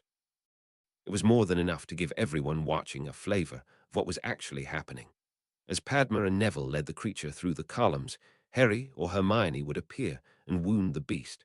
Tonks did have a perfect view of the final moments of the battle. They all saw Hermione slice into the basilisk's side, only for her retreat to be spoiled by the pool of blood her escape path led her into. Padma reacted at once, rushing to help Neville turn the beast away from their friend. The basilisk, though, wasn't for turning, and then the golden blur that was Harry slammed into it. He was once more a blur as a blast, then saw him shooting right across the chamber. Tonks' view shifted between Riddle crowing over Harry and what was happening at the basilisk. Padma was attempting to comfort Hermione, while Neville lifted her sword and ran around to the other side of the basilisk's head. He re-emerged with a bloody basilisk fang in his hand, and then shouted to Riddle. When Neville claimed this was for their parents and slammed the fang into the diary, Augusta was on her feet, her victory cry matching Tom Riddle's scream for volume and intensity. Neville had just reached Harry when Barchoke came racing into the chamber. Hearing his son was unconscious, he issued orders to those goblins who were right behind him before making his way over to Hermione. The memory ended with a bloody Padma staggering as quickly as her tired legs would allow toward the aura. The moment of silence that followed was soon broken by tumultuous cheering, applause, and weapons being banged off shields. Amelia finally got them quiet and down enough where she could be heard. This is the first time anyone has watched a memory of this event, so I hope you will understand if we don't have answers to all your questions. We are in no way being evasive. It simply means we don't have all the answers ourselves, yet. We also have the family of those young people here in the chamber with us. Please keep those questions respectful. The first question was predictable and easily dealt with by Amelia. Yes, that was Tom Riddle, who likes to call himself Lord Voldemort. As to the importance of the book, I would defer to Ambassador Barchoke's expertise on the matter. The goblin's authoritative voice spread his knowledge around the chamber. The book was a Horcrux, one of the darkest and foulest pieces of magic known, and something we have been searching for the past decade to destroy. Part of Voldemort's soul was embedded into its very pages, controlling the young witch who had the misfortune to write in it. Voldemort has controlled those a lot more knowledgeable and powerful than Miss Patel, though I am delighted to say our healers have confirmed no trace of the soul fragment remains. Mr. Longbottom very effectively killed that portion of the Dark Lord. Can you tell us where they learned to fight like that, and what language they were speaking during the battle? Again, Amelia deferred to Barchoke. My son arrived in Hogwarts as a warrior and has since attained the rank of centurion. After witnessing the aura's memory, I think everyone here would agree my son earned that rank. This was greeted by cheers and sword banging from the goblins present. The four work hard at their extra defense tuition every Saturday and Sunday. They receive this tuition from Assistant Ambassador Weasley here, and have done so since the beginning of their first year. They now speak Goblin, so their opponents can't understand their communications. The advantage of this was ably demonstrated in this morning's battle. As young Neville Longbottom so succinctly put it, his friends have been determined to watch my son's back since the four met last September. As a father, I can't tell you how humble and yet proud that makes me. The Ministry, contingent neatly sidestepped questions on awards and Basilisk Caucus ownership, saying those were discussions that would have to involve more people than those currently present in the chamber. The one question that caused a stir was aimed at Tonks. Could the Aura please tell us what this mysterious Plan B was? Tonks had been standing with her fellow Auras watching her memory replayed. Amelia nodded toward Tonks to answer the question. She tried to look anywhere but in Mr. Pattle's direction as she answered. I was closely monitoring Miss Pattle's condition. Should she pass away, that would mean Tom had regained his body, and also be my signal to attack him with everything I had. Voldemort had no wand, so this might be our only chance to kill him before he got his hands on one. This led to a follow-up question. Would you really have killed him? Tonks was unrepentant and hardened her stance. For Voldemort to have regained his body, he would have had to murder Parvati Patil. Let's not forget the 4 students who were also fighting for their lives. Voldemort, with a new body, would have swung the balance of the battle against them. To answer your question, I would have blown his head clean off his shoulders and gladly lived with the consequences. It was actually Ragnar who broke the awkward silence that followed the Aura's declaration of intent. Aura Tonks, should you ever require alternative employment, Gringotts would be honored to offer someone with your skills, courage, and conviction a position. Her time spent in Barchoke's company allowed Amelia to read the mischievous twinkle in the director's eyes. It also allowed her to feel secure that her answer would be accepted in the spirit it was offered. Ambassador Barchoke, could you kindly ask your director to refrain from poaching one of my finest young auras? Miss Tonks will not require alternative employment as long as I am director of the DMLE. Ragnar acknowledged the gentle rebuke, accepting it in the friendly manner it was offered. He'd achieved his aim. The young aura who had the courage to do what was necessary now publicly had the protection of her director. Let the press make of that what they will. When the question was asked about how the diary came to be in a young student's hands, the minister himself stepped in at that point. I have to say that matter is currently under investigation, a joint investigation involving both the ministry and our goblin friends from Gringotts. We suspect that these set of circumstances didn't happen by accident, and you can rest assured we will get to the bottom of this. Uwo, the prophet led with the headline, Heroes of Hogwarts, and had 6 small pictures of those heroes arranged above one of the now dead basilisk that commanded the entire width of the front page. The complete story was then laid out in great detail for the readers. There was no need to embellish what was a truly epic struggle against both Voldemort and a basilisk. This would be the main talking point at every breakfast table in magical Britain. At the Malfoys, they simply bypassed talking and progressed straight to screaming at each other. You sent a Horcrux into Hogwarts while our son was there. Are you completely mad? I didn't know it was a Horcrux until you showed me that blasted book. You think I want our master returning when we have nothing to offer him? Darby, the little elf appeared with his head bowed. I sent you to Hogwarts to retrieve this book, and you failed me. Darby carried out master's orders exactly. Darby searched Harry Potter's Patil friend's room, all her belongings, and even under her pillow while she slept. Darby did not talk to anyone, Darby did not go anywhere else, and Darby was not seen. Narcissa hit the roof at her husband's incompetence. You couldn't even give the book to the right witch, yet you expect them not to catch you. They're identical twins who had their backs to me on a packed train platform. You should have had Darby check both of them, or did it never occur to you that the great Lucius Malfoy could make a mistake? This is your scheme, your catastrophe, and neither my son nor I will be embroiled in your mess. You are on your own for this one, Lucius, and don't expect me to play the dutiful wife. I will not be visiting Azkaban for you or my sister. Draco was watching this byplay, but his mind was elsewhere. His father may have given the diary to the wrong Patil witch, but Draco knew he had made a much bigger mistake than that. Granger had almost been killed by that basilisk, and Crow would be out for revenge. His parents' generation may have had a saying that you never messed with a goblin. Draco's generation were currently refining that phrase. You never mess with a goblin, especially Harry Crow. Lucius Malfoy had actually committed an even worse crime than that. He'd messed with Crow's girlfriend.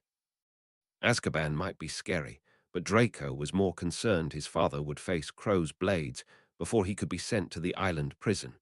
He could only see one outcome from that battle. His father would be dead. The beetle that was currently clinging to the curtain shared none of Draco's fears. Rita was far too busy thinking of ways to spend all the money this morning's revelations would now see coming her way. Uo Gilderoy bypassed the front page and delved deeper into the prophet, finding what he was searching for on page 16. It was difficult to tell if he'd gotten his heroic pose in front of the basilisk exactly right.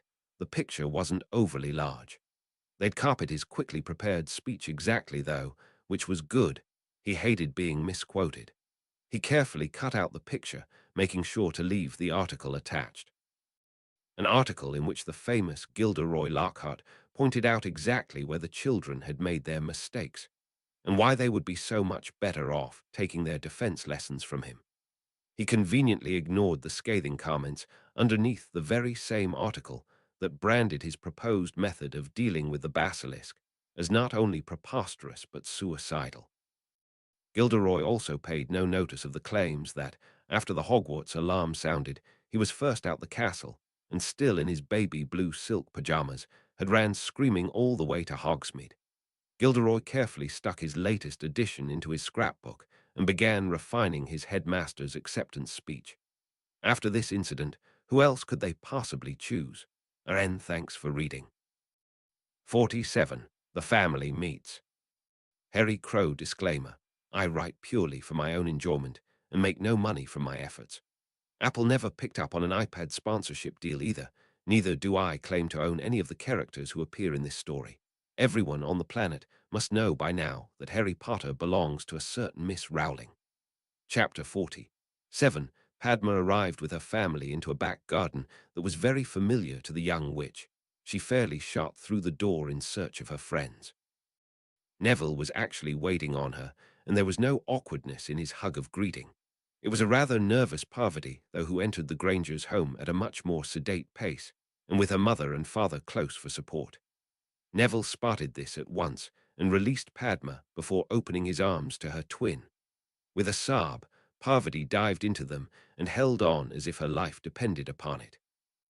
Ever since hugging his gran in the Hogwarts infirmary saw Neville escaping the expected rollicking of his life, the relieved wizard's new mantra was to hug everyone. He thought he'd gotten it wrong here, until noticing the other three Patals were smiling at him. I'm so sorry, Neville, for all the trouble I caused. You didn't do anything, Parvati. It was all Tom. I'm sorry, too, that I never noticed what was really going on. I'm your housemate, your friend, and we had just spent a good part of the summer together. I was so wrapped up in my own world, though, that I ignored a friend that needed help. I really am sorry, Parvati.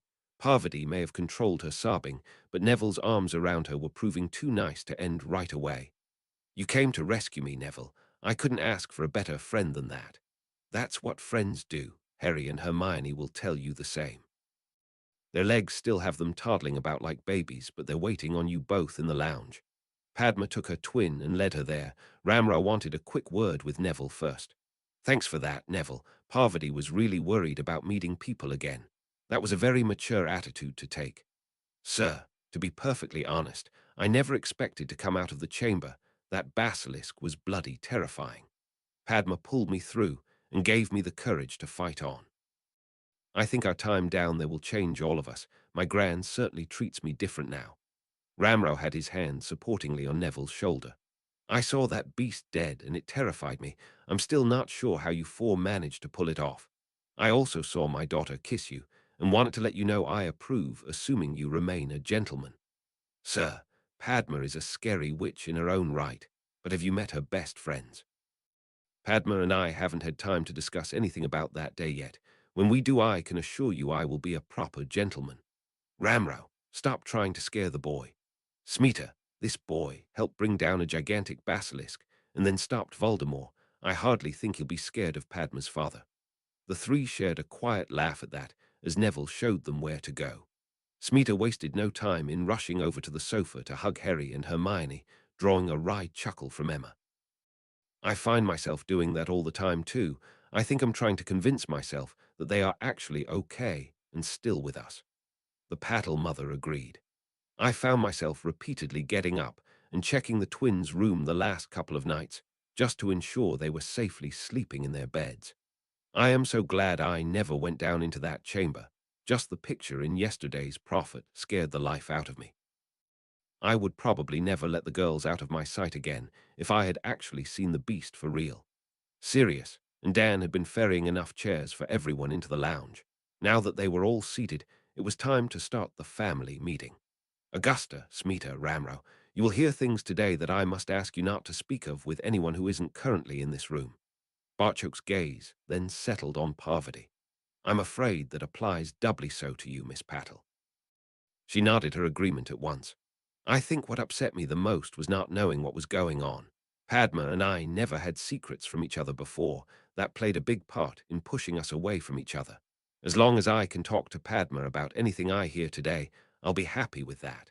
Smita was pleased at any move that would keep her twins close to each other.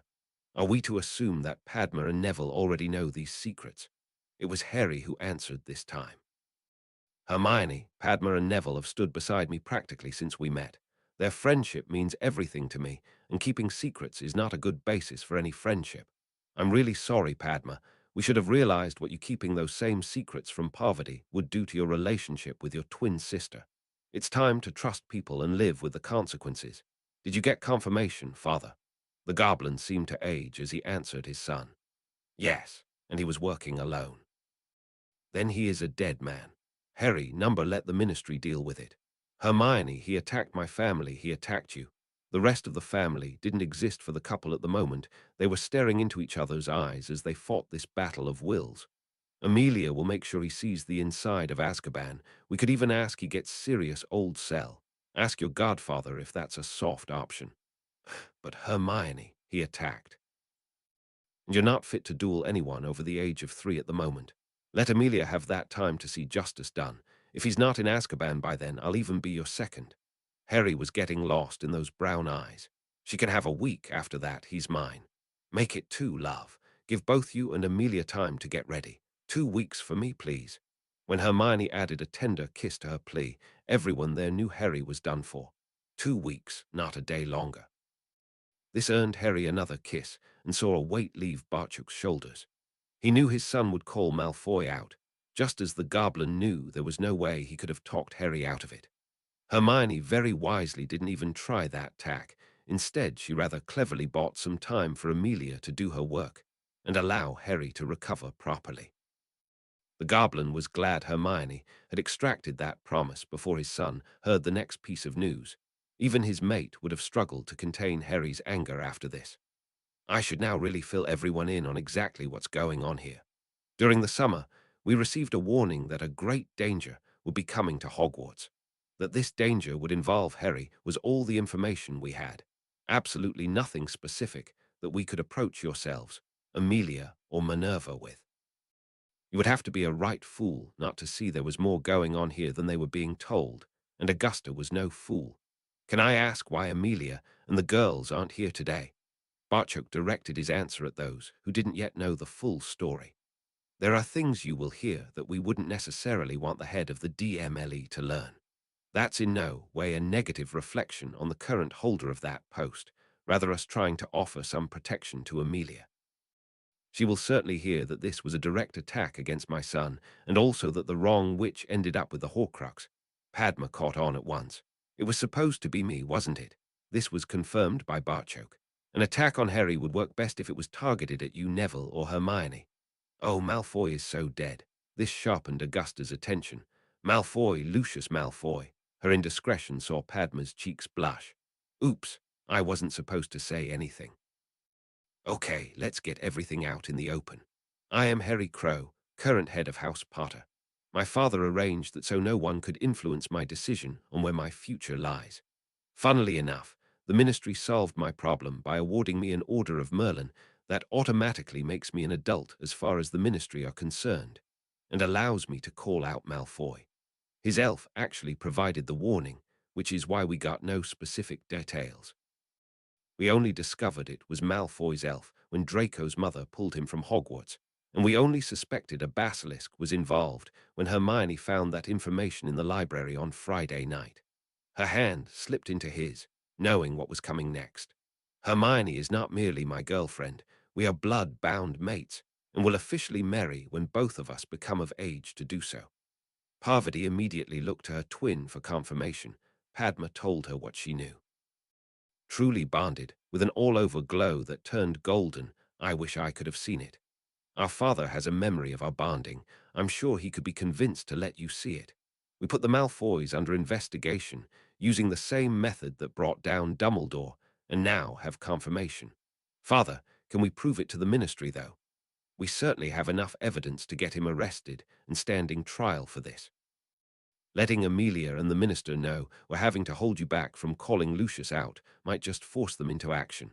Failing that, do you think Malfoy would accept the pit? No, not again. That can't happen again. Emma, there is not one person in this room who wants that. Just like they did in the chamber, though, we have to prepare for every option. I will be putting all the pressure I can on the ministry to deal with this, and am confident that Malfoy will receive justice. I also think Harry has a better chance fighting Malfoy in the pit, rather than a formal wizard's duel. Lucius will be able to use whatever curses he wants in the pit, without any repercussions. He'll go for a big play. While Lucius is grandstanding, Harry will be on him. It was Smeeta who asked the obvious question. Hey, what's this pit, and why does Emma look as if she's going to pass out? With difficulty, Harry moved over to Emma. This is just contingency plans. Please don't worry about it. You have to do this, Harry. I never want to even think about you going into that thing again. Same reason as last time, Emma. He attacked Hermione. If I don't respond, someone else may think it's worth another try. There are families who would literally kill to get their daughters next to the Potter name and fortune. Until I marry Hermione, I need to show what happens to anyone daring to make that attempt. It was left to Hermione to answer Smeeta's original question. The pit is the goblin way of deciding justice. Two go in, only one comes out alive.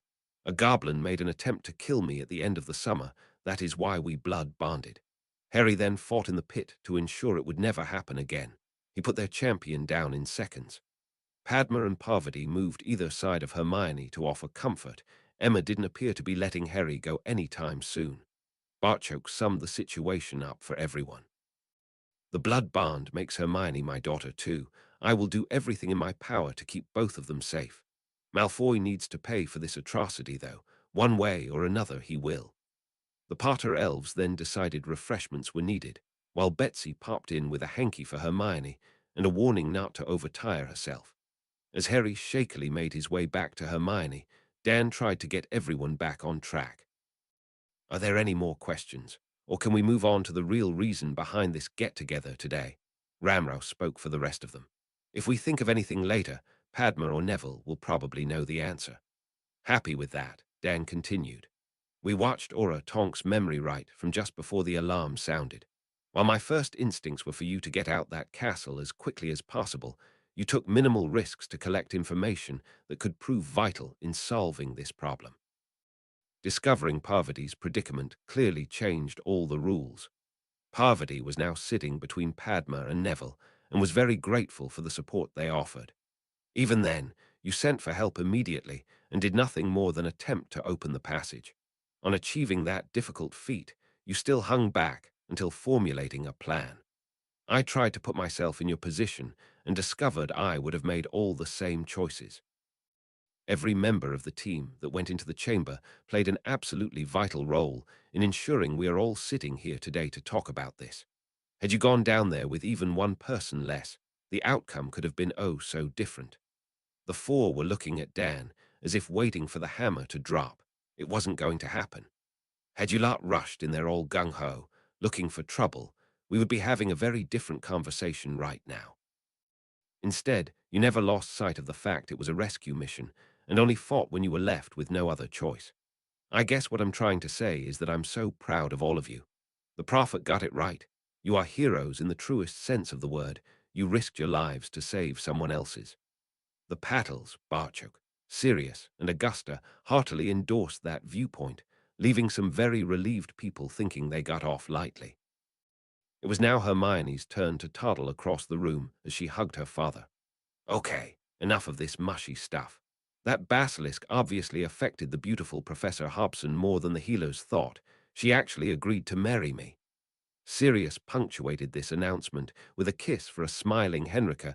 This news was greeted with cheers all round. Sirius, of course, had more to say. There will be an engagement party in Grimmauld on Boxing Day, but I would like to invite our extended family to spend the Christmas holidays with us. I want to turn the entire holiday season into a celebration of our new family, and no, Henrika is not pregnant. The way the couple looked at one another at that remark meant Sirius didn't need to say, yet they all got the message. Emma had found that she'd been close to tears ever since Saturday. The ones now forming, though, were of joy, and partly relief. Since he was released from Azkaban, they had spent a lot of time with Sirius. Even when Harry and Hermione were in Hogwarts, he would visit at least once a week to tell them how their kids were doing. Henrika was also liked by everyone in the company and thought a wonderful match for Sirius, so this news was indeed joyous. Her relief was due to their Christmas problem being so neatly solved. Emma didn't really care where they spent Christmas, just as long as they were all together. With Dan working to control his natural instinct and springing to Hermione's defense without thinking, they were slowly but surely rebuilding relationships that would eventually be stronger than they were before. Dan had sat with a glass of whiskey in his hand and tears rolling down his cheeks as he recounted to her the story of what their kids had faced. Emma had let him get it out of his system and then taken Dan to bed, the glass of whiskey left still untouched on the table.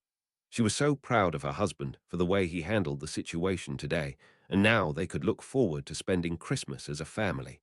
This jolted Emma out of her thoughts as a potential problem hit. Sirius, Luna Lovegood has been invited to spend Christmas with us. And she's invited to Grimmauld too. Where is she? I thought her father was still on his research trip. His wife-to-be had the answer to that. Padma made sure Luna was with Penny before we went looking for these two. Penny swore not to let Luna out of her sight, and was even going to take Luna home with her. They're both coming here tomorrow. Penny is bringing her by something called the night bus, and then Luna will be staying until we go back to Hogwarts. Hermione then added a little more information about their quirky friend. She also knows about our bond. Apparently she can see it. Uo Cornelius was wishing he couldn't see this as Lucius Malfoy condemned himself with his own words. We can't show that memory in the Wisengamot chamber. They would never accept evidence collected like that. He clearly didn't know someone else was watching, and it was a discussion with his wife in his own home. If we started admitting evidence like that into a trial, half the Wisengamot would probably end up being interviewed by your department. Having known these facts beforehand, Amelia wasn't perturbed in the slightest. Then we have some serious problems, Cornelius. Barchoke has informed me that only Harry's injuries are currently stopping his son calling the senior Malfoy out. We're talking a duel to the death here. This fairly ruined the minister's day. His public approval rating had never been higher too. Anything happening to the boy who lived would soon put a serious dent in those ratings. Harry wouldn't be doing the actual fighting though, would he? His status as a centurion in his own world sees him regarded as an adult, being an Order of Merlin, first class, recipient provides the same function in ours. He would fight Lucius Malfoy to the death. Harry was clearly the target, and his friends suffered through it. Luna Lovegood, my Susan, Hannah Abbott, Parvati Patel, and then the three of his friends that accompanied him down to the chamber for the rescue mission. His girlfriend, Miss Granger, is still recovering from the injuries she sustained. This drew an audible groan from the minister. We should be discussing how we can reward these heroes, not trying to stop them fighting duels to the death. What can we do about this, Amelia? I think we have more than enough information to arrest Malfoy. A search of his manor to ensure he has nothing else like this would also appear prudent. He obviously did it, and should then be forced to say so under truth serum. How far we want to open the can of worms really has to be decided by you. In the past, this would be the point at which Cornelius would fold, protecting his friends and his own self-interest. It was time to see if this new version really had grown a spine. The minister didn't disappoint. Acting on reliable information the ministry has received, an arrest warrant should be issued against Lucius Malfoy. Since this relates to a deadly artifact that was in his possession, a thorough search of his premises should also take place to ensure there are no more threats lurking in the background. He should be questioned under truth serum regarding this attack, and any other current or planned future attacks he has knowledge of. Will that do? Amelia could see Cornelius practically begging her with his eyes to accept this compromise. Since it was more than Amelia expected, and would see Malfoy take up residence in Azkaban, she decided to cut the minister a break. Amelia also had something up her sleeve she now wouldn't need to use as leverage. She told Cornelius anyway. That would be acceptable. It will also work for the press, since Miss Skeeter is all set to break the story. I'm looking forward to being ahead of the game for once. I'll get a team together and hit Malfoy Manor today. The minister was certainly paler when Amelia left his office than he was when she entered. Cornelius had made the right choices, though. Now it was her turn. She could have lost the last member of her family over this. Malfoy was going down hard. Neville was finding his conversation with his grandmother extremely hard. Gran, do we really need to talk about a betrothal? I really like Padma, but we have kissed once. That hardly means we want to spend the rest of our lives together. I know, Neville, but you have to understand that these extraordinary escapades at Hogwarts from both of you are going to attract a lot of attention. Even your mother recognized Padma is a beautiful witch. Now that Padma's also recognized as a hero of Hogwarts, Ramrau and Smeeta expect to be inundated with offers for their daughter. There will also be a lot of offers heading in your direction too. What we're trying to do here is see both of you happy, rather than arranging a betrothal that you don't really want. This drew a groan from Neville. His pact with Padma was supposed to shield them from betrothal offers, but that was before the chamber. Can't I just wait for a few years and see what happens? Neville, you know that's not possible. I was betrothed at your age, so were your mother and father. The Longbottoms have done this for centuries. I know two of your friends are different, but you and Padma have always known what's expected of you. If you're not interested in each other, we have to know now so Padma's parents can find the best possible match for their daughter. They really need to take advantage of all this interest. Mentioning his other two friends sparked something in Neville. As I said, I really like Padma, but neither of us know if we're suitable for a betrothal. There is a way we can find out, though. This took Augusta back. Neville, surely you don't mean. Yes, we perform the blood bond ritual. That will tell us if we're a suitable match, then we could happily be betrothed. The blood bond wouldn't finalize until we were married, just like Harry and Hermione. His grandmother was well aware of what act was needed to finalize a blood bond. She spared Neville's blushes and let him off with the marriage comment. What would you do if the blood bond indicated you weren't suitable? Hug Padma and wish her luck in finding someone else. I would also promise we would always be friends. She really is a great friend, Gran. I would hate to see her stuck with me. This way, we would both know if a betrothal would work. It was hard for Augusta to curtail her exasperation, and a little slipped out. Neville Longbottom, you are one of the most eligible young wizards in Britain, and that was before the Chamber of Secrets. You are certainly not someone a witch would consider being stuck with like some kind of booby prize. Both Smeeta and Ramrau think Padma's sweet on you, and I know you really like her. That puts you both in the same position your mum and dad were. This made him happier about the situation, but Neville had made his mind up. I still want to try the blood bond ceremony. Like Harry, I've spent my life listening to stories of how much my parents loved each other. I want the same. This way, Padma and I can know exactly how suitable we would be for each other. Augusta really only had one more question for her grandson. And what do you hope the result of the ritual will be? This time, Neville couldn't contain his blush. He answered as honestly as he could. I hope it shows we have a strong bond, and that leads us to a betrothal. A warm smile spread across Augusta's face. She recognized her grandson's innate shyness, and also the confidence he would gain from a positive reaction to the ritual. He needed proof that he and Padma would be a good match, and his other two friends had provided such a good example of what a couple should be. Blood bond rituals were originally carried out to see if couples were suitable to wed. I've never heard of one being used as part of a pre-betrothal agreement. Any other family might take this as an insult to their daughter, but I think I'll be able to explain the situation to Smeeta and Ramrau, that we all only want the best for Padma. It will need to be kept secret, though, whatever the outcome. Neville understood his gran meant secret from everyone except family. He was fine with that. The Granger house once more woke to the whack of practice swords being used in the back garden. Raising his head from the pillow to glance at the window drew a groan from Dan. His groan was directed at the rain he saw running down the glass. Those two are still recovering. I hardly think being out in this weather will be helping. You could see their frustration yesterday, because their injuries were physically curtailing them. They're obviously not fit to go for their run yet, but this will let them get some normality back. He couldn't help but tease his wife. Practicing with wooden swords in the pissing rain, mere days after being seriously injured, is anything but normal. It's normal for them. In our world, those two would have been looking at multiple surgical procedures, weeks of lying in a hospital bed, and then months of physiotherapy. They would have been lucky if they were able to practice fencing by this time next year. Those swords saved their lives. Let them practice as often as they want. You're still worried about Harry having to fight this Malfoy. Worry doesn't even start to describe it. I'm bloody terrified. He may be a centurion, but I just see my boy having to fight someone to the death. How the hell am I supposed to feel? I honestly don't think it will come to that. Barchoke was confident the ministry would take action.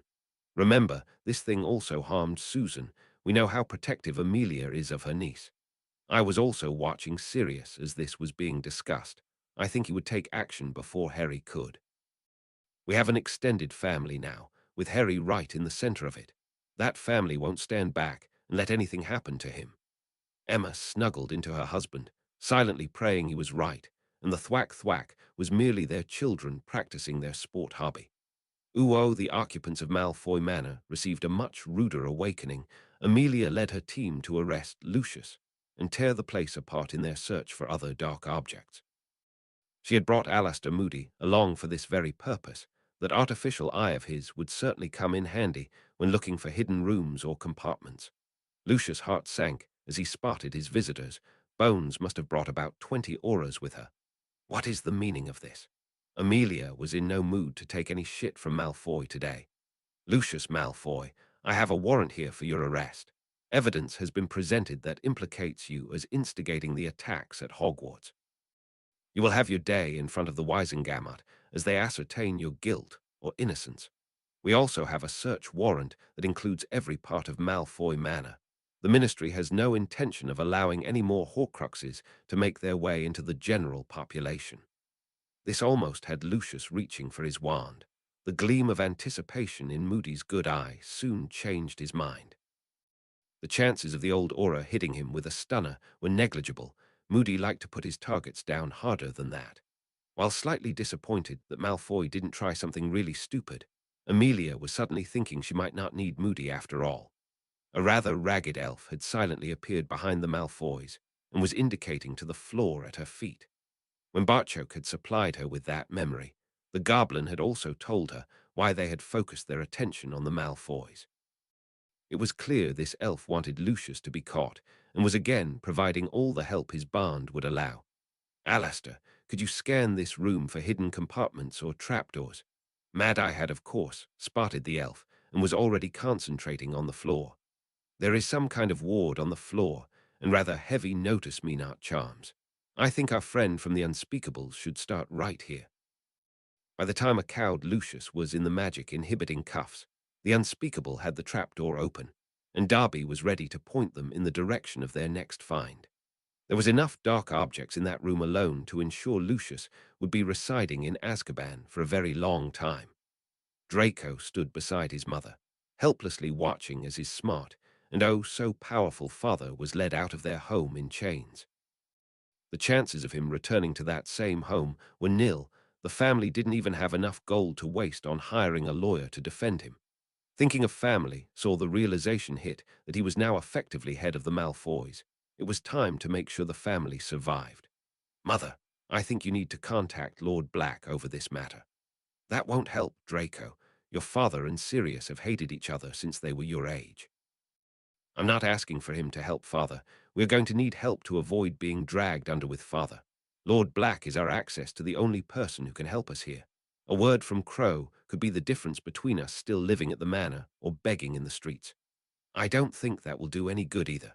Sirius has no reason to be merciful. He has us exactly where he wants us. We're exactly where Father put us, Mother. I'm hoping he'll talk to Crow about it. You're pinning your hopes on mercy from a goblin. I thought we taught you better than that. Draco gestured to their home being torn apart around them. And see where those lessons have led. Things changed the moment Crow walked into Hogwarts. Father couldn't accept that and was led out of here in chains. Dumbledore couldn't accept it and has been chased out of Hogwarts. Crow showed me mercy before when he didn't need to. This time we are actually innocent. The right word from him can protect us from this. Have you got any better ideas? That stopped Narcissa dead in her tracks. She actually had no idea what to do next. All their friends would sit back and wait to see what happened. too fearful of getting dragged into this mess to offer any semblance of support. They were on their own and probably wouldn't survive the public backlash without some kind of protection. Do you really think Crow would help? He hates Lockhart. The man is a complete idiot. Yet Crow cancelled the Tarantallegra spell Slughorn had him under before taking Sluggy apart and dangling him from the ceiling. His attitude is that of a pure light wizard, but when he chooses to act, his methods are at best grey. With Granger in danger, he would have jumped in that basilisk's mouth and slashed away with those blades of his to save her. Father's biggest mistake was to put her in danger. I half expected Crow to turn up here and personally hack him to bits. Anyone stupid enough to attack her will be shown no mercy. Luckily, we weren't involved with any of it. Crow really is our only chance. She couldn't argue with anything her son just said. Those blades had just taken down the biggest basilisk ever recorded. How could you argue with that? I'll send an owl to Sirius and see if he answers. What about your sister? You might try writing to her too. Draco, I haven't spoken to Andromeda in nearly 20 years. The situation we are in at the moment, we can't afford not to take even the slimmest of chances. I've had to be civil to Crow for over a year now. Not once has he rubbed my nose in it. Things are changing, Mother. We need to change too. What alternative do we have? Narcissa couldn't see any alternatives, knowing the Wisengamot had the power to levy heavy fines against Lucius too. These would be taken straight out their vaults, leaving who knows what for Draco to inherit when he came of age. If they took too much, the Parkinsons would cancel the betrothal between Pansy and Draco. They may be forced to do so anyway, to distance themselves from Lucius' disaster. It was beginning to dawn on Narcissa that, if she wanted Draco to have any kind of life, she was going to have to get her nose out of the air and do some groveling. To protect her son's future, Narcissa would do whatever it took. Emma had enjoyed her morning. She was taking a few days off work until Hermione and Harry had fully recovered. That, and she just didn't want to let them out of her sight. After Luna and Penny had arrived and made sure Hermione and Harry were getting better, Emma had offered to take them into Crawley. When the alarm sounded at Hogwarts, there was no time to grab trunks as the evacuation took place. Luna was currently wearing some of Penny's resized clothes since her trunk was still in her dorm. Just being able to do some normal things, clothes shopping and pizza for lunch, was exactly what Emma needed. Anything really to distract her mind from the thought of Harry fighting a duel to the death. Knowing there were charms on the magical bus that wouldn't even allow her to see it, Emma entered the house as the three friends said goodbye to Penny and was surprised to find Sirius and Henrika waiting there. By the smile Sirius was wearing, it was going to be a pleasant surprise. Knowing how worried Emma was, Sirius got straight to the point. Lucius Malfoy was arrested this morning. Amelia arrived with a team of Aurors and also tore Malfoy Manor apart. Even his own wife expects him to be changing his address to Azkaban. Emma managed to make it to a chair before she broke down and started crying. These, though, were tears of relief. Hermione and Harry were alarmed when they first spotted her sitting crying. That was until Sirius told them the reason behind her tears. He also told the pair he needed to speak with them. This would not be a straightforward conversation. This was the first time Narcissa had entered Gringotts in almost a year. She had no reason to go there until now. Sirius had responded to her plea and set their meeting here. Once the news broke, she probably wouldn't be able to walk down Diagon Alley and certainly not stroll into Gringotts Bank. She was led through a warren of tunnels until Narcissa was directed into what she considered a very strange room to hold a meeting. There weren't even any chairs. Then she spotted Sirius standing beside an observation wall. I like to come here and spend some time just watching Alice and Frank recover. I always seem to pick up on some little sign of improvement that wasn't there the last time I visited. I've come to think of the Longbottoms as a metaphor for our society. We thought nothing could be done, but day by day, they are slowly proving us all wrong. She watched in astonishment as Alice carefully brushed what hair her husband had left, and then lovingly kissed him on the cheek. How is this possible? They've spent years in St. Mungo's.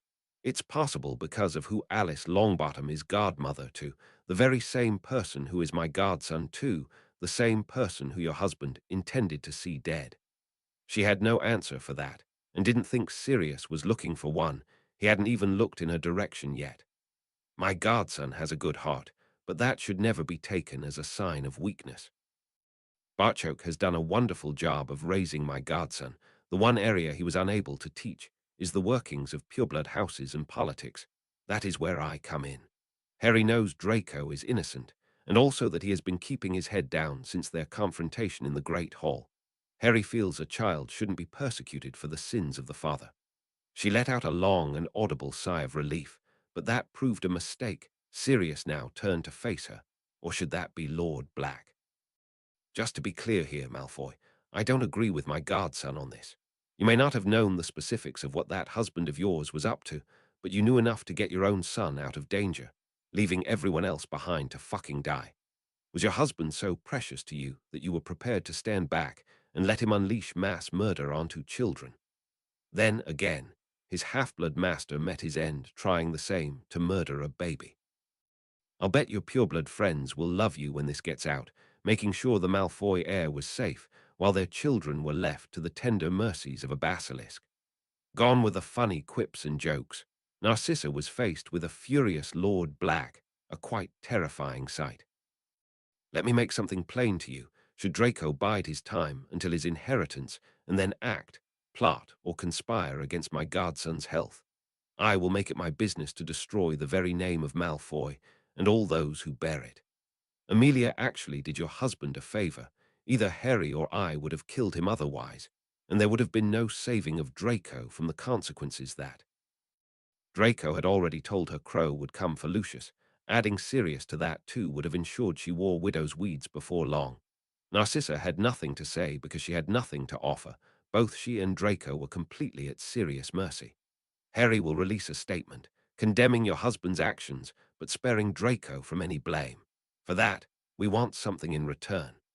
This was how Darby came to find himself inside Gringotts and being given clothes by his mistress. Aren, thanks for reading, and hope to see you back here next week. 48, and you are mine. Harry Crow disclaimer. Since I'm not the owner of these characters, I may do things with them that you don't like or agree with. Sorry in advance, but that's the nature of fan fiction. To do otherwise kind of defeats the purpose, and copying JKR word for word would soon result in a lawsuit. I have found the only way to see a story going in exactly the direction you want is to write it yourself. Since this then gives the rest of us something to read, I can highly recommend it. Chapter 48. Rita held today's prophet in her hand and couldn't help but smile. She was beginning to appreciate how the goblins operated. This certainly felt like a revenge worthy of that race. Although the prophet had literally begged her to return, Rita had politely refused, and then wrung what would have been 6 months' worth of her old salary out them for the stories she had in today's paper.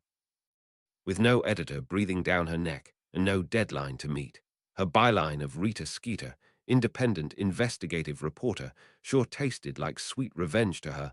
All the gold in her bank account certainly helped to sweeten that feeling too.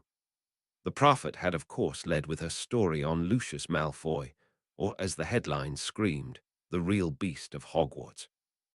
Malfoy was clearly the out-and-out villain of the piece, with the poor, innocent Paddle Witch simply unable to resist the dark and powerful compulsion charms on the Horcrux. The article posed a simple question.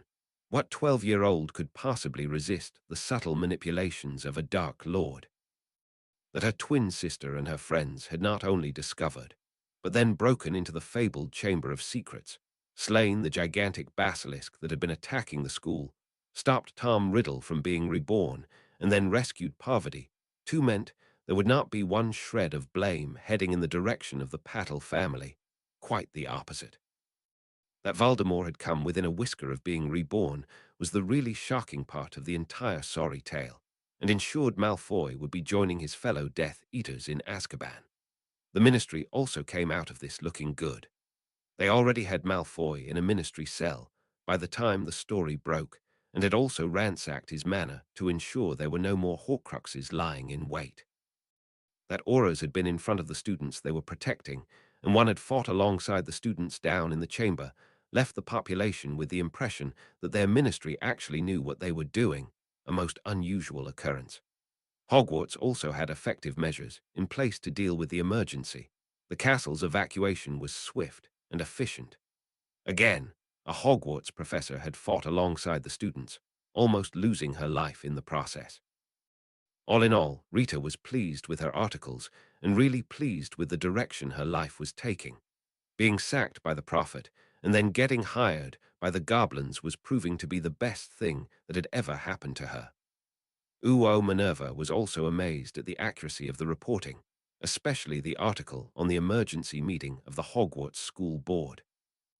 With Albus' non-arrival, the current information Amelia Bones had available pointed to him leaving Britain altogether.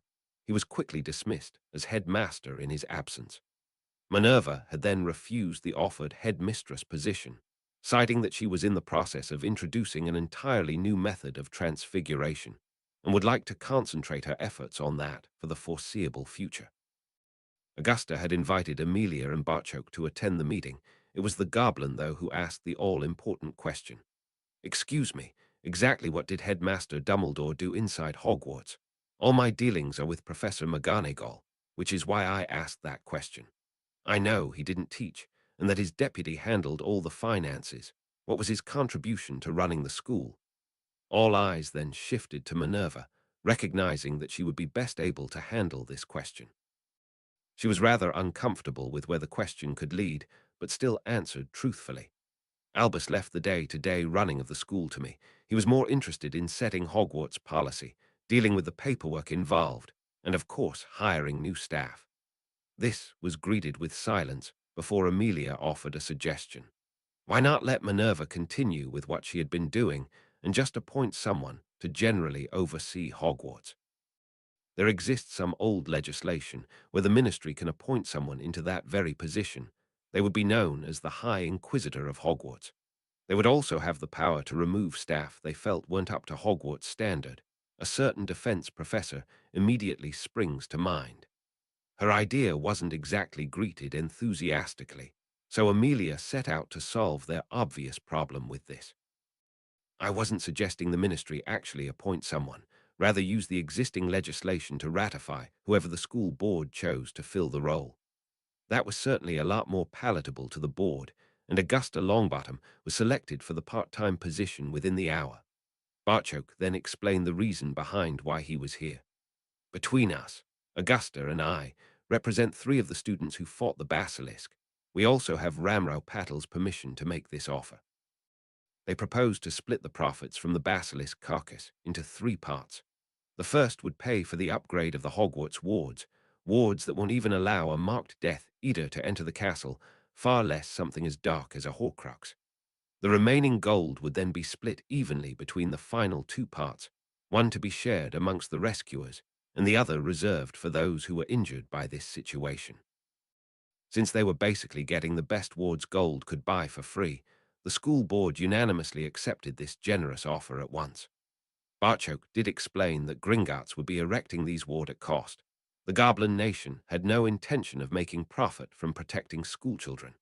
What he didn't say was that this would be a massive advert and profitable endorsement for their new wards, and that they expected to make a fair bit of gold from protecting homes of the wealthy. To a wizard with enough gold, wards that wouldn't allow Death Eaters even access to your property were certainly worth paying for. It proved to be a very productive meeting, with everyone feeling as if they had gained something positive by the end of the night. Minerva was delighted that she would now be allowed to continue teaching the different form of transfiguration, and also have someone inside Hogwarts that might listen to her when she complained. With Augusta Longbottom in charge of hiring and firing, she didn't see Lockhart lasting much past Christmas. The only reason he might last that long was they would need to find a replacement first. Uo, Edmund Parkinson, focused more on the short interview Crow had given Rita. He'd heard from Pansy that Crow could easily lord it over Hogwarts, but made no attempt to do so, and apparently had no interest in doing so either. The impression given here was of a wizard who had no interest in honors or any intention of playing a hero over this affair. He stated quite plainly they had gone down there to rescue their friend, nothing more. Crow's comment that he didn't want to see his friend being blamed for this incident, or anyone else other than the person who gave Parvati the Horcrux, resonated with Edmund. They had pulled their daughter out of Hogwarts on a mere suspicion, Here was Crow publicly exonerating them, and others of any blame. Pansy had begged him not to end her betrothal to Draco, citing this would indicate they blamed him and his mother for what happened at Hogwarts, something that could destroy the Malfoys. The smart move would be to end that betrothal now and offer Pansy to the Longbottom lad. This was something Edmund might still do, depending on the outcome of Lucius' trial. That Lucius was bound for Azkaban seemed beyond doubt. What would happen to the Malfoy money was not. A 17-year-old Draco would still inherit, and with Lucius out the picture, Edmund was sure he could influence his daughter's then wealthy future husband. Draco would have a reprieve, at least until his father's trial. If the Ministry took over half of the Malfoy money, that would be the end of Pansy's betrothal, no matter how many tears his daughter cried. Uo Dolors was attempting to be pragmatic about the situation and failing miserably. Inside, the witch was seething at the injustice of this, even though she understood it was nothing more than a case of very bad timing. The summer after next, she had secured the Quidditch World Cup to be held in England. Dolors had worked her ass off fighting to get the tournament to Britain, only to find the news buried deep inside the Prophet. The newspaper was still being dominated by the Basilisk and Harry Crow. Seeing him once more cast as the hero really made her blood boil, and that was before he stole her deserved front page. It was now the following day before Albus could get his hands on a copy of the Prophet. He still thought it was worth the effort, though. Now that he'd left Britain, it was vital that he kept himself up to date with just what was happening back home. The most striking thing for him was just who had ended Tom Riddle. Albus had to read it 3 times to ensure he hadn't made a mistake. It actually said Neville Longbottom. This saw Albus questioning just which of the boys was the child of the prophecy. Could he actually have gotten it wrong? This would need careful consideration, but he had time. Neither of the boys would be going anywhere for the next 5 years or so. Plenty of time for Albus Dumbledore to make his triumphant return to Hogwarts, and once more engage in the battle for influence over the prophesied one. That there were again 2 contenders for the position meant he would need to keep a careful eye on what was happening back home, otherwise known as getting the prophet delivered a day later than those living in Britain. The group of friends, were spending time together in Crawley that Saturday afternoon for 2 reasons. One was simply that they enjoyed each other's company, and 2 was to help Parvati recover from her ordeal. Being in the company of Luna, Susan, and Hannah, all of whom were petrified yet bore her no ill will, would certainly help Parvati with facing having to climb back on board the Hogwarts Express on Wednesday. Knowing her friends would be there for her too would also help, with even Lavender being invited to spend the day with the group. Hermione was holding Harry's hand as they led their friends around the town centre. Her mind, though, kept wandering back to last night and the events at Longbottom Manor. Last night, Barchoke didn't need much of an excuse to show the memory of his son and daughter's bonding, and the family had already heard Harry had to fight in the pit. Luna was clutching Harry and Hermione as the fight unfolded, sensing something bad was about to happen. Both Patel twins screamed as the goblin blade bit into Hermione, only for her armor to deflect it away. Still hurt like a bitch, though. I had a bruise right down me. No one was surprised at Hermione's revelation, and neither were they shocked at Harry's response to the attack on his girlfriend. That goblin was just fortunate Harry dropped his blade. The girls' screams had soon turned to sighs as the bond formed, with Padma, Parvati, and Luna all staring at the couple in awe. It was Neville, though, who reacted first. "Harry, can I borrow your sword for our bonding ceremony? I was going to use the potion's knife you gave me, but I want all the help magic can give me." After insisting on the bond, Neville was now dreading a negative result, as was Padma. Hermione had worn her sword specifically in the hope Padma might ask for it. She handed it over to her friend, as Neville had the sword of Gryffindor in his grasp. Rest of the world no longer existed for the pair as, with a nod, Padma indicated she was ready. They cut their hands in unison, Neville going deeper than he intended due to the exceedingly sharp blade. That was the least of his troubles, though. The next few minutes could decide the course of his life. They clasped their bleeding hands together as Neville offered the incantation. "You are mine, and I am yours." Padma's eyes positively sparkled as she provided the necessary response. "You are mine, and I am yours." Not one person in the room breathed as they studied the couple's joined hands. Those collective breaths were released as a silver glow began to escape from their linked fingers. As that glow passed their wrists and began traveling up their arms, an air of euphoria amongst the watchers escalated directly in relationship to the expanding glow. As it reached their shoulders, Ramro let out a loud yell of celebration. His wife and Parvati had already been in floods of tears from the instant the silver glow first made an appearance. It crept into their chests, stopping when it reached their hearts before slowly fading away. Neville's gaze had never left Padma's eyes. "Will that do you, Miss Patel?" "Mr. Longbottom, I was yours the instant our hands healed." She proceeded to prove it by grabbing him for their second kiss, and this time Neville just might have ended up Sarkless. With the exception of Augusta, all the females present then mobbed the couple. The Longbottom matriarch had a wide smile on her face, though as she approached Ramro. "I believe we have some business to discuss. It will give me great pleasure to invite your daughter to join our family." As Padma's father, I can honestly say I couldn't think of a wizard better suited to one day marry my daughter than your grandson. I will be delighted to sign the documents that will formalize what we witnessed here today. Dan found himself standing next to Barchoke, a hint of sadness creeping into what was a happy occasion. This is what it should have been like for our children, and I ruined that. He didn't get to say any more as Hermione had heard, and quickly rounded on him. "Dad, everyone today knew exactly why we were here. You had just watched some memories, and then were told I was married. How else could you react? You now understand our situation and are happy for us. I can't ask for anything better than that."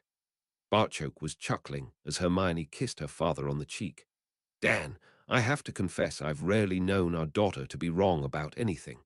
She is, of course, right about this.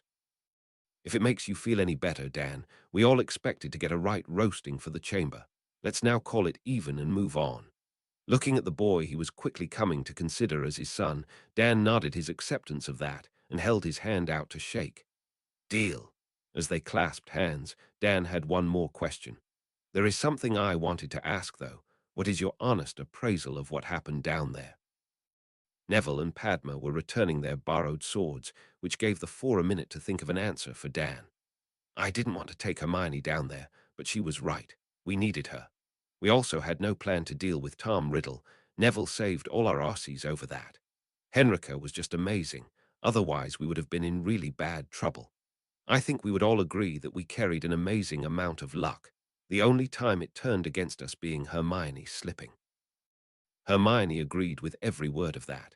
"I certainly didn't feel heroic, lying on a wet and bloody floor with a giant snake's head in my lap. Padma and I were too worried about Parvati and Harry to feel much of anything. Our training saved our lives. That same training has also taught us just how lucky we were that day." Dan then embraced the happy new couple. "Congratulations, you two. I didn't mean to lower the tone of the celebrations." Neville wore a smile that nothing was going to shift, just like nothing was going to shift Padma from his side. "That's fine. Dan, without going down into that chamber, Padma might never have kissed me, and I certainly wouldn't have had the courage to ask her to blood bond." His betrothed now playfully slapped his arm.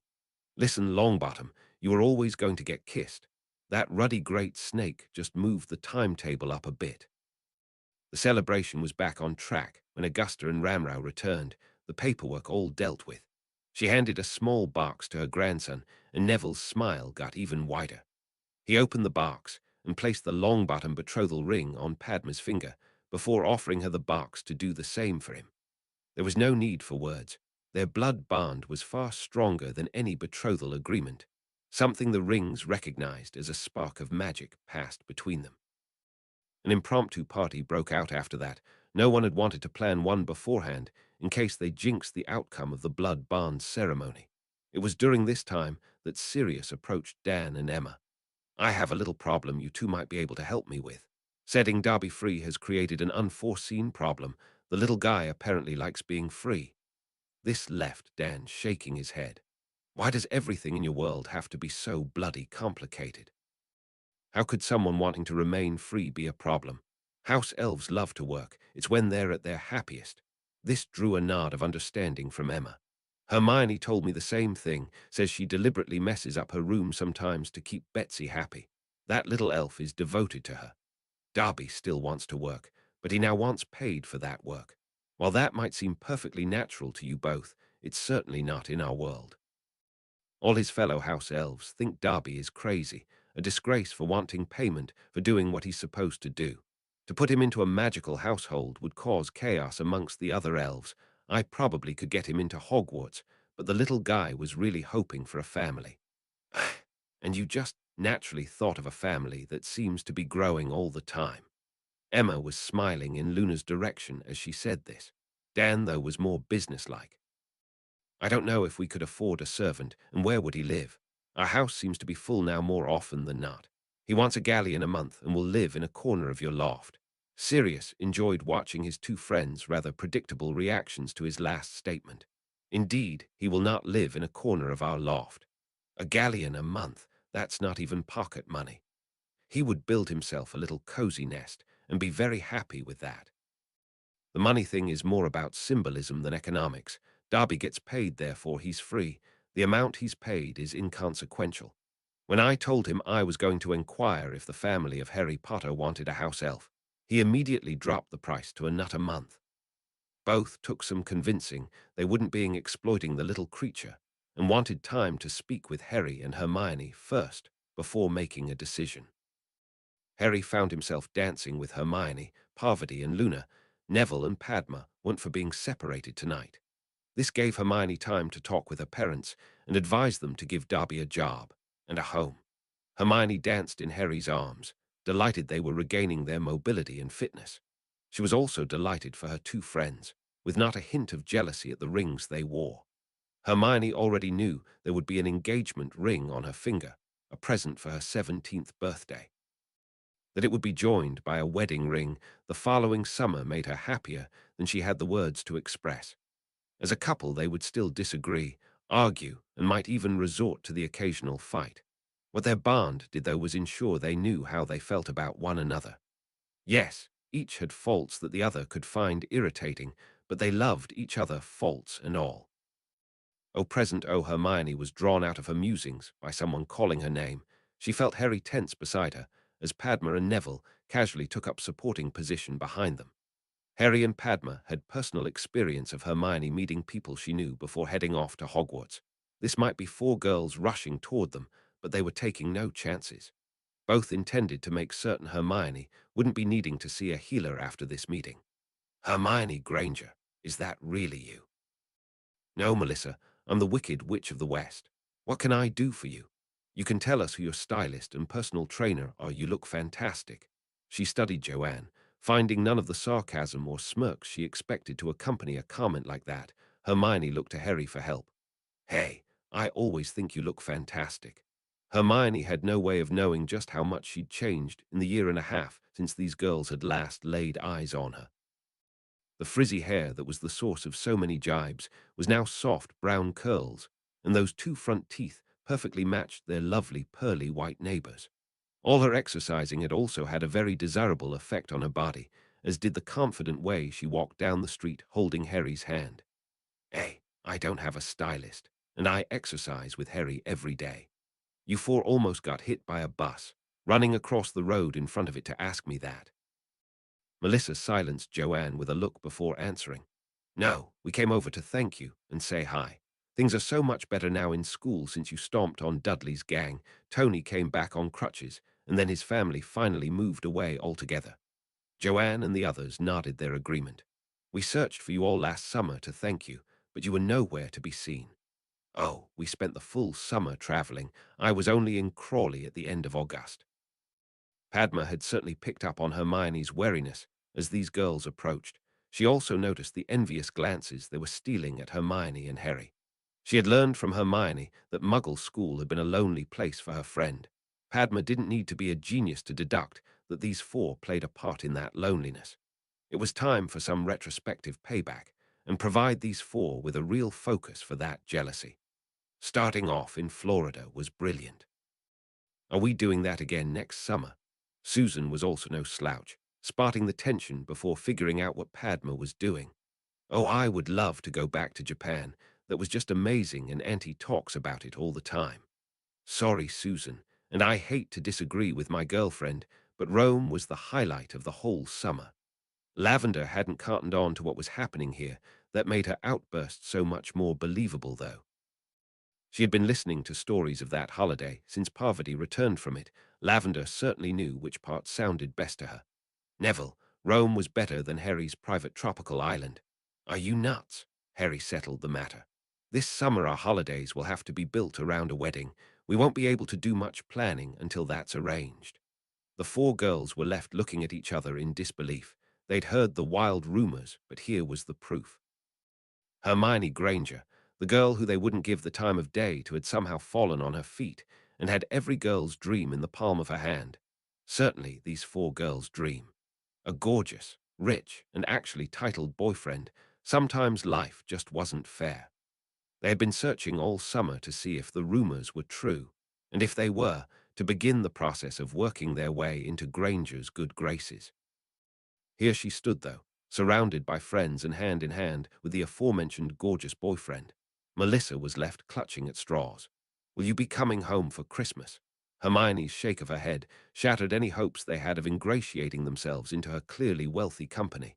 It was always going to be a hard task, but the girl never being in Crawley just make that mission impossible. Sorry, but no. Harry's godfather, Lord Black, is getting engaged at Christmas. We will be spending the entire holiday with him in London. It was nice meeting you again, but we need to go. This is the first time some of my friends have been in Crawley. We're showing them around. None of the four were quite brazen enough to invite themselves along. It was a close-run thing, though. As the friends walked away, Padma, of course, had a comment. Well, that certainly went better than the last time we met the natives of Crawley. Her sister couldn't contain her curiosity. Why? What happened? Oh, five guys tried to beat us up. One of them was even stupid enough to punch Hermione in the mouth. Let me guess, his name was Tony and he ended up on crutches. Why, Susan, your aunt would be proud of you. That is certainly deduction worthy of an aura. Padma couldn't hold her giggle, though. She was in a very good mood. Lavender was only paying partial attention. The shops were distracting her, but she wanted to ask Parvati something. I thought Ravenclaws were supposed to be bookworms. This lot are more Gryffindor than we are. Ooh, Hermione had explained to her parents that, as Betsy was her personal elf, there would be no conflict with Darby and Crawley. The elves already considered her Lady Potter, and Darby would be the Granger's elf. Emma couldn't get her head around having Darby living in the loft. There was also no way he was going to walk around wearing a pillowcase. Dan and Emma were currently in negotiations with the elf. It was hard, though, as Darby was currently in floods of tears. If this isn't big enough, Darby, we could. Oh no, Mrs. Granger, this is far too big for Darby. This is a room. Darby, it's a storage cupboard under the stairs. We emptied it and put that little cot in there. We thought you'd be more comfortable here than in the loft. We bought you some outfits. Do you like them? Both Emma and Dan had been coached not to say clothes. Darby may be a free elf now, but that just wasn't a word you used around house elves. There were 3 children's outfits on hangers in the walk-in cupboard. Darby's eyes were drawn to the little tracksuit. It was brightly colored, had zips and pockets, and Darby had never seen anything so fine in all his life. Darby loves them, and Darby already thinks he's going to really like working here. With a shake of hands, the deal was done. The Grangers had just hired a very dedicated house elf. Ooh, they had spent Tuesday night staying in Grimmauld to make accessing King's Cross easier. Breakfast was already a lively affair before the pair of Gringotts owls arrived. Both Henrika and Luna were stunned into silence at what they contained. Harry, I have a Gringotts bank draft here for 90,000 galleons. Would you care to explain why? It's your first installment from the basilisk carcass, Henrika. It will be a few months yet before the final figure is known.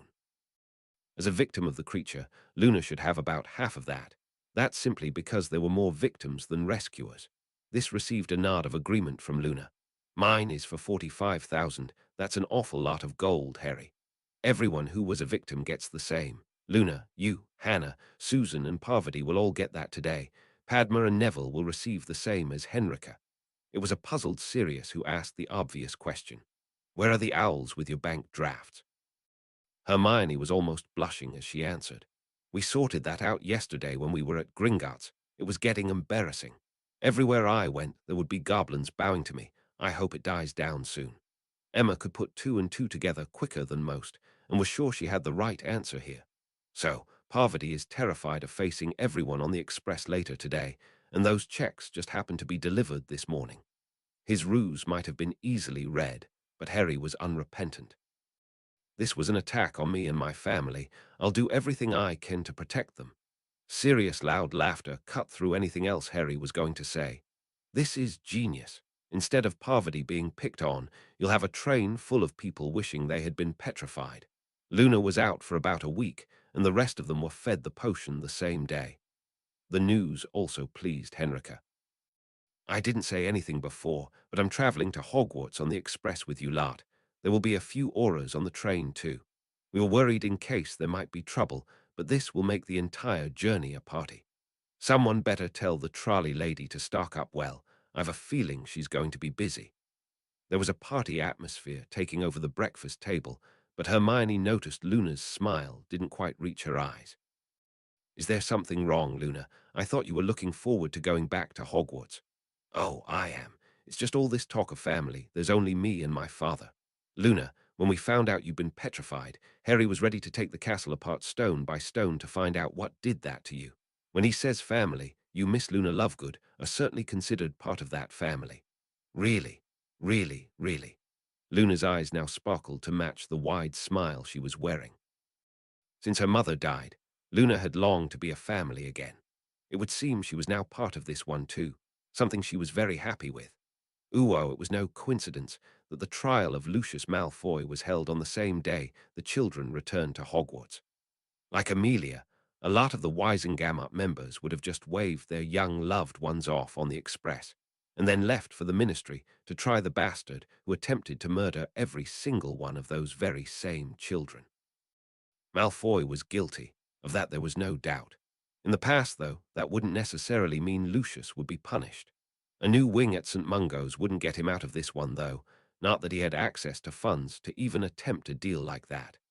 Today was all about showing the British wizarding public they could trust their ministry to make the hard choices and protect them. Since a lot of the parents were in London anyway to see their children off, the public galleries were packed to capacity. They were currently watching a Lucius Malfoy who had certainly lost his sneer of superiority. To be fair, sitting chained to a chair inside an iron cage while awaiting trial for the attempted massacre of the nation's schoolchildren would have that effect on most people. Sirius, Ramrow and Bartchoke sat together at the trial, listening while Lucius, under truth serum, congratulated himself for slipping the diary to the Wog Witch that was a close friend of Crow's. It was only after returning home and reading the Dumbledore exposed that he realized the diary was a Horcrux. His house elf was then sent to infiltrate Hogwarts and retrieve the Horcrux, only to return empty-handed. It wasn't until after reading about the chamber incident in the Prophet, Lucius realized he'd slipped the diary to the wrong Patel Witch. He confirmed that no one else knew what he had done, and it was purely concern for their son that saw his wife withdraw Draco from Hogwarts. Lucius then condemned himself to the entire magical population of Britain, including any Death Eaters still at large, by confirming it was pure self-preservation that sent his elf off to Hogwarts. While the Malfoys were denied access to their funds, the Dark Lord's return would be an utter disaster for them. It was also noticed that Lucius was the only Malfoy in the Wisengamot chamber. Not even his wife was here to offer any support. With Malfoy's goose well and truly cooked by his own confession, Amelia then showed Aura Tonk's memory to all the people crammed inside the chamber. The ministry wanted everyone to see what the outcome of Malfoy's ministrations could have been.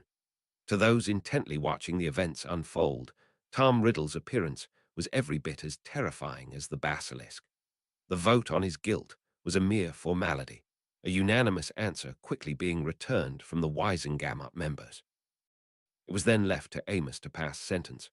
Lucius Malfoy, you have been found guilty of unleashing a terrible horror into Hogwarts, with callous disregard for the welfare of the children being taught there, your own son included. It is nothing short of miraculous that there were no fatalities. Otherwise, I wouldn't have hesitated in using the death penalty for this case. This drew gasps from around the Wisengamot chamber as people realized this was not Albus Dumbledore they were now dealing with. Amos Diggory appeared not to be the forgiving sort. Even the Lestranges had escaped the death penalty. The attack on the Hufflepuff students, though had badly shaken the chief warlock, his own son had been mere yards from the point of the basilisk attack. You will spend the rest of your life in the high-security wing of Azkaban. It was also my intention to find the Malfoy family rather heavily, and use that gold installing wards at Hogwarts to ensure nothing like this could ever be repeated. Thanks to our friends from the Goblin Nation, and those 4 brave and generous students who destroyed the basilisk, our children today return to a much safer Hogwarts. I still intend to impose a financial penalty, though 20% of the Malfoy fortune will be awarded to the Ministry. This will be allocated to the DMLE, its purpose to help equip and train more brave auras like the ones who protected our children at Hogwarts. This proved a very popular decision. The profile of the DMLE had never been higher. Edmund watched with everyone else as a sobbing and broken Lucius Malfoy sank into the floor. Personally, he thought the death penalty might have been kinder than spending the rest of your life in Azkaban. The 20% fine meant he would leave his daughter's betrothal to Draco intact for the moment. The news flashing around Platform 9 and 3/4 that the Longbottom lad had just gotten betrothed also affected this decision. He would call in on Narcissa before going home, give her the expected news about Lucius, and then see what future concessions he could wring out of the Malfoys. If Edmund even suspected Draco was as stupid as his father, his betrothal to Pansy would be over before the blonde Ponce could spit. Lucius may have wormed his way into high society, but the Malfoy name could become poison for many years to come. Edmund would have to give serious consideration to whether he wanted his grandchildren lumbered with such a disadvantage. Thankfully, he had a few years yet before finalizing any arrangements. Narcissa would know all this, and also that should Draco's match to Pansy be dissolved, she would certainly struggle to find another suitable betrothal for her son. Edmund should be able to squeeze more Parkinson control over the Malfoy fortune. Narcissa wasn't really in any position to refuse. And thanks for reading. 49. Just one thing. Harry Crow disclaimer. JKR still owns Harry Potter. I write purely for fun and post it here so you can read it for free. Anyone wishing professional standards of writing should go and buy one of her books. Poe is my favorite. Chapter 49, Parvati had been pleasantly surprised at the positive reactions she'd received on the Express. Then again, she'd never ventured outside the 2 compartments they had occupied, and Professor Hobson had stayed close. Now the professor was at the staff table, Susan and Hannah at Hufflepuff, while Padma, Hermione, Luna and Harry were all heading to sit at their own house table. She still wasn't alone, though. Neville had offered his arm, and Lavender was by her side. Ginny and Colin were leading the way to a space at Gryffindor that would accommodate the 5 of them. Unfortunately, this free space was closer to Ronald Weasley than they would usually sit. Hey, Longbottom, looks like Lucius Malfoy isn't the only one who can't tell the Pattles apart. You do know your girlfriend is sitting at the Ravenclaw table, right? Or did they come as a pair? Ron was laughing at his own joke. That was until he realized he was the only one laughing. The way Neville was glaring at Ron was certainly enough to deter any sensible person from laughing at the redhead's supposed joke. After all, Neville Longbottom had just fought a basilisk and killed Voldemort. This was not someone you wanted to upset. Since Padma is wearing the Longbottom betrothal ring, and Parvati clearly isn't, that should tell even someone as thick as you who this is on my arm. That same ring also makes Parvati my sister. Would you stand back and let anyone say horrible things about your sister? This had a red-faced Ron on his feet. Don't you dare say anything about my sister. She wasn't the one stupid enough to write in a cursed diary. Oh, I think the whole school knows who the stupid one is in the Weasley family. You prove it every time you open your mouth. Talk about my sister like that again and I'll call you out. This is the only warning you're getting, Weasley. Before Ron could say any more, Percy intervened. Ron, sit down and shut up. Oh, take his side again, why don't you? He's sticking up for someone who isn't even his sister, yet my own brother stabs me in the back. Must be nice to have a supportive family. Perhaps if you weren't such a jerk, we just might. Parvati's been through a horrible experience. Ginny found herself being interrupted by a now snarling Ron. An experience she caused, and then got paid a bloody fortune for it too. That doesn't sound too horrible to me. Neville was just about to launch himself at Ron when his head of house made her presence known. "Ronald Weasley, go to my office at once." "What, and miss dinner?" "I shall have the elves prepare a sandwich for you." "A sandwich? You have just gained an extra week's worth of detentions for your disrespectful attitude toward me. That's on top of the week I was originally going to give you. If you are not in my office inside the next 5 minutes, our new High Inquisitor can start her first day on the job by taking you home, and then explaining to your parents the reason why you are no longer welcome inside Hogwarts." It had been reported in the Prophet that the new High Inquisitor was Neville's grandmother. Ron rightly thought that he would receive no sympathy from that quarter. With his head down, he began making his way out the hall. McGonagall, though, made sure he still heard her address to the rest of Gryffindor. "When you all arrived at Hogwarts for the very first time, I told you then that your house would be your family. One of our family was hurt by Lord Voldemort. That another member of our family made him pay for that hurt makes me prouder than I can say. Parvati needs the support of her family and friends at this time. Her Gryffindor family will provide that support, or I'll know the reason why." As McGonagall headed back to the staff table, Parvati found herself sitting between Neville and Lavender, with the rest of the house rallying around. It appeared as if Ronald Weasley's was the only disconcerting voice in Gryffindor. Harry felt it was now safe to release his grip on Hermione and Padma. Both had wanted to rush to Parvati's aid. The confrontation had been heard by the entire Great Hall. Ronald Weasley and Subtlety weren't exactly close friends. Harry had no intention of letting two angry witches now focus their ire on him, though so quickly offered his reasoning. "Neville always had the situation under control, and I saw McGonagall keeping a close eye on them. She was moving them in at the mouth without a brain started speaking, or should that be shouting? We know what would have happened if Ron had been foolish enough to reach for his wand.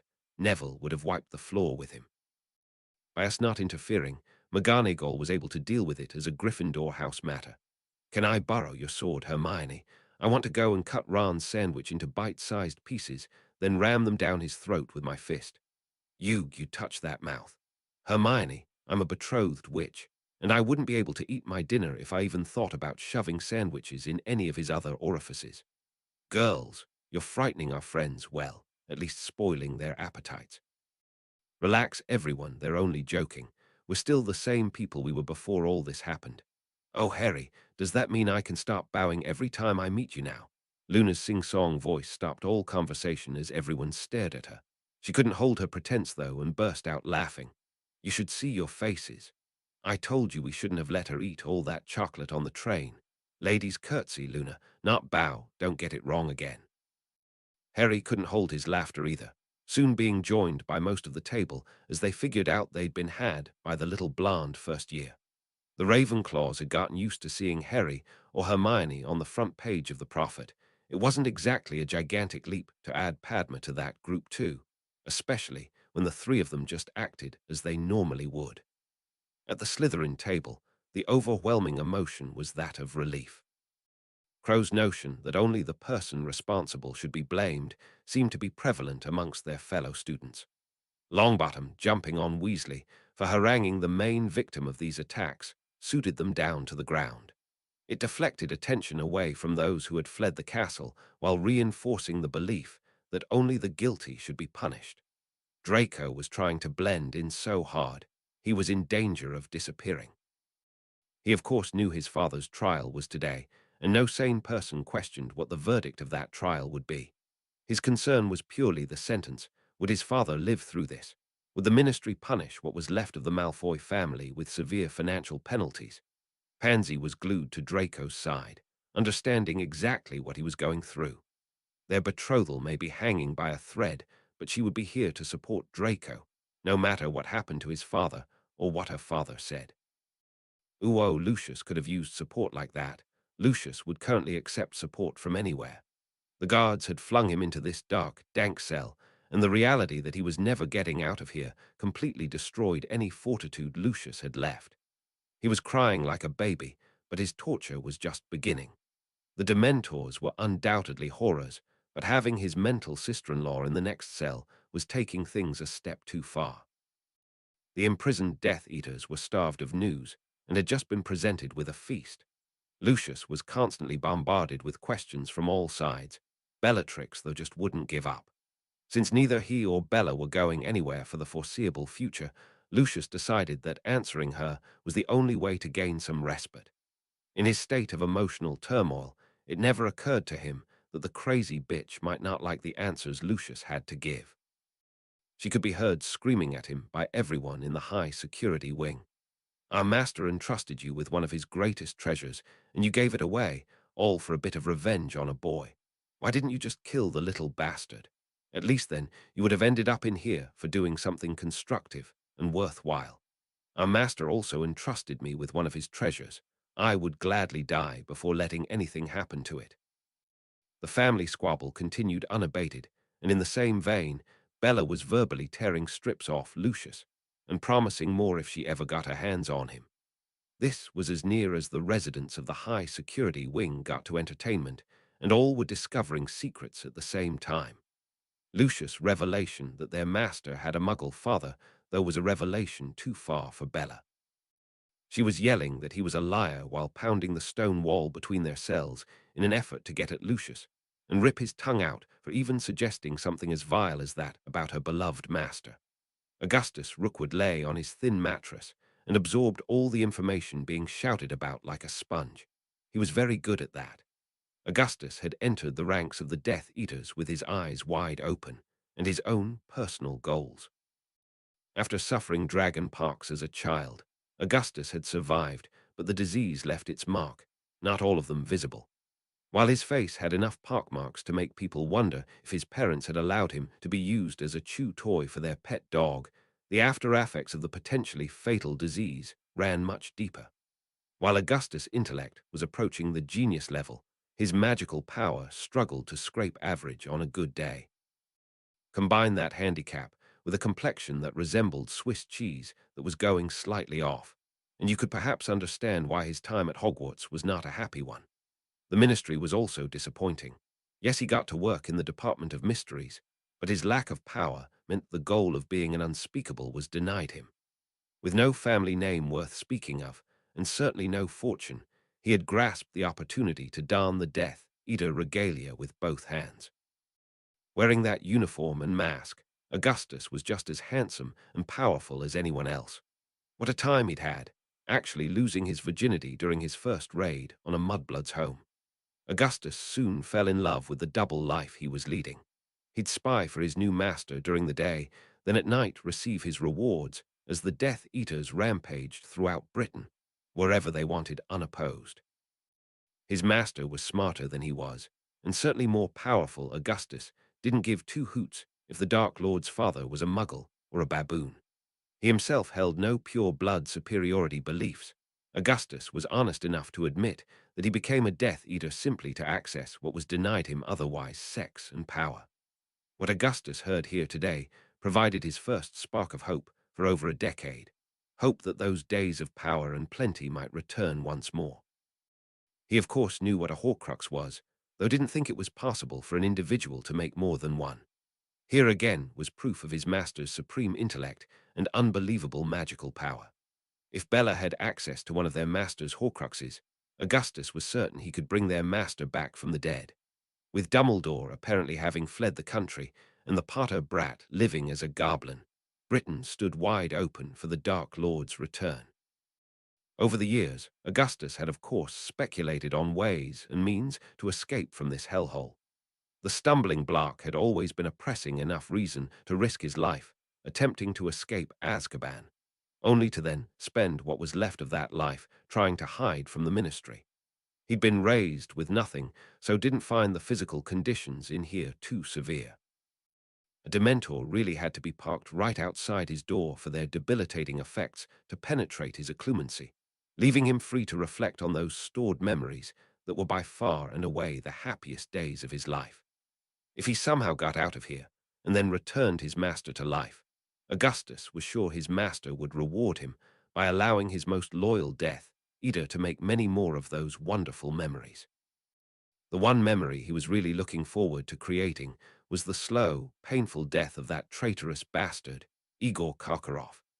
even if he didn't get to torture and kill the bastard responsible for him being in Azkaban personally.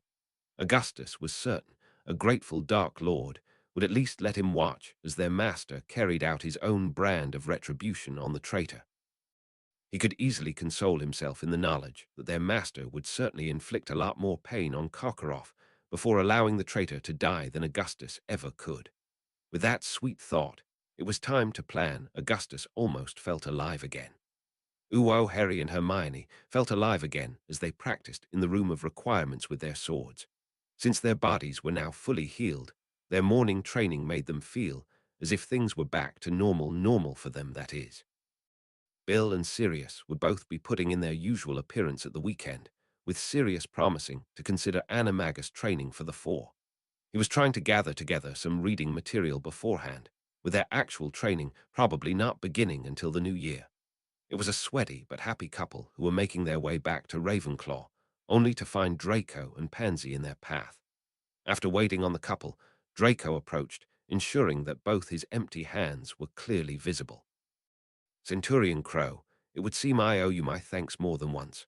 I was already in your debt for speaking out about only punishing the guilty. A note from my mother has seen that debt increase. Your generosity in providing new wards for Hogwarts saved the Malfoy fortune and probably my betrothal to Pansy. My father has been sentenced to life in Azkaban, a punishment I think he deserves. Had you not stopped his plans, the name of Malfoy would have been cursed in Britain for centuries. Harry could detect no deceit or malice coming from the Slytherin, and the concern radiating from Pansy was certainly genuine. Draco had effectively lost his father. His wealth was locked down, and it would seem Pansy's parents were questioning if their daughter should remain with the Malfoy heir. That was a lot of hits to take for anyone, far less someone who had been taught the world should bow at his feet simply because of his last name. Mr. Malfoy, I did what I needed to do in the hope of protecting Parvati. That you too benefited from this requires no thanks. As to Hogwarts, I am her champion and had to help our friend who was trapped down there. Those wards would have already been in place if Dumbledore had been kicked out before the summer, so again no thanks is necessary. I see no debt between us, so please don't consider there to be one. With the formal part over, Harry tried a different tack. Draco, we both got off on the wrong foot. I would also like to think we are both different people since that first meeting. I would say we are a way off being friends, but I hope have moved past the point of being considered enemies. Your father is paying for his crimes, and I bear you and your mother no ill will. Goblins preach live and let live. I think we could do with some of that here. Harry offered his hand for shaking, and Draco hesitantly took it. The world shifted for the Slytherin at this point in time. Had that been a pureblood he just made the same offer to, Draco would have been beholden to them for the rest of his life. Crow had treated him with honor and integrity, yet logically dismissed any claim of debt between them. Hermione knew she couldn't interfere between Harry and Draco, but had also picked up on Pansy's concern. This was somewhere she could offer advice. Pansy, I know Draco has been cast from the Black family. I also know Lord Black wouldn't sit back and watch you two parted if you really wanted to be together. Betrothal is not an option available for Harry and me. That doesn't mean we won't fight like hell to stay together. If that is something you would consider, Sirius is in the castle every weekend. I'm certain he would at least speak to you both.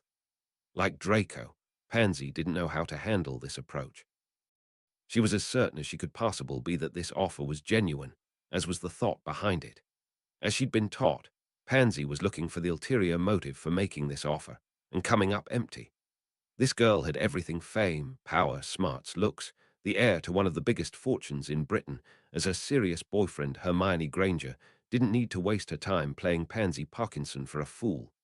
Thank you, Hermione. That is certainly something Draco and I will talk about. Neither couple thought this brief meeting could have gone much better. Just having two purebloods considering different opinions counted as a victory to Harry and Hermione. Draco and Pansy were left reeling. He expected to find himself beholden to Crow. Instead, they'd shaken hands, and a tentative offer of help with their betrothal troubles, namely Pansy's father. Neither knew how Edmund Parkinson would take an approach by Lord Black on the matter that left them thinking they would use that option only as a last resort. Hogwarts students once more adapted to their new normal, and life proceeded as usual. Classes still had to be taught, and there were exams to be passed. Helena was keeping Harry informed on the progress of her fellow ghosts. The current prognosis that they would be back amongst the living for Christmas was still on track. Dumbledore's absence was barely noticed. The former headmaster wasn't exactly missed.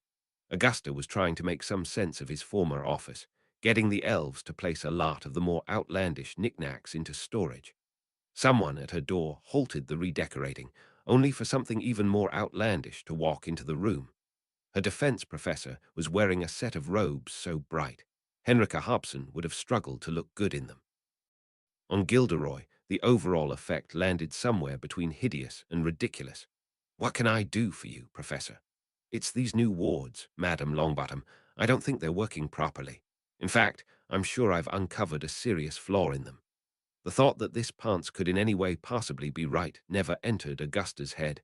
All she was thinking about was a means to get him out of here as quickly as possible. That applied to both her office and Hogwarts. "You are the first person I've heard complaining about the new wards. Can you tell me specifically what you think is wrong with them?" "Oh, I know they are there to prevent all sorts of nastiness passing into the school, but I fear they may be set too severe. Since we returned to the castle almost 2 weeks ago, I haven't had one piece of fan mail. Betty Crocker has never gone this long without writing before. The wards must be filtering my fan mail out. I hardly think that letters from my fans would count as dark or evil." Augusta was going to take great delight in explaining the facts of life to this arse. "Professor Lockhart, 4 young students, my grandson amongst them, went down into that chamber and fought not only a basilisk, but Lord Voldemort himself. Meanwhile, it was widely reported that the castle's defense against the dark arts professor was the first person from Hogwarts to arrive at Hogsmeade Village. I ran all the way there to raise the alarm. A job that had already been done by Minerva and 2 of the Auras using the flu system. Instead of assisting with the evacuation, you ran for your life. I would say that was the reason for your lack of fan mail, not what literally are some of the best protective wards in the entire world. You would have thought Gilderoy had been slapped by the way he reacted to that analysis." "Don't be preposterous, madam. I am Gilderoy Lockhart. My fans would never desert me. I'm 5-time winner of Witch Weekly's Most Charming Smile Award. Does that sound like someone who wouldn't get any fan mail? You need to see about having these wards repaired. Otherwise, I might be forced to leave Hogwarts." Augusta was delighted. The new wards protected the students. If they also got rid of this useless Ponce too, she would probably kiss Barchoke the next time they met. "I shall ask Assistant Ambassador Weasley about them when he comes to the castle on Saturday. After all, before his latest promotion, he was a Gringotts curse-breaker." Mentioning Bill Weasley was perhaps rubbing Gilderoy's nose in it more than a little bit. The red-headed wizard was everything Lockhart pretended to be. He flounced out of her office in a swirl of robes and ringlets, not a happy wizard. Uo Crow's marauders now looked upon their tutors with something akin to awe. Dumbledore, at the height of his powers, would have struggled to gain this level of attention from his students. The only exception to this was a heartbroken Carlin. The long-bottom ring on Padma's finger was taking some getting used to for the young wizard. Padma was his first crush. Seeing her now betrothed to Neville almost had him in tears every time he saw that ring. Ginny and Luna were certainly helping him understand the Indian beauty simply didn't feel that way about him. And how could he hate Neville when his fellow Gryffindor was going out of his way to ensure the rest of the house didn't make fun of him over the situation? Fun was certainly back on the agenda as they practiced shields/stinging hex exercises. Since they now all knew exactly what getting hit with a stinging hex felt like, they were allowed to wear dragon hide tunics as they dueled face shields had been made mandatory. Harry had supplied sets of face shields and tunics purely for this purpose, allowing enough that they could be swapped over while the current duel was taking place. Their aim was now to help their students increase the power of their shields. The only real way to do that was to have someone firing spells at them until it collapsed.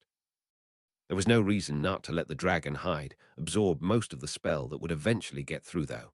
Their plans were to have them dodging and shielding after Christmas, building up experience to help with the difficult decision of when to do one or the other. They were firing 2 stinging hexes at their opponent's shield before then having to receive a couple in return. Anyone whose shield protected them from 5 or over got cheered, and a chocolate frog. The 4 fourth years were now a big part of this class too, so much so that Gryffindor, Hufflepuff, and Ravenclaw Quidditch practices were now arranged around it. The Slytherins had unopposed use of the pitch every Tuesday evening. Augusta stood with Henrika, there purely to observe but brimming with pride at the same time. As usual, the 4 second years were concentrating on what they were doing and had totally forgotten the adults were present. Noise being generated from the dueling meant the 2 witches didn't need to worry about their conversation being overheard. This is what defense lessons are supposed to be like, not students swinging from the chandelier because the professor ran away terrified. Even the older boys are hanging on their every word and working seamlessly together as a team to make everything run smoothly. If every class was taught this well, there wouldn't be a need for me inside Hogwarts. This drew a wry chuckle from Henrika. Minerva said pretty much the same when she observed them. She was every bit as impressed. Can I assume you're having no luck in finding someone suitable to take over from Lockhart? Oh, I have the very person in mind. I just need the all clear from the ministry to offer him the job. Let's be honest here. Padma, Hermione, Harry, or my Neville can all teach defense better than the person Dumbledore appointed. The proof of that is currently right in front of us. There was certainly never going to be an argument from Henrika on that subject. Augusta was on a rant, though, her anger directed at the former headmaster. Dumbledore seemed to be building his own little empire here, rather forgetting the people he employed were supposed to be teaching students.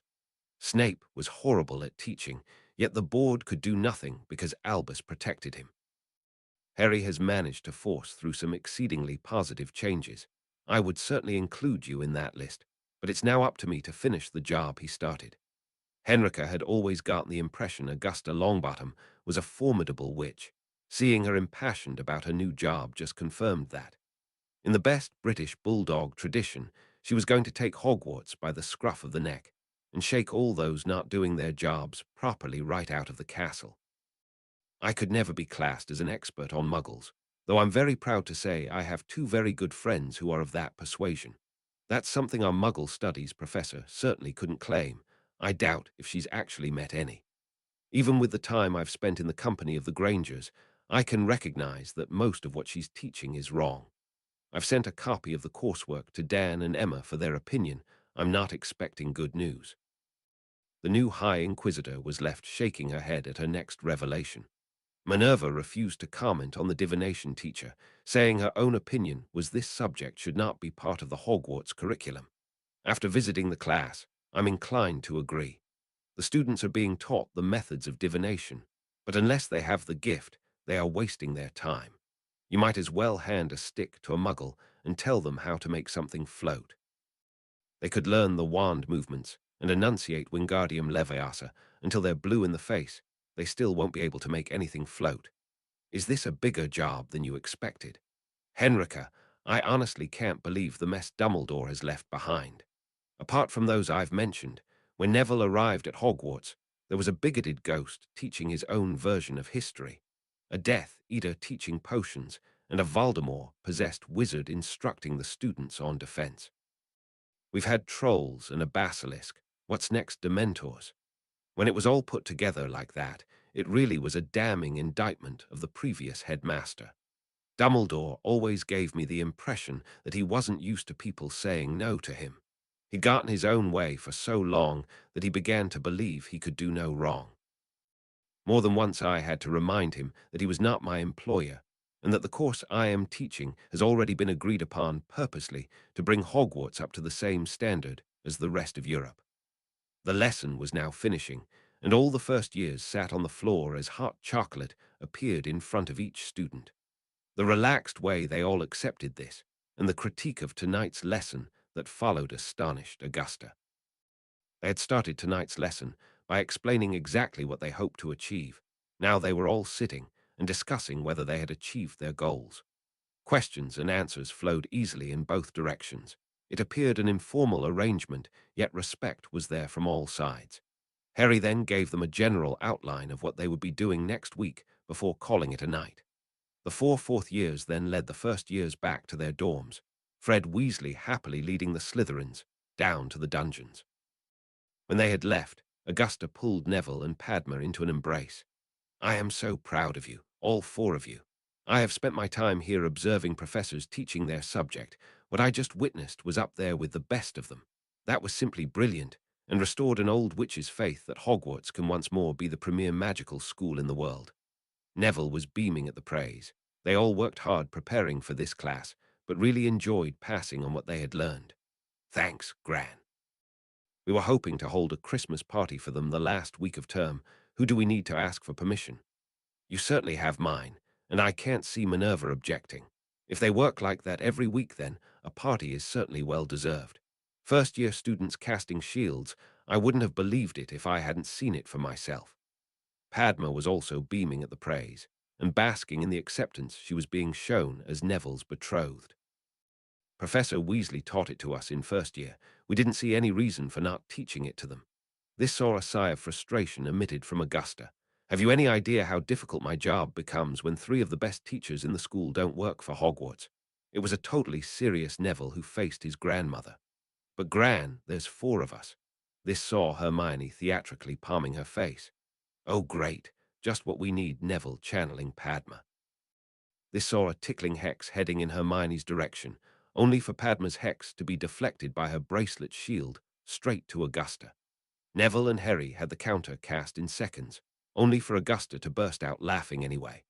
The fact that her once painfully shy grandson now felt confident enough to joke with her was certainly an occasion worthy of laughter.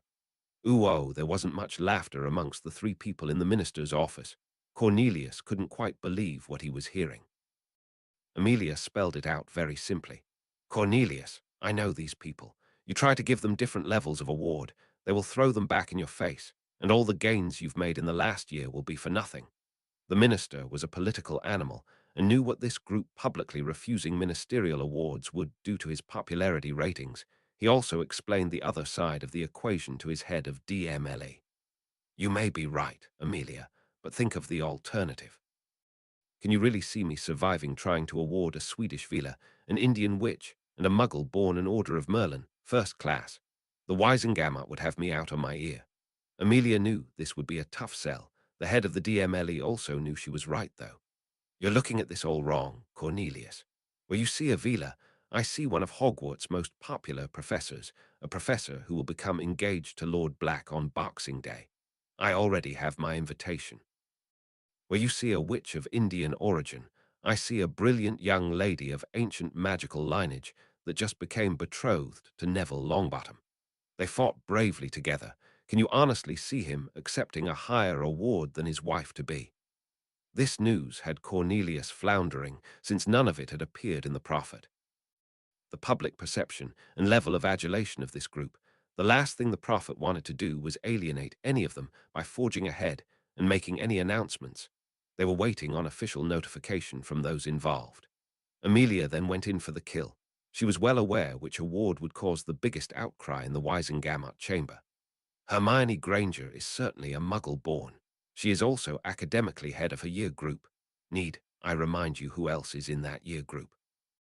This witch is also a friend of the Goblin Nation, and you weren't in the Chamber of Secrets to see what happened just after the beast had been killed.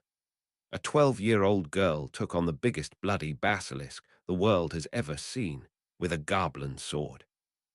Every goblin down there was treating Hermione like some kind of warrior princess. I have it on very good authority that Ragnar is strutting around Gringotts as pleased as Punch that his gamble to make that award to her has paid off far more handsomely than he could ever have imagined. Do you really want to insult them too? Like any good aura, Amelia had been trained to use her big spells when they counted most. She released them here.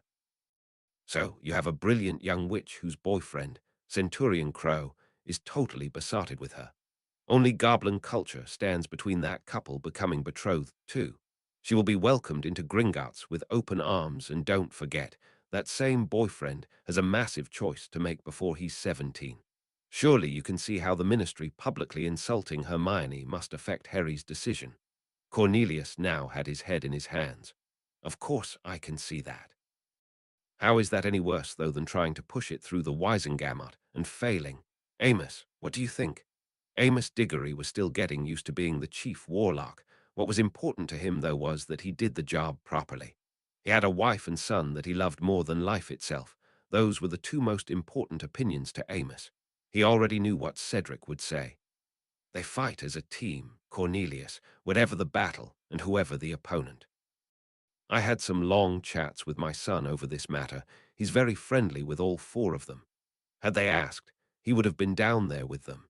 He and three other fourth years take part in their training every Sunday, and every Sunday they get their arses kicked. After seeing what they did in the Chamber of Secrets, Cedric now thinks getting his arse kicked is a badge of honor. No one else can get near them. Again, this was something Fudge had not heard before. Cedric had only told his father after the Hogwarts evacuation sent him homeward. Did you know that once a week, those four teach the entire first-year defense against the dark arts? They have first years producing Protego shields. What? Preposterous. That's exactly what I said, Cornelius, until Cedric told me he helps with their lessons, and saw it with his own eyes. The first year call themselves Crow's Marauders, have an official club badge and everything. Oh, the club is also staff-sponsored by Professor Hobson, the same Vila who probably saved all their lives down in the Chamber of Secrets. They were all in equal danger. They all played their part in the victory, so therefore should all be treated the same. With a groan, Cornelius' head slumped onto his desktop. Damned if I do, damned if I don't. Has either of you got any other options for me? This was what Amelia was waiting for. Cornelius, I thought the stroke you pulled with the Goblin Ambassador was masterful, so why rest on your laurels? Let's keep pushing reforms, and if we go down fighting for what we believe in, for what is right. If it's all the same to you, Amelia, I'd rather not go down at all. I'm all out of brilliant ideas at the moment, so anything you have will certainly be listened to. Amelia just had a flash of how Cornelius must have felt trying to sell her the idea of a goblin ambassador. This one, though, was even more out there. In all this, we haven't mentioned the one name at the center of everything we've discussed. Were you just going to hand Harry another Order of Merlin? This got another groan from the minister. What happened to keeping them all the same? They will be the same. Harry's already got one. What he doesn't have is a title. Amelia held her hand up to stop the expected interruptions. Harry Potter is heir to a title. Harry Crow is not. Harry is also Hogwarts champion, a title he will hold for life. I propose we grant him a piece of land near Hogwarts with a house and a title. Harry Crow, Baron of Kingassy. Amos had to interrupt. Amelia had clearly overlooked something. Except that Harry Crow is a goblin, and goblins can't live anywhere but Gringotts. The words dried up in his throat as Amos realized Amelia had overlooked nothing. Are you crazy? Crazy as a fox, who's going to give a shit about a muggle-born witch being awarded an Order of Merlin, first class, when compared to that? The minister totally agreed with that assessment. Yes, they'll be far too busy chasing us out of our offices with pitchforks and burning torches. Ah, but then we release our secret weapon. That led to a pause in the discussion, a pause that was eventually broken by the minister. Are you going to tell us what this secret weapon is? With a canny smile, Amelia revealed her idea. How about some extremely positive goblin publicity? Publicity so positive, we will all want a goblin neighbor. Don't underestimate the popularity of another summer awards ball either, especially when that ball is for the heroes of Hogwarts, and we'll have the new Baron of Kingassy in attendance. Cornelius was now very interested. Positive publicity always had his attention. For over a decade, two prominent pure-blood auras have resided in Ward 49 of St. Mungo's. They were alive, but took no part in the world around them. They are not there anymore. A few weeks ago I visited them. I sat and had a conversation with Alice Longbottom. Amelia was renowned for her stoicism, but both men could see the emotion clearly etched on her face as she talked about this. They are currently in a goblin medical facility and have even visited a muggle hospital. The point is, our best healers could do nothing for them yet. In our arrogance, we ignored all other options. Frank and Alice will never be the people they were before, but they are already far beyond what the remaining Longbottom family had hoped for. The politician in Cornelius was very weary of this. Just what is the goblin's angle on this? Cornelius, the answer is exceedingly simple. and nothing to do with politics. Not only is Neville one of Harry's best friends, Alice Longbottom is his godmother. Apart from you and Amos here, I have discussed this idea with no one else. There has been no goblin input or scheme. I'm simply offering an alternative to the shocking embarrassment that Miss Granger being denied her award would bring. Are you saying the goblins have no plans to publish this, rubbing our noses in the fact we couldn't heal our own people? Amelia could understand the minister's view. They really knew so little about the goblin nation. When holidaying with Harry over the summer, I got to know Barchoke a lot better. Susan considers him a kind of honorary uncle now. He told me that one of the dreams his nation had was that his son's wedding would see witches, wizards, muggles, and goblins all in attendance. I don't see anything wrong with that dream and hope to be one of the witches invited. You better believe everyone will be treated equally by the bride and groom. Amos tried to be the voice of reason here. Amelia, I don't see anything wrong with that dream either. Dreams are good, but we have to face reality here. I think changing another law that affects the goblins is too much, too soon. Amos, I agree with you except for one glaring problem. The boy who lived deciding to remain a goblin would make our government the laughing stock of Europe, if not the world. No one present could dispute what a disaster that outcome would be, so Amelia spelled out some more facts. A wizard killed both his parents and tried to do the same to him while he was still a babe. It was witches and wizards that placed his godfather in Azkaban and his godmother in St. Mungo's. It was also a wizard that abandoned him on a muggle doorstep as a baby. Are you seeing the pattern here? Both Cornelius and Amos were rather green about the gills, just how badly their society had failed their savior. Amelia, though, was by no means finished. Now, the other side of the coin has the goblins raising Harry to be a fine young man. They were instrumental in freeing his godfather, are totally responsible for bringing back his godmother, and treat his chosen girl as a princess. Knowing all that, we need to look at our problem again. Harry thinks of himself as a goblin, and that is the side of him we need to appeal to if we want any chance of that decision ever going in our favor. He won't give a shit about being Baron of Kingassy, but he will proudly accept it, knowing the impact it will have on his nation. Is it too much? Too soon? Yes. Can we afford not to do this? That is what we need to decide here. Cornelius was between a rock and a hard place. His choices appeared to be get squashed or try and blast his way out. Do you really think the goblins announcing they managed to heal people we couldn't will have such a positive impact? Absolutely not. But Augusta Longbottom announcing it would. Both she and Neville feel they owe the goblins a debt that can never be repaid. This would be her opportunity to do so. When Augusta Longbottom speaks, witches and wizards the length and breadth of Britain will listen. There are those we will never convince, just like there are those we won't have to Harry's involvement being enough to guarantee their votes. It's the moderates in the center we need to convince. It will be hard, it will be close, but I think we can pull this off. Cornelius couldn't think of any other alternatives, with another old idiom popping into his mind. He might as well be hung for a sheep as a lamb. Failing to gain approval for Miss Granger's award would just as surely end his political career as Harry's supposed title would. Probably not so swiftly, though. He was thinking of something that might just tilt the scales more in their favor. Do you think we could get the goblins to open a Gringotts branch in Hogsmeade? That would certainly help the local businesses and might even see the village grow.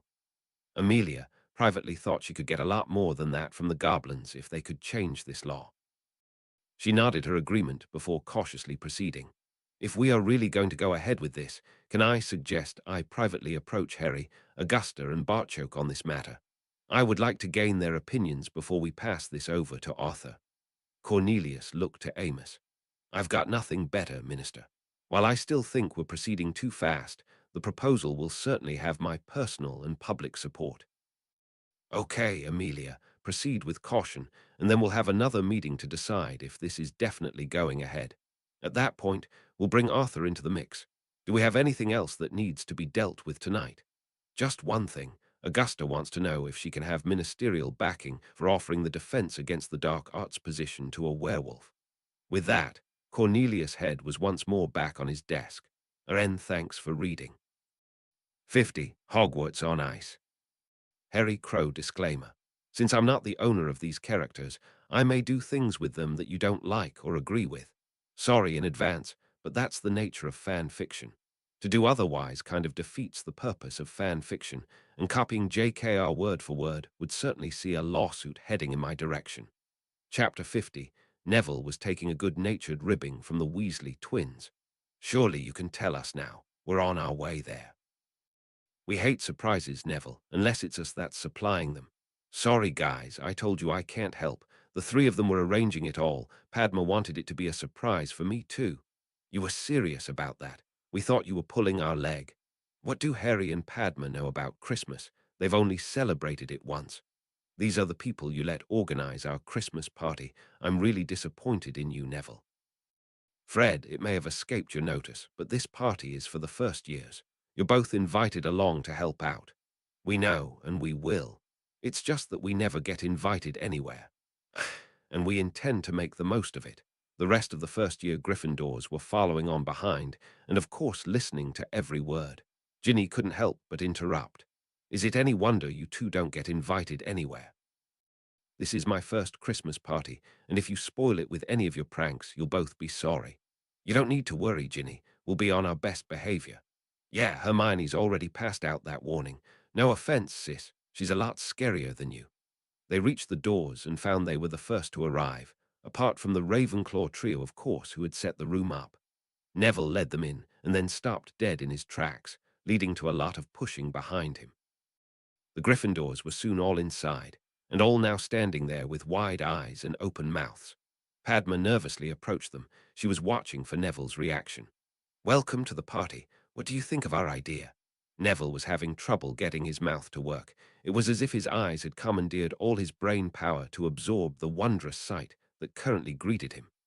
Two sides of the room had tables along their edge, tables that would hold about 6 people each. Seating/eating area was separated from the rest of the room by a railing that had a gap to be used as an entrance. Going through that entrance would lead you onto an ice rink.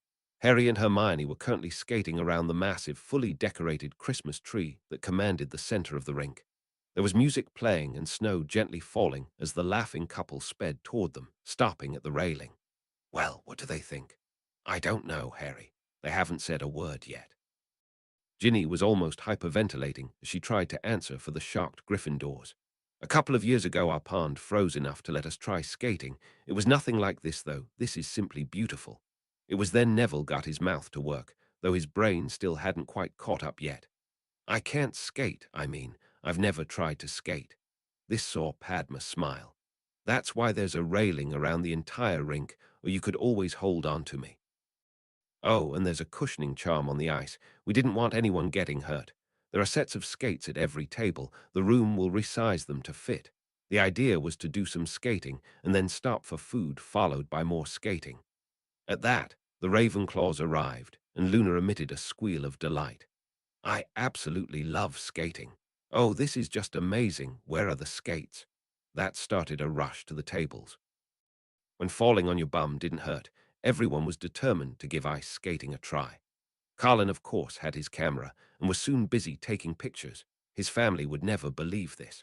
The tables and chairs appeared to be made out of ice, yet were warm to the touch. The snow falling on the rink was also amazing, since it didn't build up and appeared to just be absorbed into the ice. The other 2 houses had now arrived, and the room, or should that be ice cavern, rang with the sound of excited laughter. The rink was filling up fast with skaters moving in a clockwise direction around the sparkling tree to avoid collisions. There were all levels of skating on display, from a few too nervous to leave the security of the railing to those performing spins and turns. Jake, a muggle-born Hufflepuff, was clearly a very good skater and was soon trying to teach some of the others the tricks he could do. Henrika had taken one glance at the room and headed straight back out. She returned with all 4 heads of house and Augusta. Well, was it worth leaving dinner to see this? Phileas was practically bouncing with excitement. Oh, this is wonderful. Do you think they would allow me to join in? This had Henrika laughing. Phileas, I'm sure they would love for you to join them. As he shot off to find a pair of skates, Henrika spoke to the remaining staff.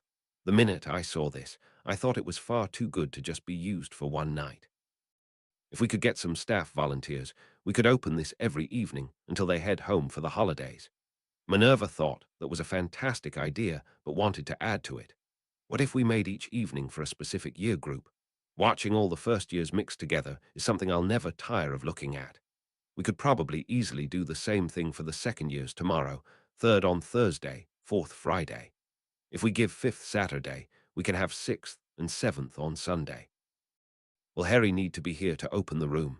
Their discussion was interrupted by loud cheering coming from the rink. The students were all clapping and shouting as Phileas happily sped around the Christmas tree too. Yes, but after people were inside, he could leave. The room will disappear as the last person exits. At that, they were joined by a glowing Harry and Hermione, both of whom were clearly having a great time. Good evening, professors. What do you think of our party? Emma and Dan took the three of us skating in London last Christmas, and we loved it, and are planning to take everyone there again this Christmas. Won't you join us? We're just about to eat. Minerva was delighted, glimpsing a side of Harry she'd never seen before. Here was a young man just enjoying skating with his girlfriend. The serious student who was Centurion Crow was nowhere in sight. Centurion, we would love to. They had barely moved to the nearest table when food and drink appeared. Hermione was bursting to explain their choices. We wanted to offer something different, so my mum had Darby bring a selection of party foods to the kitchen. These are the ones the Hogwarts elves could produce.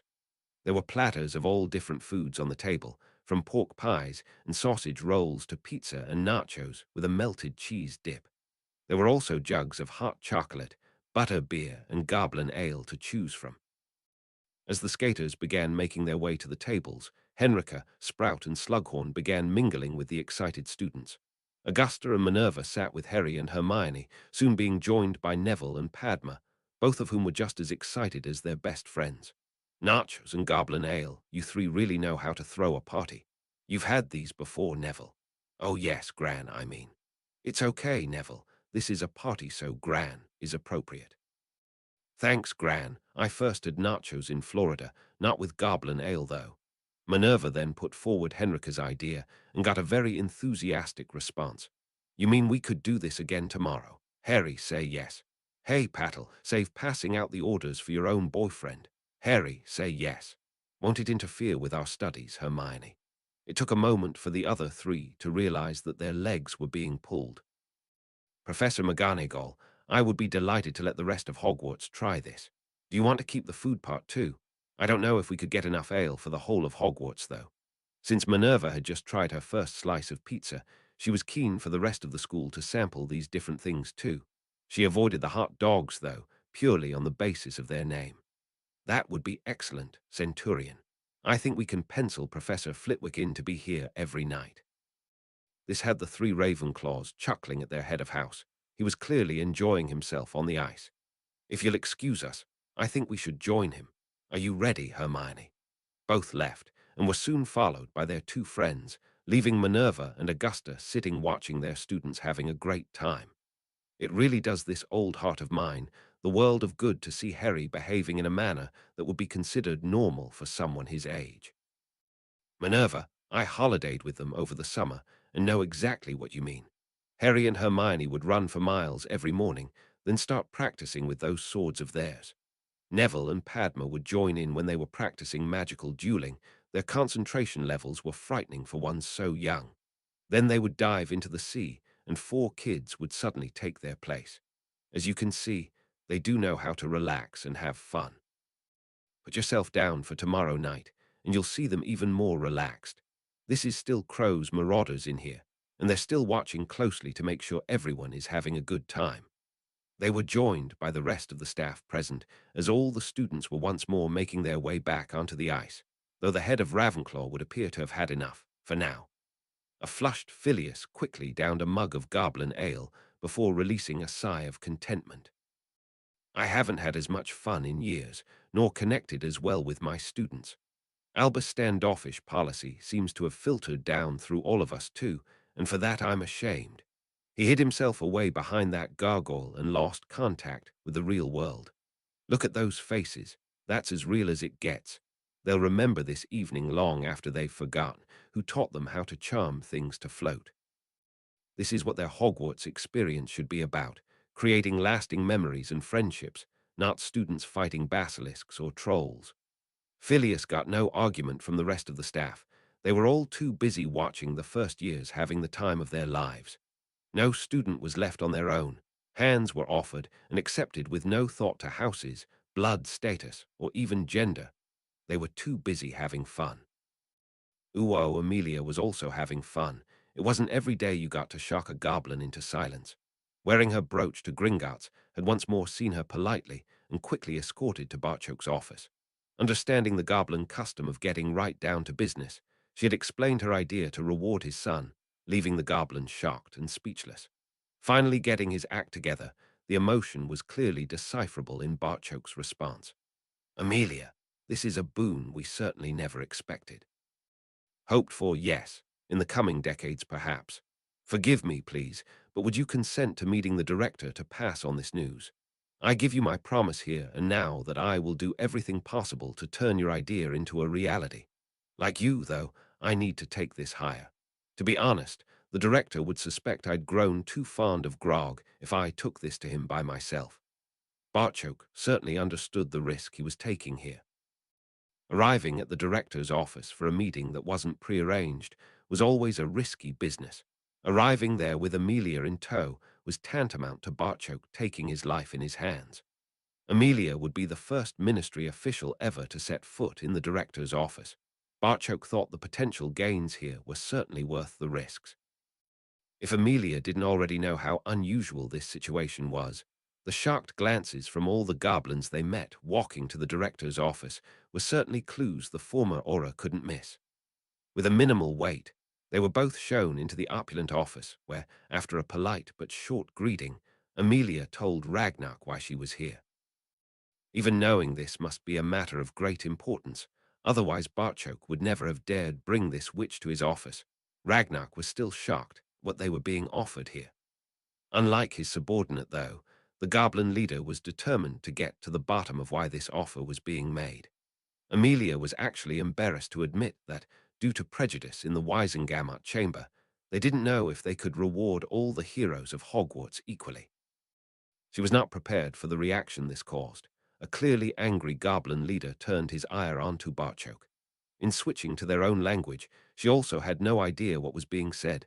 The tone Ragnar used, though, didn't leave much to the imagination. A bollocking was the same in any language. They disrespect your daughter, yet you rush in here, flushed and excited like a virgin bride on her wedding night. Do you expect us just to smile as we are shafted by those pureblood morons at the ministry? Surely this witch must have anticipated our reaction. They can't be that stupid, or do they think we are the stupid ones? Barchoke had lost all of his excitement, offering an apology and explanation to his leader. Your pardon, Director. I was so taken by the implications of the offer that I never looked at the reason behind it. Amelia here is unaware that Hermione is my daughter. I have kept that information away from her to protect her position at the ministry. That was a mistake. This witch should be considered an asset and a friend. Ragnar was once more under control as he spoke to Amelia in English. My apologies, Madam Bones, both for my rudeness in speaking a language you don't understand and assuming you already possessed certain information that would explain my outburst. The ministry sees Miss Granger as a muggle-born witch. We see her as a child of our nation. You were present the day I awarded her the status of goblin friend. That was before she blood-bonded with a certain centurion we all know.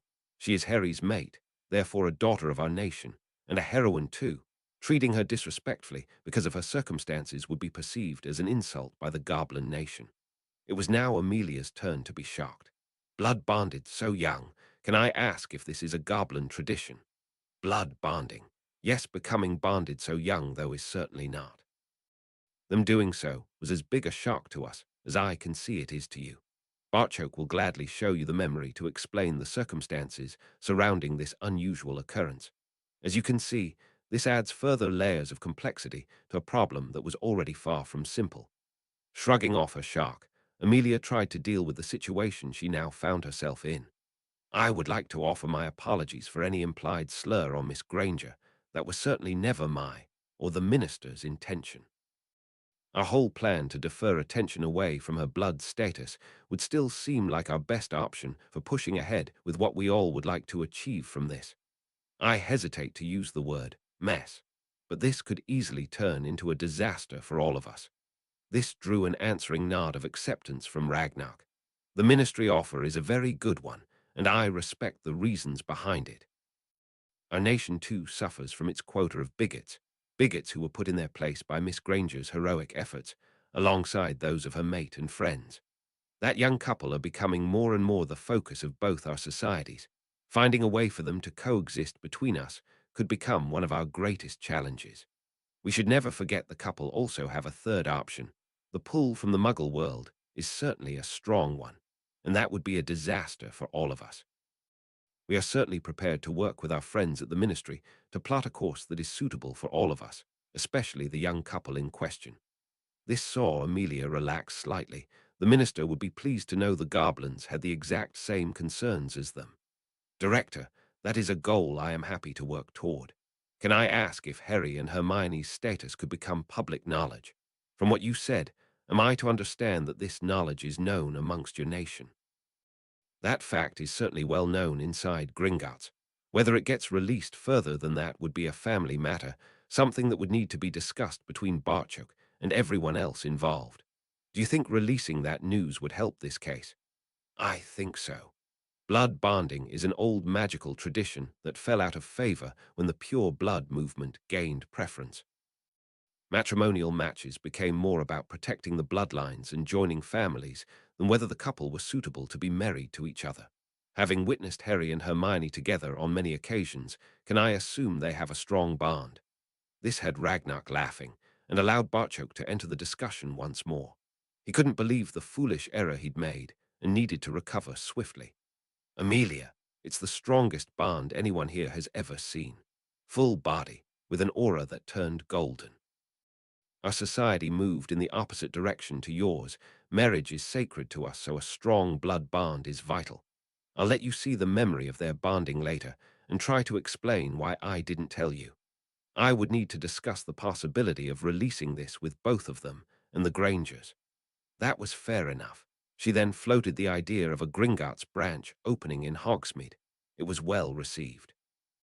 If the law was changed to allow goblins to live at the branch, that would certainly be something we would like to move forward with.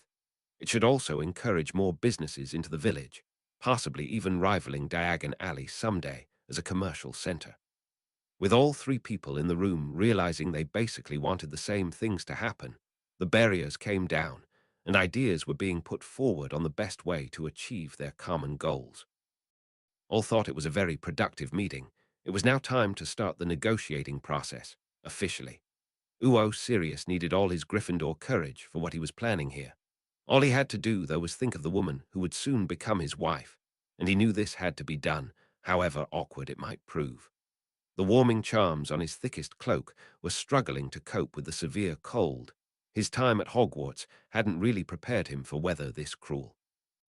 He thought Henrika was joking when she told him the sea would freeze over for a couple of months every year in Lulia.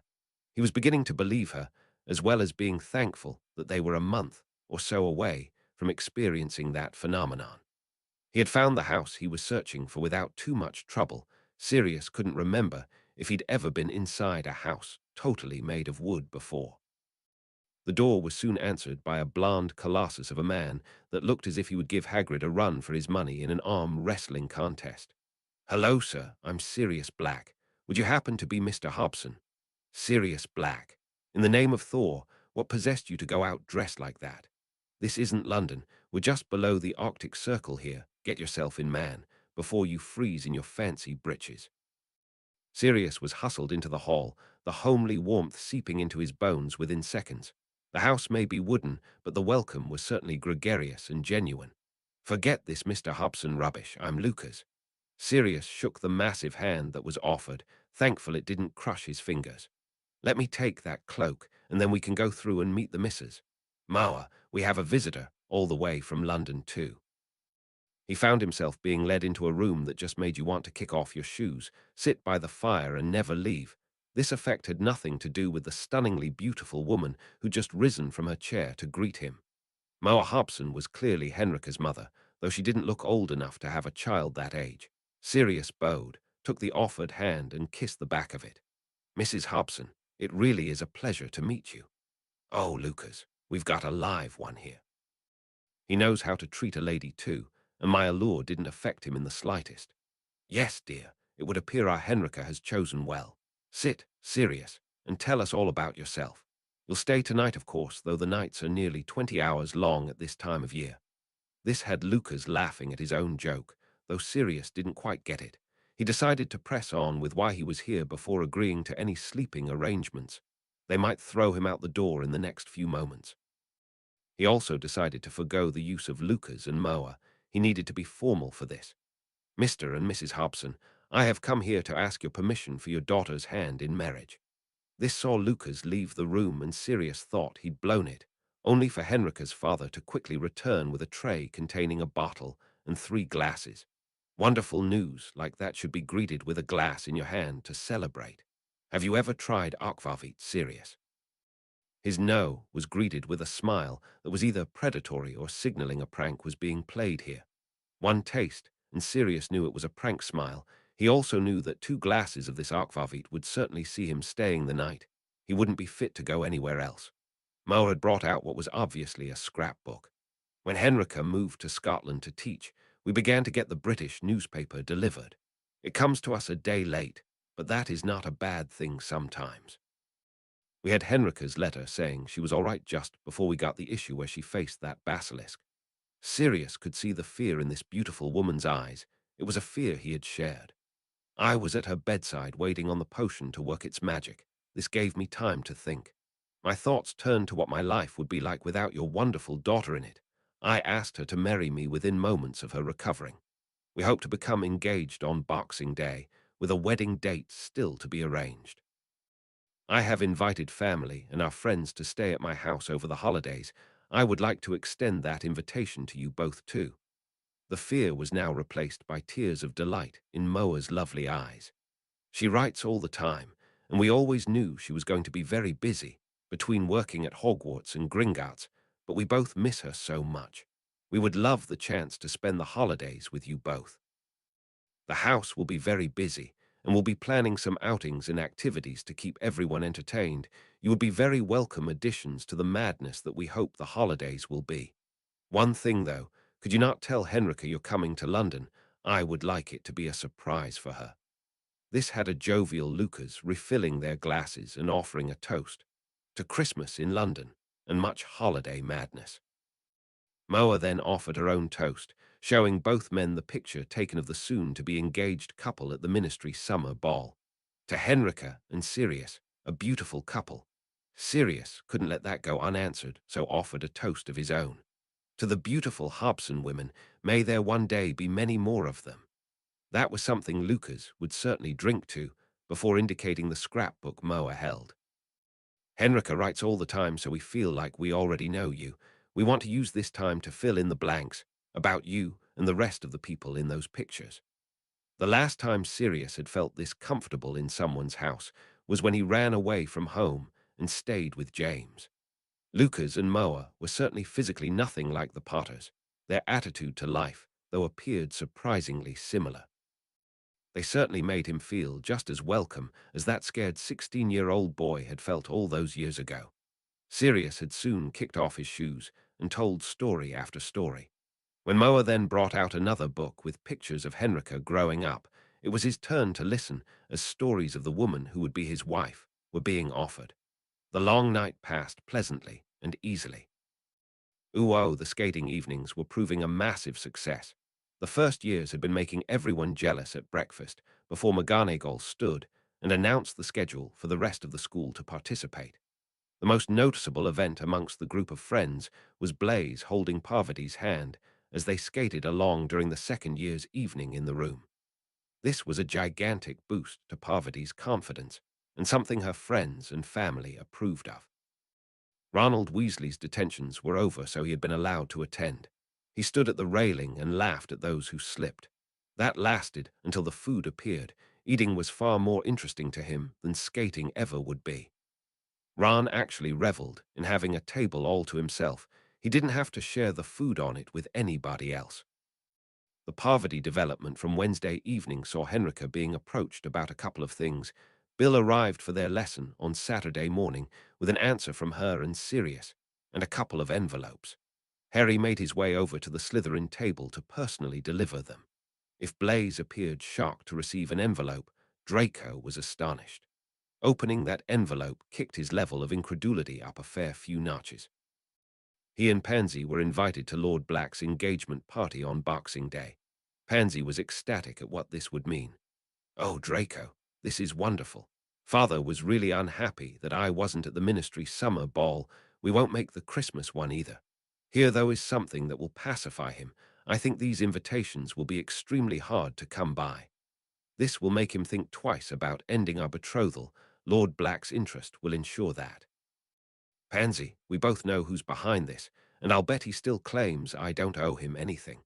Both were watching Harry as he left the hall to attend his training. On entering the room, their training didn't begin immediately. They all understood there were things to be discussed first. Harry started the ball rolling, not happy with some of the news he'd been receiving from his father. "Assistant Ambassador, I want you to know these changes did not come from us. We are very happy having you for an instructor, and will certainly resist any moves to see you replaced for our weekend lessons." Bill was actually quite touched with the concern these four were showing him. It was time to let them see that concern was misplaced. "Thank you very much for that vote of confidence. I can assure you all I will also resist any moves that would see our weekend lessons halted. What this is, though, is simply a case of putting Hogwarts needs first. Do any of you have the slightest doubt that Remus Lupin will be a better defense teacher than Lockhart?" The only answer Bill got was 4 looks that clearly wondered if he'd lost his mind. "Thought not. Now, Hogwarts and the Ministry have stuck their neck out in supporting Remus for the job. Gringotts really needs to be seen to be doing the same." On the wizarding side of the divide, like it or not, they see Harry here as the public face of the goblins. Augusta would also look foolish if she championed this change in Professor, only for her grandson and his betrothed to still be receiving their timetabled defense lessons from me. You 4 are treading water in that class anyway. We all know this is where you do your main work in defense. I may ask Remus to help the occasional weekend, but you will still be working with me. This cleared the air somewhat, and allowed Bill to ask the question his boss wanted answered.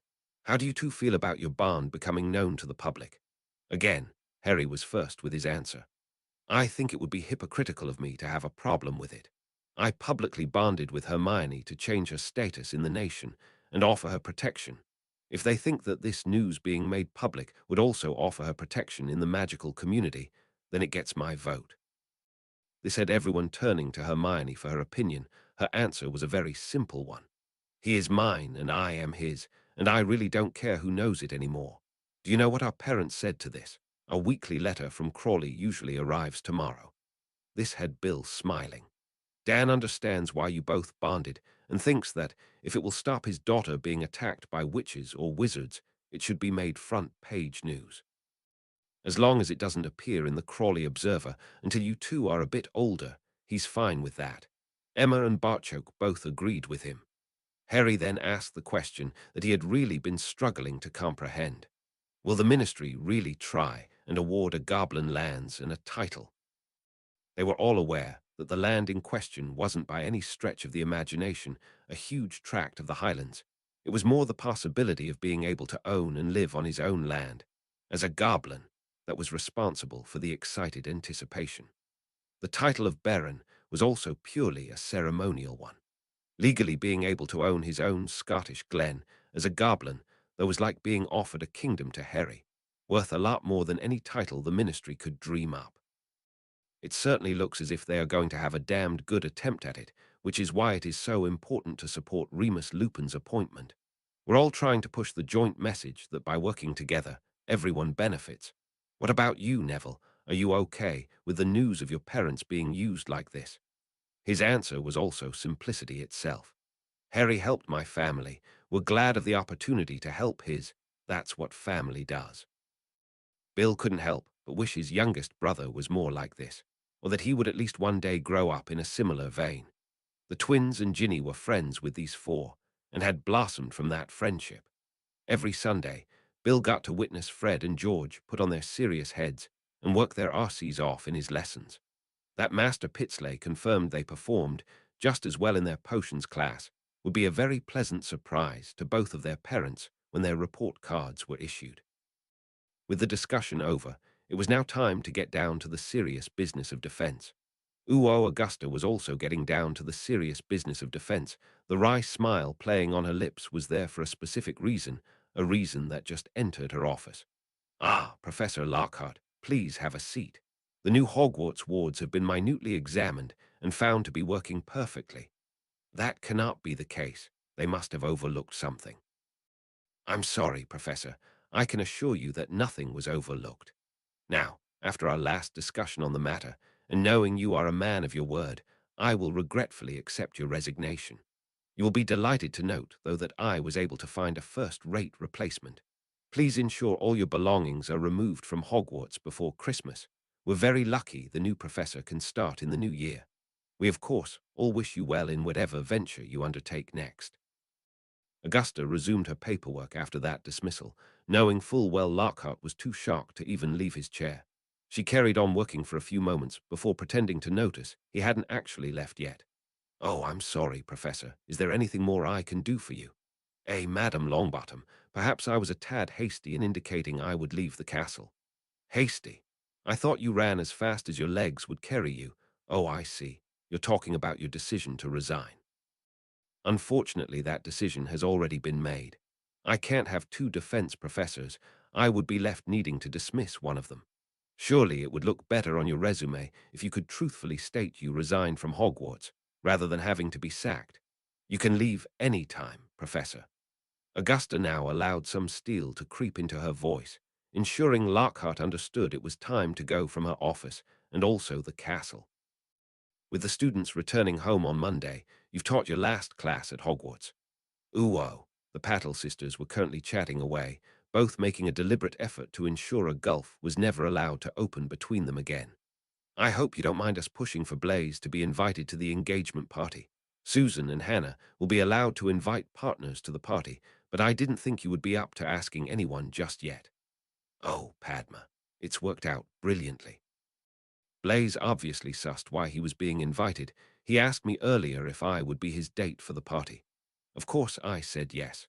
Making the dress code include goblin formal, where means we already have that angle covered too.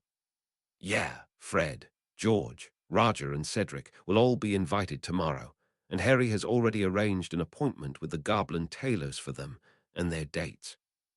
Sirius really didn't want to invite a lot of people who sat back and did nothing while he rotted in Azkaban, and you know he's a big kid at heart anyway. The party will be family and friends, and a lot of fun. The Pattles didn't celebrate Christmas as such, but this was quickly turning into a holiday they would remember for a long time. Not only were they getting to spend it with friends and family, there were already promises of at least one party, more ice skating in Muggle London, and even more shopping too. What was not to like? Augustus Rookwood didn't like what he was doing, but needs must. It was a very fortuitous occurrence that the plinth his thin straw mattress rested on was not made of the same material as the rest of his cell. Attempting what he intended on the black granite that Azkaban was constructed from would have rendered his already perilous attempt at escape clear into the totally hopeless bracket. As the pain in his mouth became unbearable, he removed his fingers to find traces of blood on them. This saliva/blood mixture was immediately transferred to the very rudimentary wand he was constructing. Lengths of straw from his thin mattress were bound together with hairs he'd pulled from his head. This was then being coated in the mixture coming from his mouth. Hopefully, over the coming months, this process would be able to infuse enough of his magical essence into his very basic construct to allow it to cast a couple of spells. This wand was never going to allow him to fire curses at anyone. That wasn't its purpose anyway. He needed this wand to open the cell door, along with any others that blocked his way out of Azkaban. It would then hopefully hold together enough to cast a warming charm on himself before he was forced to enter the North Sea. A simple Alohomora would suffice to open the doors in Azkaban.